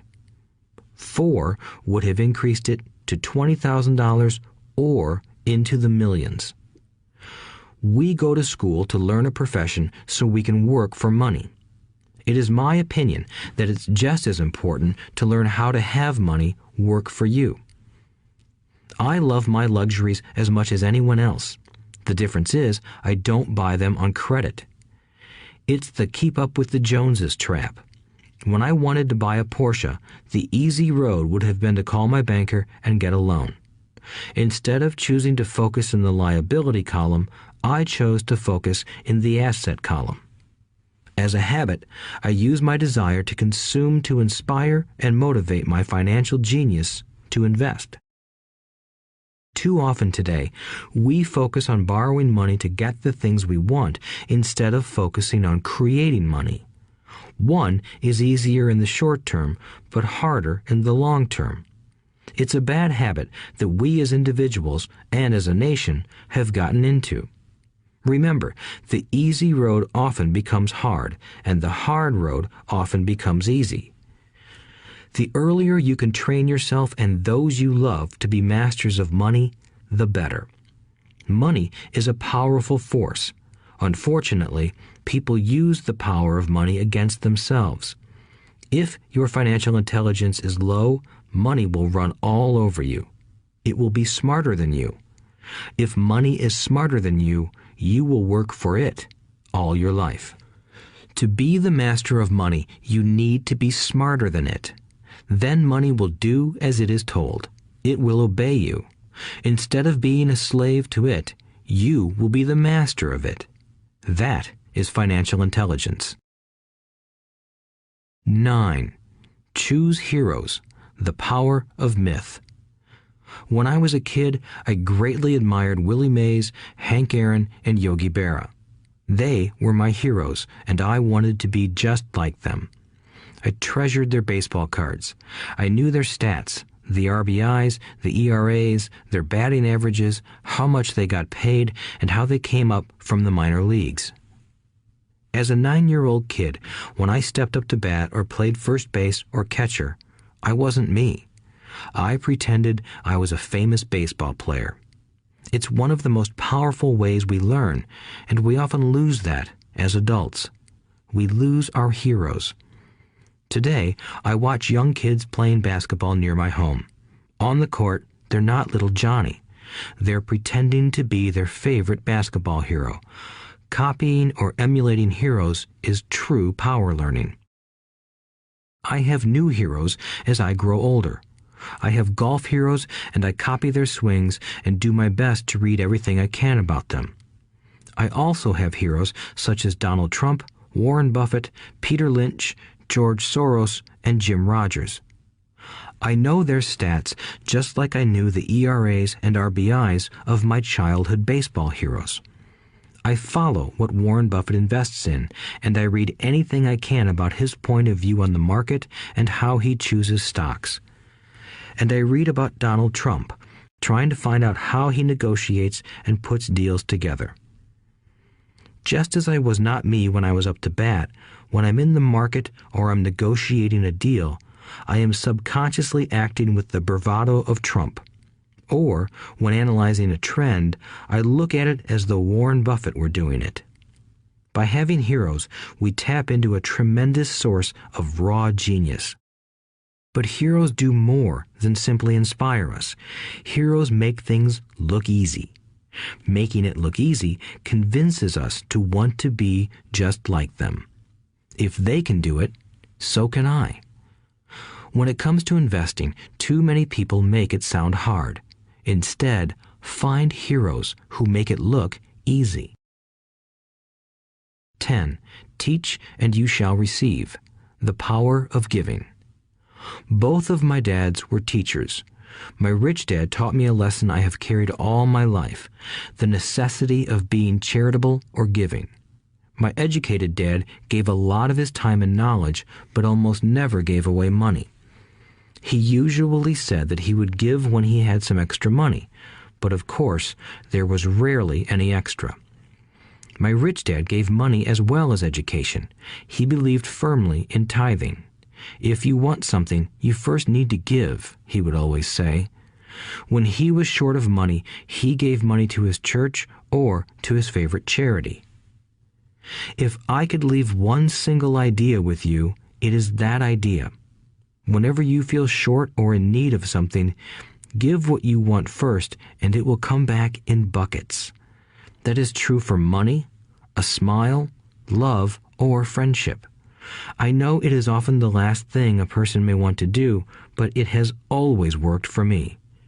I trust that the principle of reciprocity is true, and I give what I want. I want money, so I give money, and it comes back in multiples. I want sales, so I help someone else sell something, and sales come to me. I want contacts, and I help someone else get contacts. Like magic, contacts come to me.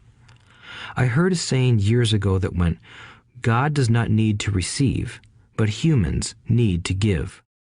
My rich dad would often say, poor people are more greedy than rich people.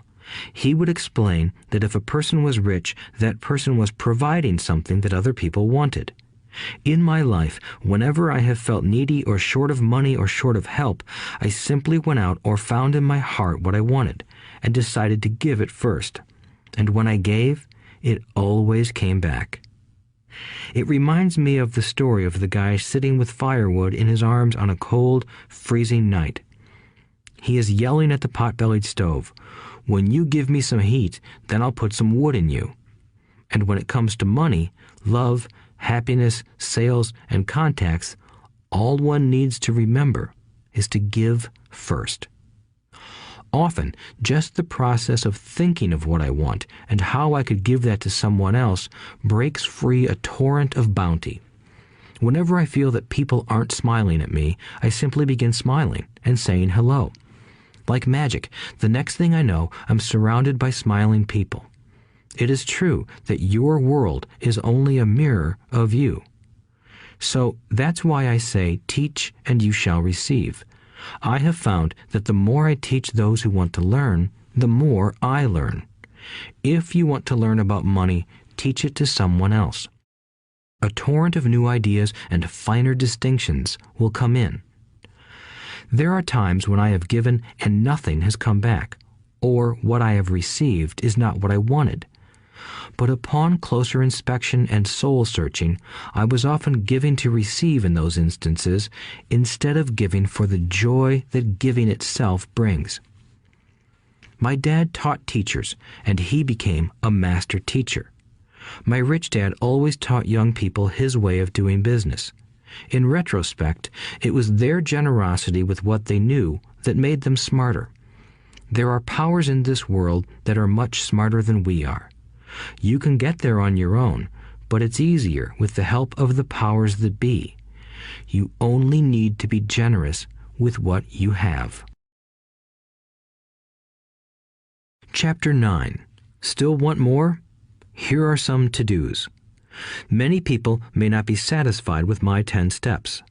They see them more as philosophies than actions. I think understanding the philosophy is just as important as the action. There are many people who want to do instead of think, and then there are people who think but do not do. I would say that I am both. I love new ideas, and I love action. So for those who want a to-do list on how to get started, I will share with you some of the things I do in abbreviated form. Stop doing what you're doing. In other words, take a break and assess what is working and what is not working. The definition of insanity is doing the same thing over and over and expecting a different result. Stop doing what is not working and look for something new. Look for new ideas. For new investing ideas, I go to bookstores and search for books on different and unique subjects. I call them formulas. I buy how-to books on formulas I know nothing about. For example, in the bookstore I found the book The 16% Solution by Joel Moskowitz. I bought the book and read it, and the next Thursday I did exactly as the book said. Most people do not take action, or they let someone talk them out of whatever new formula they are studying. My neighbor told me why 16% would not work. I did not listen to him because he's never done it. Find someone who has done what you want to do. take them to lunch, and ask them for tips and tricks of the trade. As for 16% tax lien certificates, I went to the county tax office and found the government employee who worked in that office. I found out that she, too, invested in the tax liens. Immediately, I invited her to lunch. She was thrilled to tell me everything she knew and how to do it. After lunch, she spent all afternoon showing me everything. By the next day, I found 2 great properties with her help that have been accruing interest at 16% ever since. It took a day to read the book, a day to take action, an hour for lunch, and a day to acquire 2 great deals. Take classes, read, and attend seminars. I search newspapers and the internet for new and interesting classes, many of which are free or inexpensive. I also attend and pay for expensive seminars on what I want to learn. I am wealthy and free from needing a job simply because of the courses I took. I have friends who did not take those classes who told me I was wasting my money, and yet they're still at the same job. Make lots of offers. When I want a piece of real estate, I look at many properties and generally write an offer. If you don't know what the right offer is, neither do I. That is the job of the real estate agent. They make the offers.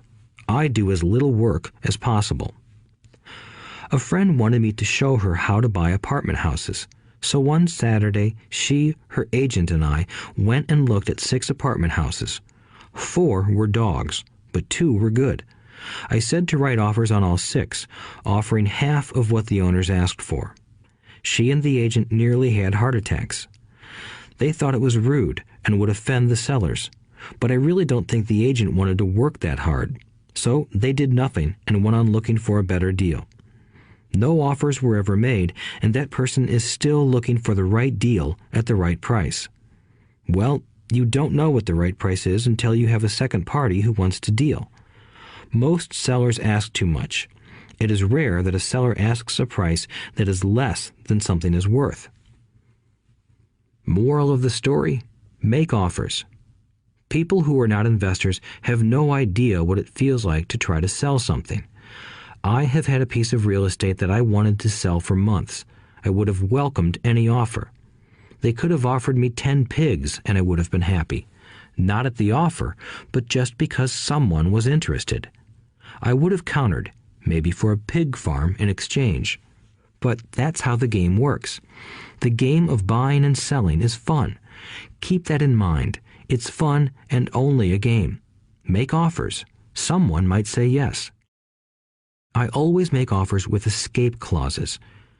In real estate, I make an offer with language that details subject to contingencies, such as the approval of a business partner. Never specify who the business partner is. Most people don't know that my partner is my cat. If they accept the offer and I don't want the deal, I call home and speak to my cat. I make this ridiculous statement to illustrate how absurdly easy and simple the game is. So many people make things too difficult and take it too seriously. Finding a good deal, the right business, the right people, the right investors, or whatever is just like dating. You must go to the market and talk to a lot of people, make a lot of offers, counter-offers, negotiate, reject, and accept. I know single people who sit at home and wait for the phone to ring, but it's better to go to the market, even if it's only the supermarket. Search, offer, reject, negotiate, and accept are all parts of the process of almost everything in life. Jog, walk, or drive a certain area once a month for 10 minutes. I have found some of my best real estate investments doing this. I will jog a certain neighborhood for a year and look for change. For there to be profit in a deal, there must be 2 elements, a bargain and change. There are lots of bargains, but it's change that turns a bargain into a profitable opportunity. So when I jog a neighborhood I might like to invest in. It is the repetition that causes me to notice slight differences. I notice real estate signs that are up for a long time. That means the seller might be more agreeable to deal. I watch for moving trucks going in or out. I stop and talk to the drivers. I talk to the postal carriers. It's amazing how much information they acquire about an area. I find a bad area, especially an area that the news has scared everyone away from. I drive it for sometimes a year, waiting for signs of something changing for the better. I talk to retailers, especially new ones, and find out why they're moving in. It takes only a few minutes a month, and I do it while doing something else, like exercising or going to and from the store. Shop for bargains in all markets. Consumers will always be poor. When the supermarket has a sale, say on toilet paper, the consumer runs in and stocks up. But when the housing or stock market has a sale, most often called a crash or correction, the same consumer often runs away from it. When the supermarket raises its prices, the consumer shops somewhere else. But when housing or the stock market raises their prices, the same consumer often rushes in and starts buying. Always remember, profits are made in the buying, not in the selling. Look in the right places. A neighbor bought a condominium for $100,000. I bought the identical condo next door for $50,000. He told me he's waiting for the price to go up.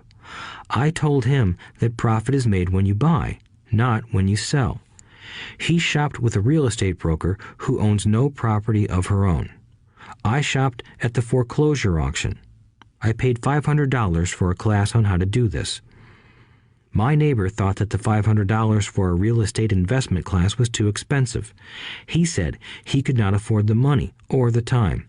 So he waits for the prices to go up. Look for people who want to buy first, then look for someone who wants to sell. A friend was looking for a certain piece of land. He had the money, but did not have the time. I found a large piece of land, larger than what my friend wanted to buy, tied it up with an option, called my friend, and he said he wanted a piece of it.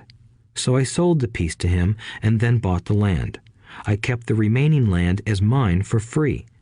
Moral of the story: buy the pie and cut it in pieces. Most people look for what they can afford, so they look too small. They buy only a piece of the pie, so they end up paying more for less. Small thinkers don't get the big breaks. If you want to get richer, think big. Think big. Retailers love giving volume discounts simply because most business people love big spenders. So even if you're small, you can always think big. When my company was in the market for computers, I called several friends and asked them if they were ready to buy also. We then went to different dealers and negotiated a great deal because we wanted to buy so many. I have done the same with stocks. Small people remain small because they think small, act alone, or don't act at all. Learn from history. All the big companies on the stock exchange started out as small companies. Colonel Sanders did not get rich until after he lost everything in his 60s. Bill Gates was one of the richest men in the world before he was 30. Action always beats inaction. These are just a few of the things I have done and continue to do to recognize opportunities. The important words are have done and do. As repeated many times throughout this audiobook, you must take action before you can receive the financial rewards. Act now. Final thoughts. I would like to share some final thoughts with you. The main reason I wrote this book, and the reason it has remained a bestseller since 2000, was to share insights into how increased financial intelligence can be used to solve many of life's common problems. Without financial training, we all too often use the standard formulas to get through life. Work hard, save, borrow, and pay excessive taxes. Today, more than ever, we need better information. I use the following story as an example of a financial problem that confronts many young families today. How do you afford a good education for your children and provide for your own retirement? It requires using financial intelligence instead of hard work. A friend of mine was griping one day about how hard it was to save money for his 4 children's college educations. He was putting $300 away in a college fund each month and had so far accumulated only about $12,000. He had about 12 more years to save for college since his oldest child was then 6 years old. At the time, the real estate market in Phoenix was terrible. People were giving houses away. I suggested to my friend that he buy a house with some of the money in his college fund. The idea intrigued him, and we began to discuss the possibility. His primary concern was that he did not have credit with the bank to buy another house since he was so overextended. I assured him that there were other ways to finance a property rather than through the bank. We looked for a house for 2 weeks, a house that would fit all our criteria. There were plenty to choose from, so shopping was fun. Finally, we found a 3-bedroom, 2-bath home in a prime neighborhood. The owner had been downsized and needed to sell that day because he and his family were moving to California where another job waited. The owner wanted $102,000, but we offered only $79,000. He took it immediately and agreed to carry back the loan with a 10% down payment. All my friend had to come up with was $7,900. As soon as the owner moved, my friend put the house up for rent. After all expenses were paid, including the mortgage, he put $125 in his pocket each month. His plan was to keep the house for 12 years and let the mortgage get paid down faster by applying the extra $125 to the principal each month. We figured that in 12 years, a large portion of the mortgage would be paid off and he could possibly be clearing $800 a month by the time his first child went to college. He could also sell the house if it had appreciated in value. 3 years later, the real estate market greatly improved in Phoenix, and he was offered $156,000 for the same house by the tenant who lived in it. Again, he asked me what I thought. I advised that he sell it, using a 1031 tax-deferred exchange. Suddenly, he had nearly $80,000 to operate with. I called another friend in Austin, Texas, who then moved this tax-deferred capital gain into a mini storage facility. Within 3 months, he began receiving checks for a little less than $1,000 a month, which he then poured back into the college fund. A couple of years later, the mini warehouse sold, and he received a check for nearly $330,000 as proceeds from the sale. He rolled those funds into a new project that would now generate over $3,000 a month in income, again going into the college fund. He is now very confident that his goal will be met easily. It only took $7,900 to start and a little financial intelligence. His children will be able to afford the education they want, and he will then use the underlying asset, wrapped in his legal entity, to pay for his retirement. As a result of this successful investment strategy, he will be able to retire early. Thank you for listening to this audiobook. I hope it has provided some insights into utilizing the power of money to work for you. Today, we need greater financial intelligence to simply survive. The idea that it takes money to make money is the thinking of financially unsophisticated people. It does not mean that they're not intelligent. They have simply not learned the science of money making money. Money is only an idea. If you want more money, simply change your thinking. Every self-made person started small with an idea and then turned it into something big. The same applies to investing. It takes only a few dollars to start and grow it into something big. I meet so many people who spend their lives chasing the big deal or trying to amass a lot of money to get into a big deal. But to me, that is foolish. Too often, I have seen unsophisticated investors put their large nest egg into one deal and lose most of it rapidly. They may have been good workers, but they were not good investors. Education and wisdom about money are important. Start early. Buy a book. Go to a seminar. Practice. Start small. I turned $5,000 cash into a $1 million asset, producing $5,000 a month cash flow in less than 6 years. But I started learning as a kid. I encourage you to learn because it's not that hard. In fact, it's pretty easy once you get the hang of it. I think I have made my message clear. It's what is in your head that determines what is in your hands. Money is only an idea. There is a great book called Think and Grow Rich. The title is not Work Hard and Grow Rich. Learn to have money work hard for you, and your life will be easier and happier. Today, don't play it safe. Play it smart. The 3 incomes. In the world of accounting, there are 3 different types of income. 1. Ordinary earned. 2. Portfolio. 3. Passive.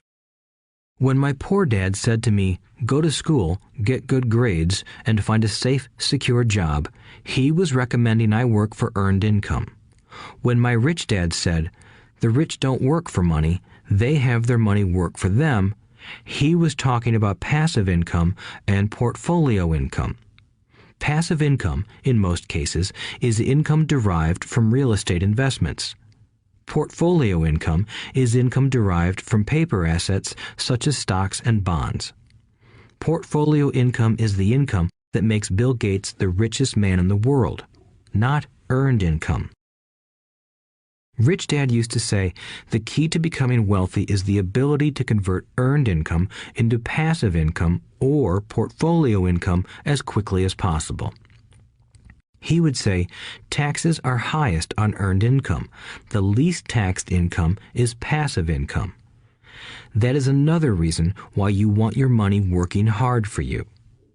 The government taxes the income you work hard for more than the income your money works hard for.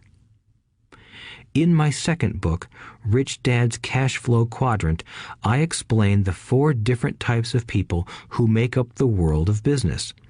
They are E, employee, S, self-employed, B, business owner, and I, investor. Most people go to school to learn to be an E or an S.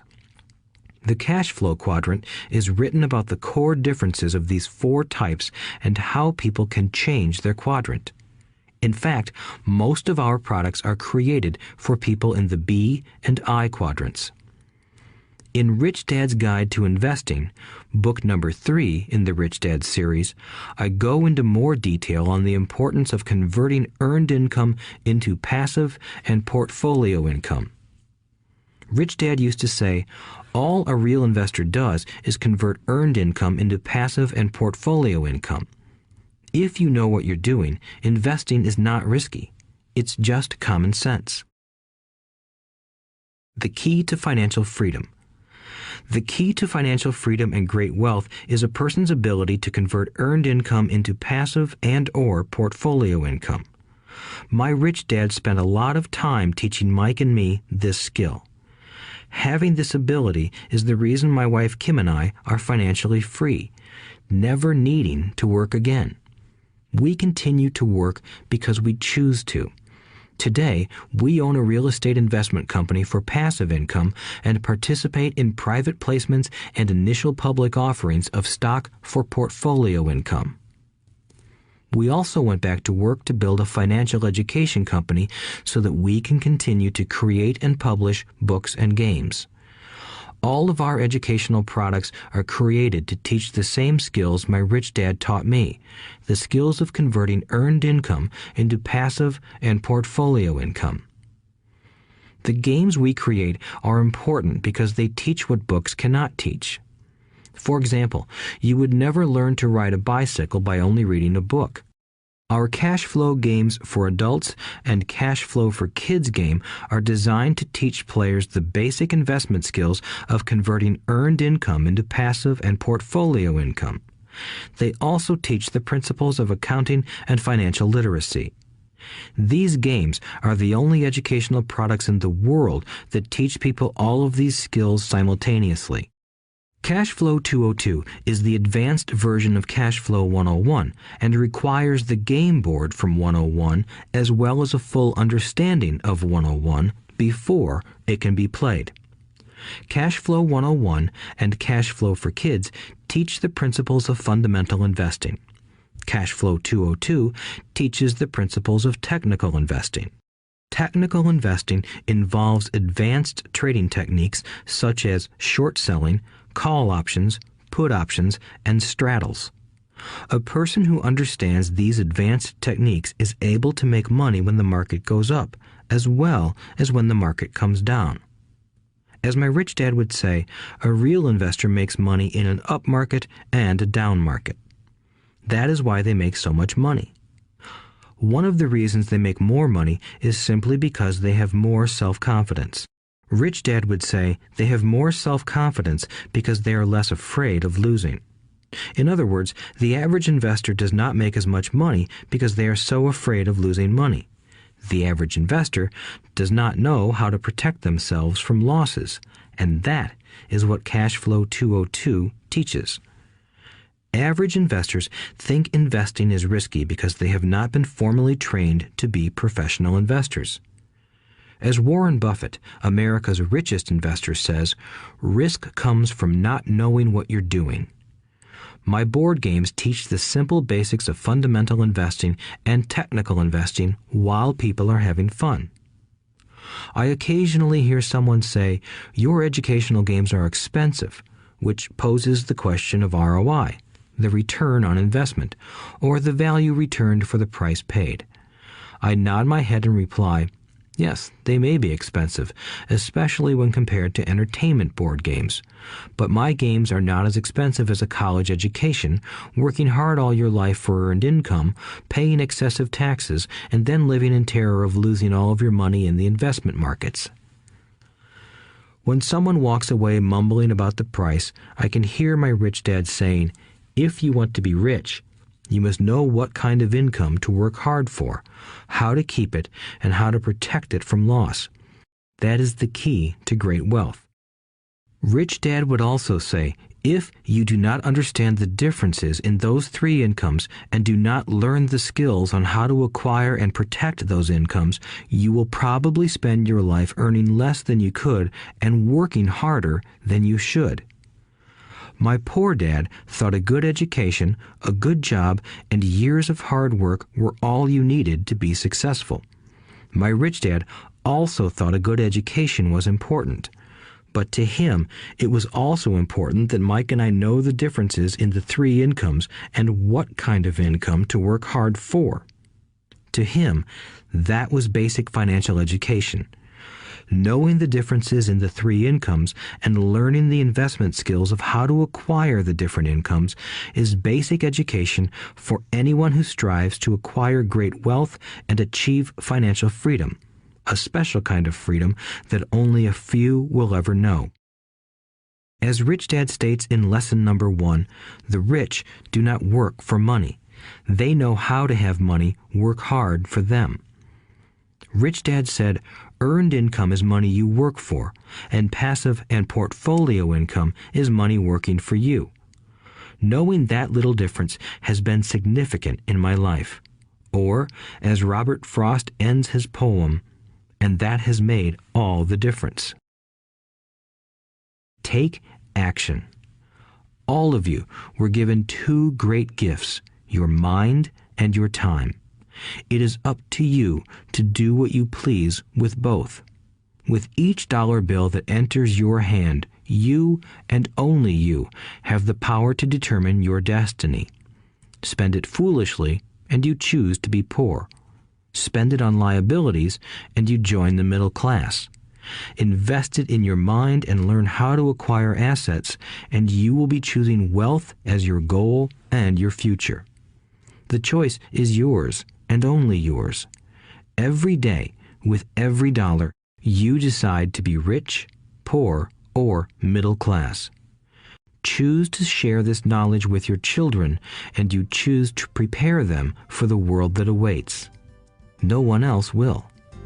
You and your children's future will be determined by choices you make today, not tomorrow. I wish you great wealth and much happiness with this fabulous gift called life. Robert Kiyosaki.